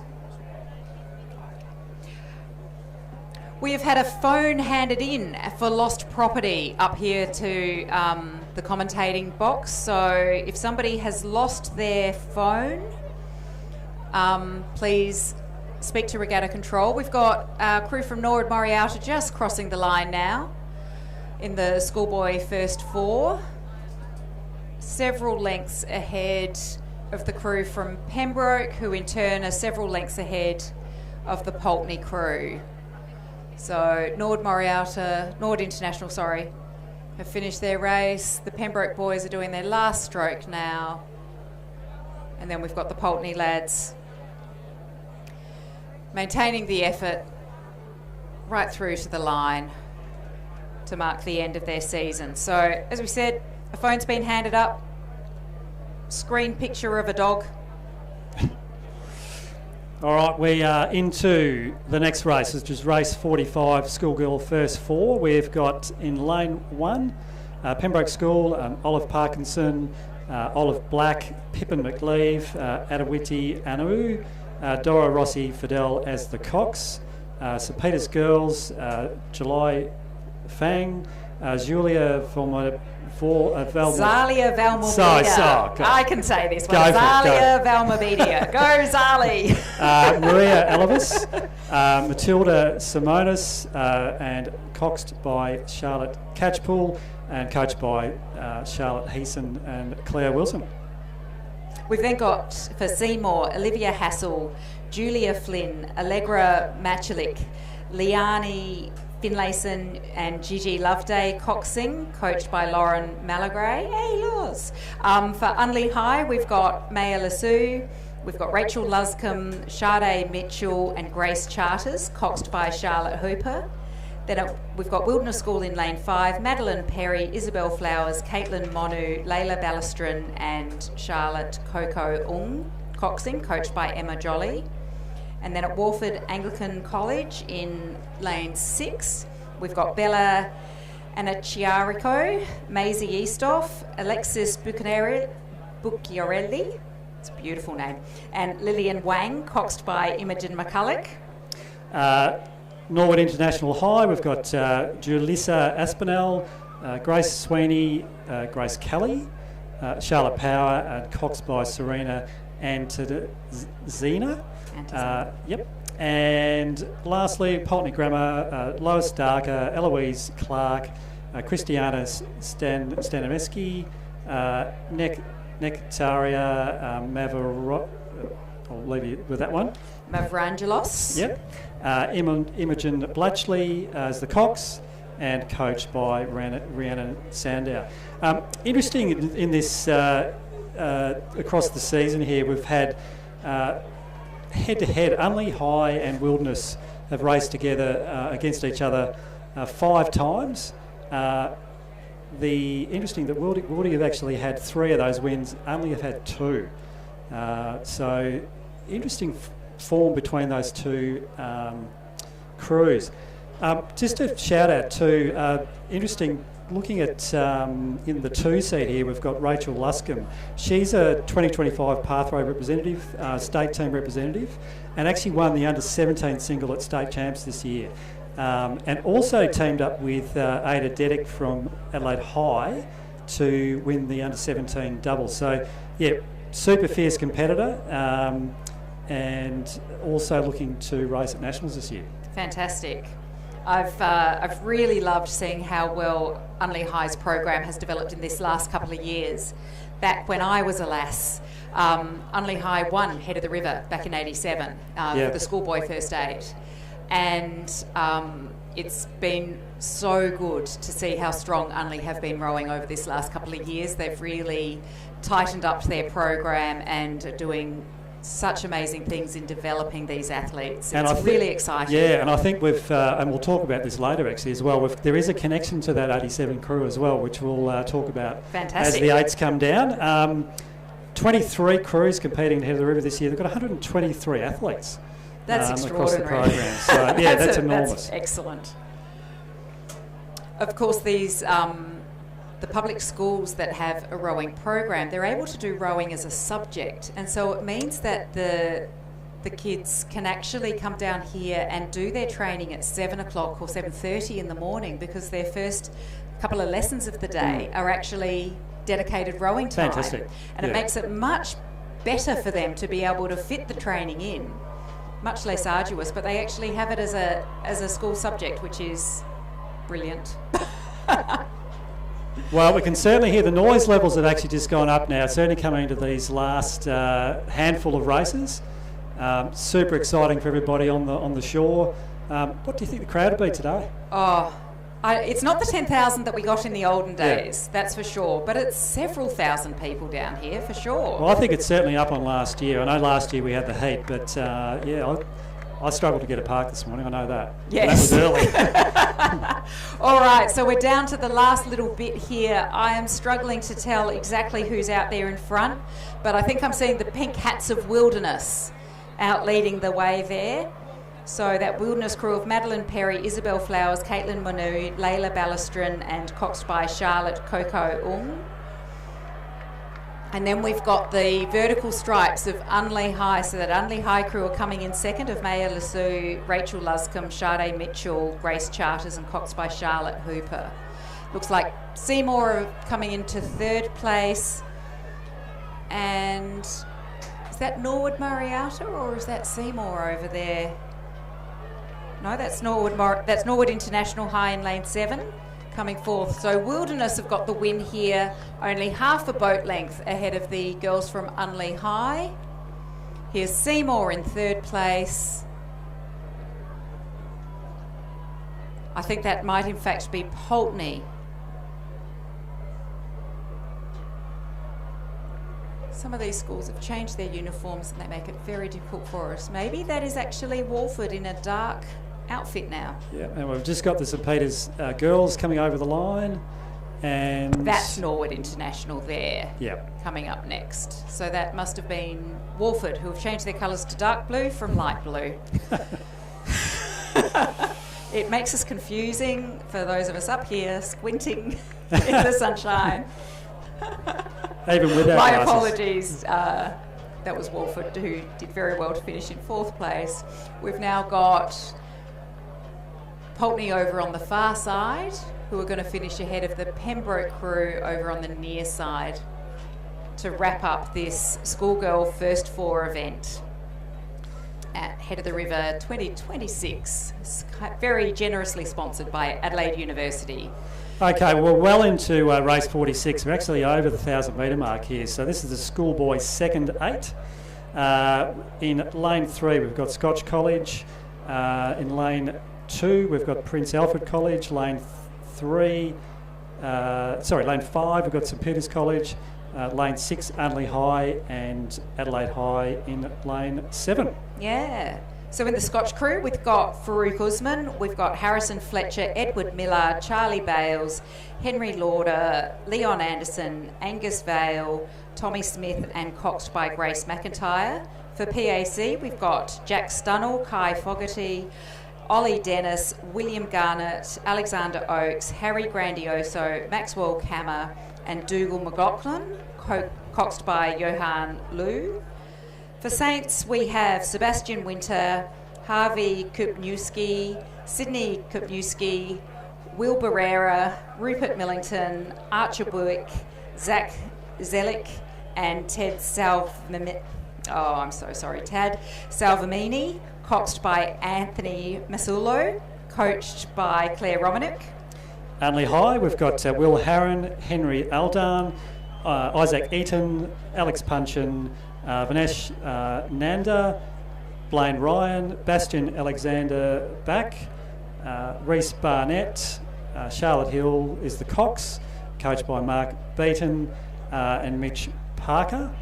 And the Adelaide High, we've got Samuel Wood, Ryan Jimmy, Lachlan Chambers, Yashir Kaki, Phineas Lloyd, Elliot Robinson, Nicholas Miglis, Tyler Chikosi, coxed by Harrison Meyer and coached by Violet Rosser. So these boys are down into the last 250 already, and so it looks like it might be PAC just ahead, but they're battling it out with the St Peter's College crew. Once again, it's a Saints and PAC battle. This is actually really similar to the last race. So the last race last week, PAC only beat Saints by 1.9 seconds. Oh, it is close. This is going to be quicker. And I think here Saints have just gone bang. Oh, their stroke has just gone berserk here. And these last 15 strokes. Who's got their bow ball in front? It looks like Saints have got it. They've got a couple of seats on this PAC crew. Fantastic. I know that my crewmate Emily El Khoury is actually coaching that PAC crew. Oh, that was close. Saints got the win there, about quarter to a third of a length ahead of PAC. And those two crews just fought each other, earning more and more out of those crews, out of the boys, leaving behind Scotch, who are coming across for 3rd place now. Still going hard too. They are working really hard. There is no dishonour here at all. And then it looks like we've got the Unley High crew finishing in 4th place, and the Adelaide High crew with their brightly coloured hats. You can't miss them. Can't miss them. I do appreciate it when the schools do get the coloured hats that are a theme throughout the club to make it a bit easier for us to identify which crew wearing dark suits is out there, because dark suits seem to be the fashion. Oh, look at this drone footage of the course. Wow. Look at glorious Would you West want to be Lakes. anywhere else? The beach just over to the west there. My goodness gracious, what a stunning course, what a stunning day for a little bit of messing about in boats. I know. Schoolgirl second 8 will be in a moment. There looks as though we've got a wee bit of a breather. Those races were all very tightly programmed, but the schoolgirl second 8 has got a couple more minutes until it's due to start. And then, of course, we've got the schoolboy first 8 and the schoolgirl first 8s doing the last little bit of the warm-up. So again, if you're able to see the drone footage that we've got right now, you can see some of the boats still making their way to the start. They'll be doing their racing starts, finishing the warm-up, trying to contain some of their nerves. Stay here focused. we go. Yeah, this is a great shot here, just showing. Oh, So this the would be marshalling. this is where the crews are really starting to zero in. They've probably got, what are we looking at, a couple of minutes before start, or certainly within the start, so they would be just focusing on the first 2 or 3 strokes, I'd imagine, Tori? yeah, at the moment there'll be a little bit of noise. The coxswain is asking their crew to straighten up. The starter will be speaking to the boat holders to move the boats forward or back a centimetre or 2. We can see from the water movement on this drone shot that there's a cross tailwind, Yeah, the which wind- the can wind's make getting it up. just it's a bit slippery out there, Oh, but they're we're right. off. It looks as though the crew in the middle, Walford, were not quite straight compared to the other crew, so there's a bit of correcting needing to happen by the coxswain there, but they're off. These first strokes are about squeezing the boat, then it's normally over-rating and just really being able to burn off a little bit of that nervous energy.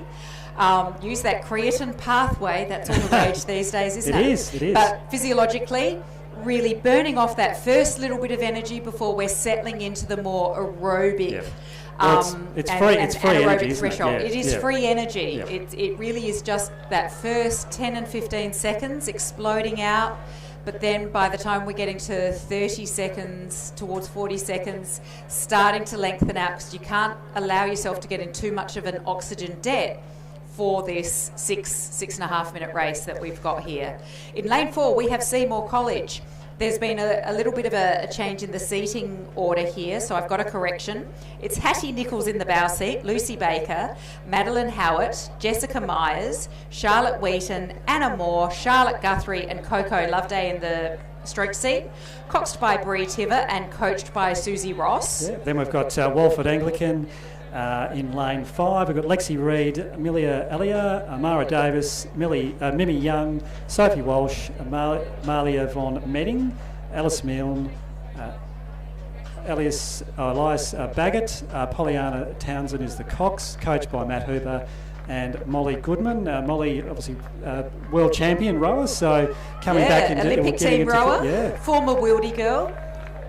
And Matt Hooper was coaching at Walford very soon after I was racing against Walford schoolgirls. And very esteemed masters rower Very as well. esteemed masters rower and emergency physician. And Scotch College in lane 6, we've got Emily Appleby, Georgia Tucker, Abigail Lindsay, Brielle Wilcourt, Mia Lupton, Charlotte Macarith, Sophie Mays, Charlotte Ellison and Tash Corbett is the cox. I think we might have Stella Wakelin in that Oh, boat. okay, we've got a change, yes. It looks like Okay. there might have been a change. It's difficult for us to exactly tell, but I think it might have been a change for Stella Wakelin into the boat. Now, these two crews across the season, they've actually been racing and doing a lot of their racing against the first 8s. Yeah, so we can see that we've got Seymour and Walford on the screen at the moment. And- Scotch have just dropped out of vision a little bit. And impressive racing. A lot of the times they've actually been matching and actually coming They up have. to a lot of the first crews. Yeah. And in some cases actually beating them. So Well, they've very certainly earned a impressive. spot in the Yeah. final, haven't they, in some of the schoolgirl racing over the season, racing against those first boats. Both Seymour and Walford have got a really strong rowing program for their senior girls that's built up from the ground. We can see, and we have seen today, how strong some of their junior rowers are, Yep. and how well they nurture their young rowers to build them up and develop them ready to then have a really strong senior program. Well, you'd know Susie Ross very well. What would she be talking to the crew about before today's effort? I think a lot of the time it's about actually containing the nerves. The work has all been done. The work was all finished with a couple of weeks ago, and it's about maintaining the sharpness, but helping keep the nerves and the overthinking down. This is the pinnacle of the season. This is the last race of the season. They have been competitive and they are wanting to really put their stamp on this race. And so talking to them about focusing on all the things they've been focusing on for the season, maintaining that length, concentrate on each stroke, don't get ahead of yourselves, keep the mind within the boat, focus on the things you can control. Easier said than done. Oh, indeed. Oh, indeed. So interesting here, they're looking at Seymour pushed out to a good early lead. Walford are actually coming back. They are not prepared to be beaten today. They are saying, no.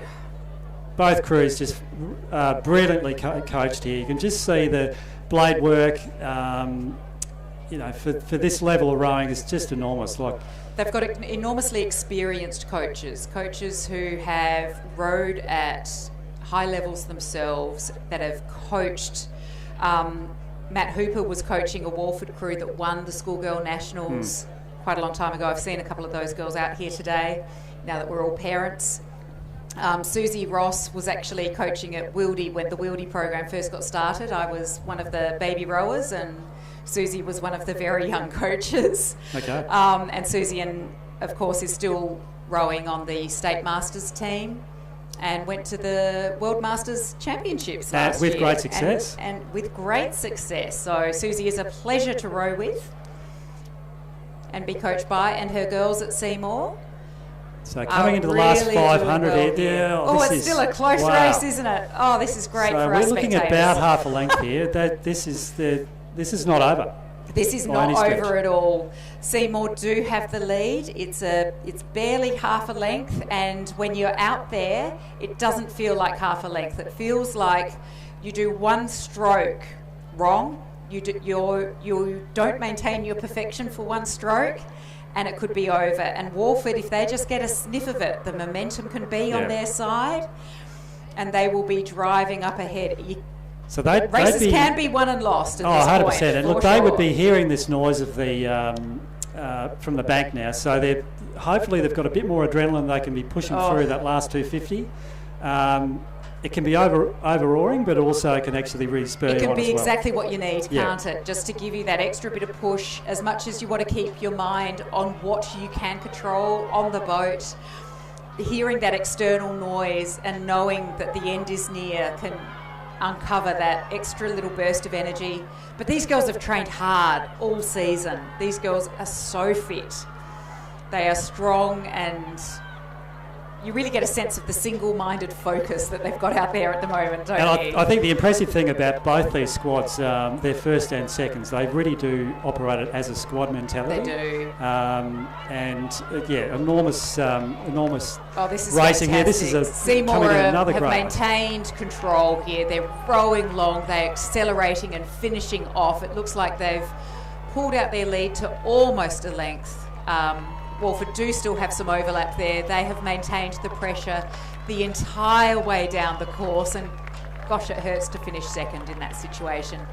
But they have fought so well and so hard, and that has been a tremendous race today between Walford and Seymour. Congratulations to Seymour winning the Schoolgirl second 8 race at Head of the River 2026. We can just see on that drone shot now we've got the crews in the start for the race 48, which is the schoolboy first 8.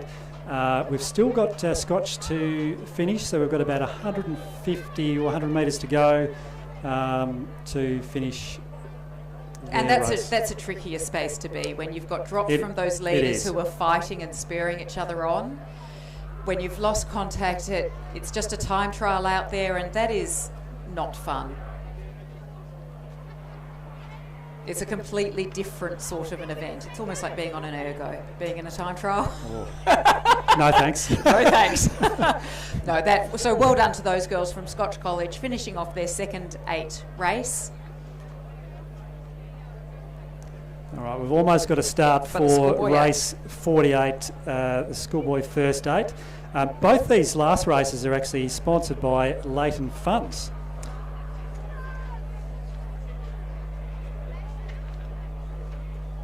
Leighton Funds is an Adelaide-based property investor and fund manager. They invest in a range of different areas, including industrial, regional, retail and office property across Australia.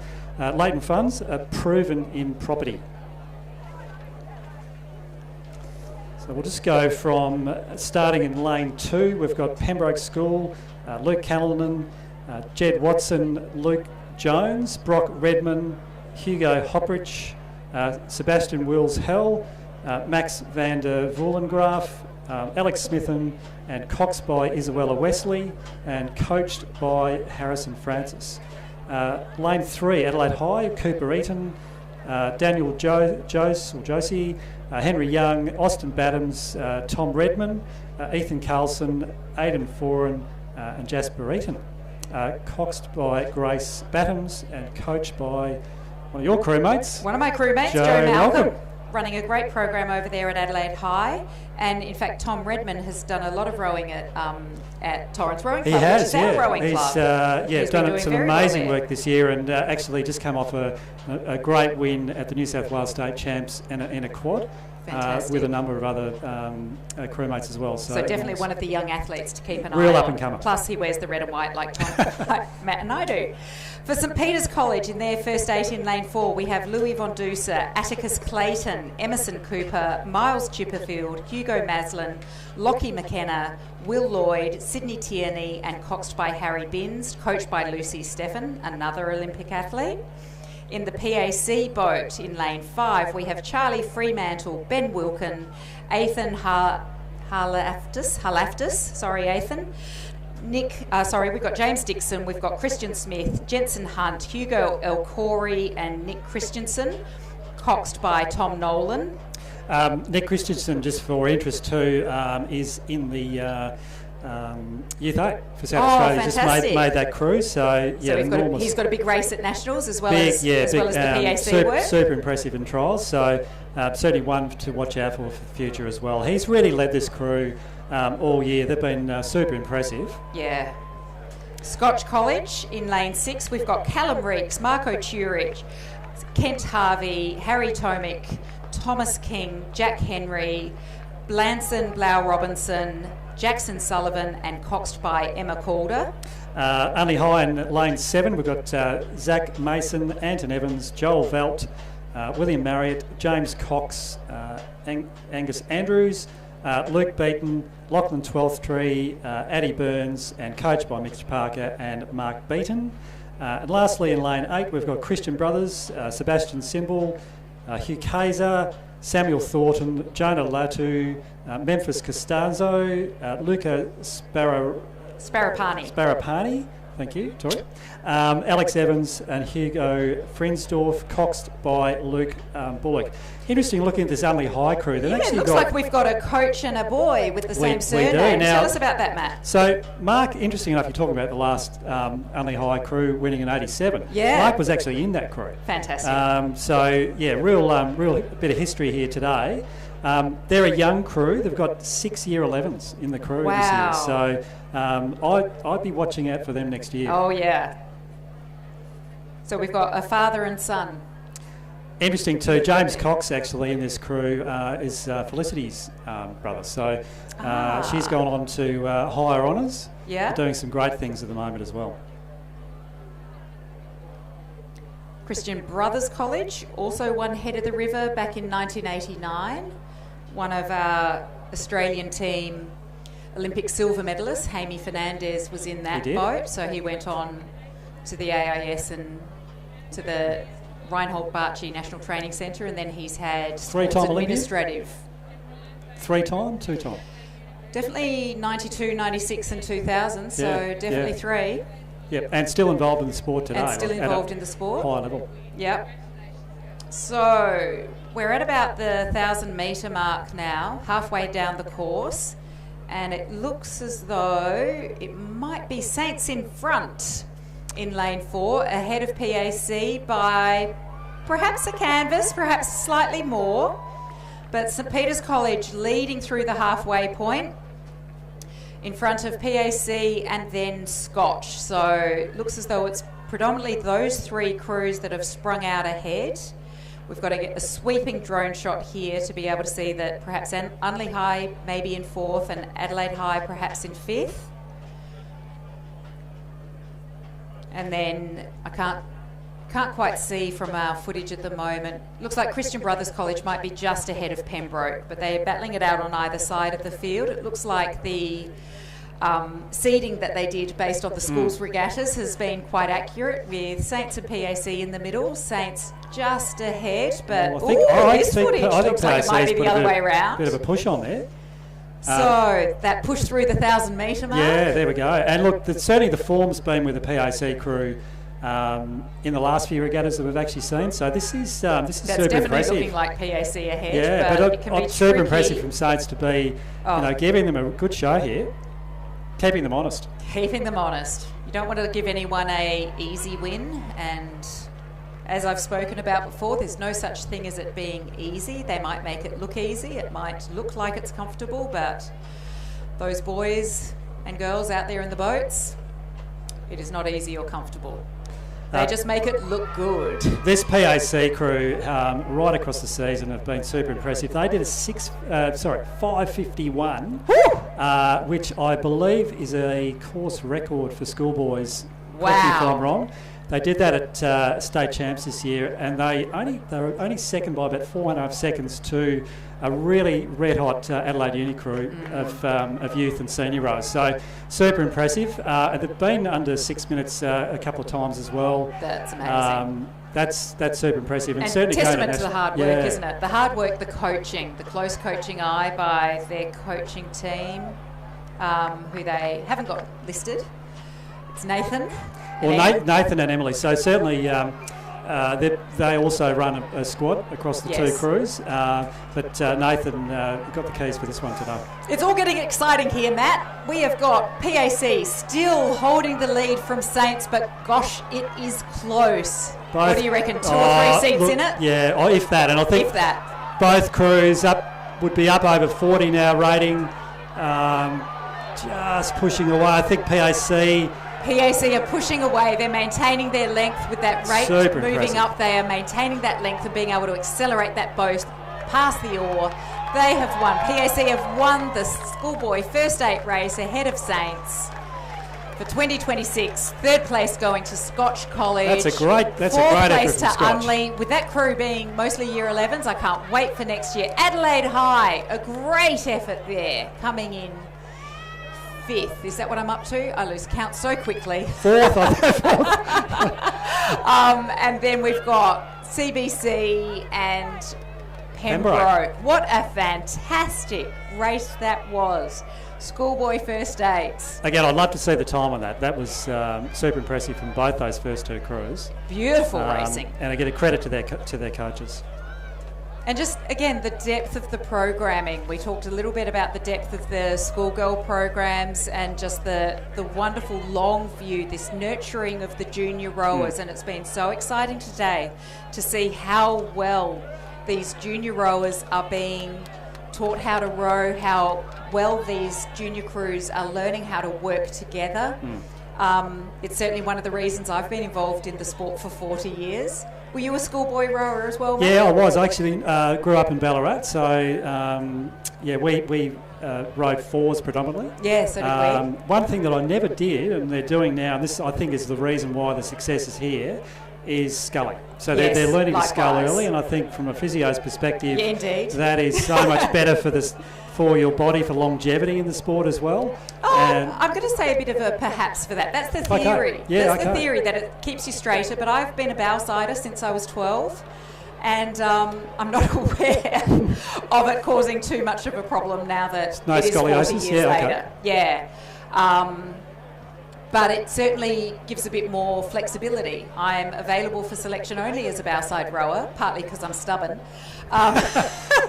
And I haven't shown much interest in learning how to scull properly or row on stroke side. Also, we always need more bowsiders. So for those that are considering joining a club to row or looking for selection in some of these state crew boats, row bowside. There's always a need for more bowsider. All right, we're at the last race. We've got the schoolgirl first 8s. Race 49. Final race. So we're starting off in lane 1. We've got Loretto Marriottville, Charlotte Wood, Natalie Bayliss, Ava McCulloch, Alice Shanahan, Jessica Nguyen, Maisie Honor, Oliver Tilley, Liren Ma, and Coxed by Annie Redwood. St Peter's girls, we've got Beverly He, Izzy Huff, Matilda Wilkin, Grace Jones, Bay Reynolds, Cleo Connor, Zara Perrone, Evelyn Kelly, and Coxed by Lexi Fishlock, coached by Claire Wilson and Charlotte Heeson. At Wilderness in lane 3, we have got Ella Smart, Miller Rinaldi, Beatrice Sutton, Margot Tembel, Elena Rue, Maya Ianella, Annabelle Basham and Jess Felsted, coxed by Sophie Proudman and coached by Rebecca Cook. For Seymour in lane 4, we have got Lauren Halls, Olivia Piscianello, Sky Birdseye, Harriet Foster, Georgia Guthrie, Clementine Michelle, Imogen Johnson, Ava Charlesworth and coxed by Ella Edwardson, coached by Joe Franco. Lane 5, we've got Walford Anglican, Madeline Rogers, Hannah Silcock, Nina Kovac, Harriet Patterson, Charlotte Matthews, Emily Turner, Imogen Griffith and Olivia Masters, coxed by Susanna Hall and coached again by Matt Hooper and Molly Goodman. Running a squad. Scotch College in lane 6, Maeve Sargent, Ruby White, Penny Rainbow, Piper Steiner, Stella Spelvins, Harriet Twelftree, Senna Bailey, Izzy McTaggart and coxed by Leah Struick. I'm just going to interrupt because they are off. This is an 8-boat race. The noise up there at that start would be so exhilarating. Honestly, rowing 8s, I didn't get a chance to do it at school. I've only done it on the national team and as a masters rower. But, oh my goodness, the noise. It is like Ben Hur style racing. It is clattery and splashy and the coxswains are yelling and everything moves so fast. It's so exhilarating and it's something that we just didn't experience at school rowing in forwards. No, and I think too, so different. And this is where the smart coxswains will be just keeping the crew calm but also on edge. Yes. It's a really fine line. So it looks like a couple of the crews have actually just edged out into the lead there. Certainly on form, it would be the Seymour and Walford crews. Yeah, that's what we would be expecting today. With then it looks as though Seymour, Walford, and perhaps Scotch also taking it up there. In lane 7 today, continue to introduce all these young women. We've got Pembroke School, we've got Lali Majara, Catherine Watts, Scarlett Foster, Abby Young, Matilda Liu, Mia Chapman, Evie Barris, Alex Riddler, and Beatrice Liu, coxing, coached by Tom Merrigan. And then finally for Adelaide High, we've got Annabelle Burke, Madeline Burke, India Langmead, Sophie Smedley, Zara Paulak, Mariana Hernandez Abril, Fenella Rodwell, and Ada Dedick, coxed by Tanali Godino, coached by Harrison Lindner and Ella Prow. But as we come up 750 metres or so out of the start, and it looks as though Seymour are in the lead. It is, gosh, they look in control. It's not even half a length, but they are sharp. And they are looking sharper than that Walford crew. It looks as though Walford are perhaps missing a little bit of water out the front compared to Seymour. Seymour are getting those catches. We're seeing those blades disappearing on this video footage, which is amazing. But this overhead shot that we've got here, we can see that at the moment Seymour are almost half a length ahead of Walford, then down to Scotch, then Pembroke perhaps ahead of Wilderness and Saints girls. This Seymour crew, Tori, if they win today, they'll be going for 4 in a row. This is their fourth win in a row if they can pull this off. And only Joe Franco is one off the record, and I think Walford have actually got the record of 5. Yes, I would believe that. What years was Walford dominant like that? Did your history investigating go back to that? I'd be guessing it'd be mid 2016 through that period. Right, around that time. Correct me if I'm wrong. Yeah. Yeah, I'm not quite sure. Yeah, so if anyone can text me, I'll read it. Now, interesting head-to-head with these crews this year. So they've actually raced against each other 7 times. head-to-heads, 2 to Seymour, 3 to Wolford. So, this was going to be... either way then, couldn't it? I mean, to me, this was going to be the closest race, one of the closest races of the day, and it's certainly living up to that. And certainly there have been years, I think, particularly watching these last few years with Seymour and their rowing program, they've done a very good job of timing the wins for this weekend. That if they haven't won in the weeks leading up to it, they don't let it ruffle them too much, because the goal is to be at the peak for today for Head of the River. And we're seeing Jo Franco with her extensive training history. Jo Franco is the coach of the first squad over there at Seymour, along with Amanda Tidswell, and with her background in fitness training and in achieving peak performance with athletes, we're really able to see that come through, along with her outstanding record as a rower and her technical know-how and knowledge. Yeah, and look, she was an amazing athlete in her day. Lightweight, obviously world champion. Yes. 2001. That quad, I was actually watching that race last week. It's just like to see the look on her face when she was coming through that last 1,000, dominated the whole race. Isn't the internet great that we can go back and watch these old races?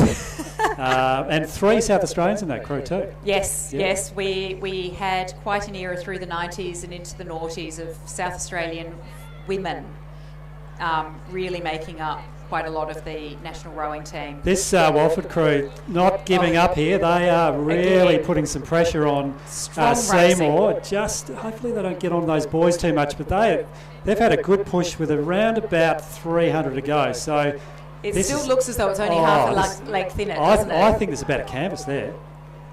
So it is close racing. Again, as I said, half a length out there. Still feels like if you do one tiny thing not right, you will pay the penalty and lose that advantage. And once a crew gets a sniff that they are faster, the momentum and confidence that builds with that is absolutely extraordinary. Getting noisy now for the girls. So this is looks like Seymour's put another push on. Wolford are they're giving no quarter whatsoever. This is a proper battle. The noise here, I reckon this is noisier than for the boys' race. So the crowd here is yelling hard and passionately for these crews. Seymour seem to still have it, but there is not much in it at all. Again, the pressure on these girls to not do something not right is enormous. Trying to stay focused when every muscle in their body is screaming. So coming into the last 50 metres now. Oh, look, that Rock crew pushing up and pushing up. Seymour still less have than it, a canvas. But it's barely a canvas. Well done, Seymour, just by about a canvas there to Wolford. And coming so through. Well fought by Wolford. Third place to Scotch. Great effort from Scotch. Great effort from Scotch. They've been bridesmaids all day. Pembroke in 4th. Well done to Pembroke in 4th place there. Wilderness in 5th. Wildy and St Peter's girls in 6th. And then we've got a battle between Loretto Marrickville and Unley High in the outside lanes. They're a long way apart from each other. They're still, they know. They are, so their coxswains are going to be giving them lots of placement information as to how they are sitting and to try and help the girls keep their heads in the race. And you can see the effort that both these crews are putting in, maintaining that intensity right the way down to the finish. Oh, that's going to be difficult to call. It looks like it might be Adelaide High, but again, there's barely a canvas in it between Loretto Marrickville and the Adelaide High crew. So well done on all of those crews making it to the final. An amazing season, and congratulations to Seymour. 4 in a row, 4 on the trot for Seymour, and those girls will be heading off to Nationals next week. Thank you everybody for your support of Head of the River 2026. Thank you especially to Adelaide University as the major sponsor for the event today. You'll be able to catch the live stream, the recording of all of these races. And so it means that in 25 years, you can still go back and enjoy the race as you did this week, Matthew, watching those watching those lightweight girls from 2001. 100%. Thanks also to our host schools today, Norwood International, Prince Alfred College, Seymour College and St Peter's Girls' School for putting on such a wonderful celebration for school rowing in South Australia. We're so fortunate to have conditions like today. This venue, we've been here for beautifully organised since 1977, but it is just pleasure to be here and to see such great racing. Absolutely, and there's some merch to get. If you need some merch to commemorate the day, there is a merch stand here as well. It looks like they've got the last of their orders that they're collecting now. I see that the PAC crew have thrown themselves in the water off the pontoon, celebrating their win. It's no longer just the coxswain that gets wet, but the entire crew have gone for a swim there. Beautiful day for them. What a great feeling that would be to actually win your first date. Oh, absolutely. It's two in a row for PAC. PAC. And Seymour, enormous 4 in a row. That's 4 in a row. It's great. A legacy. It is a legacy. It is a legacy indeed. Winning head of the river is always, it is a great feeling. It is a great feeling, that feeling that the year has come together so well. But congratulations to everyone out here. I also know the pain of finishing last.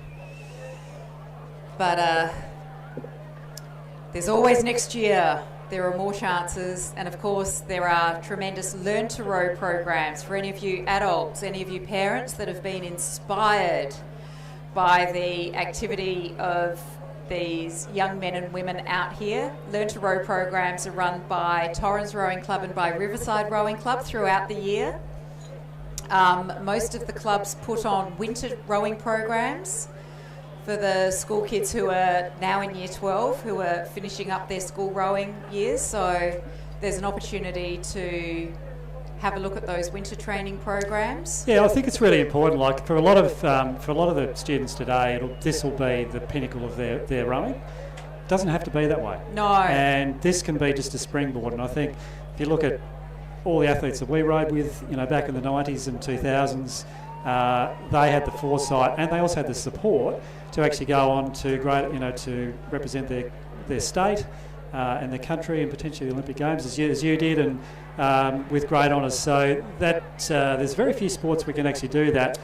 And also from a camaraderie perspective, just have that teamwork. I'm biased, I know you are. There is no better sport for teamwork and Absolutely. to learn those lessons in life.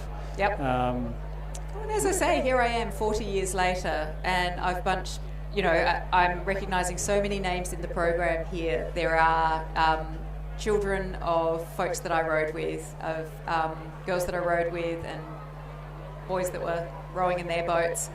And just the community sense of rowing is pretty peerless, I think. So Learn to Row programs for the adults, get amongst it. Winter rowing programs for the athletes that might have finished their school rowing years now.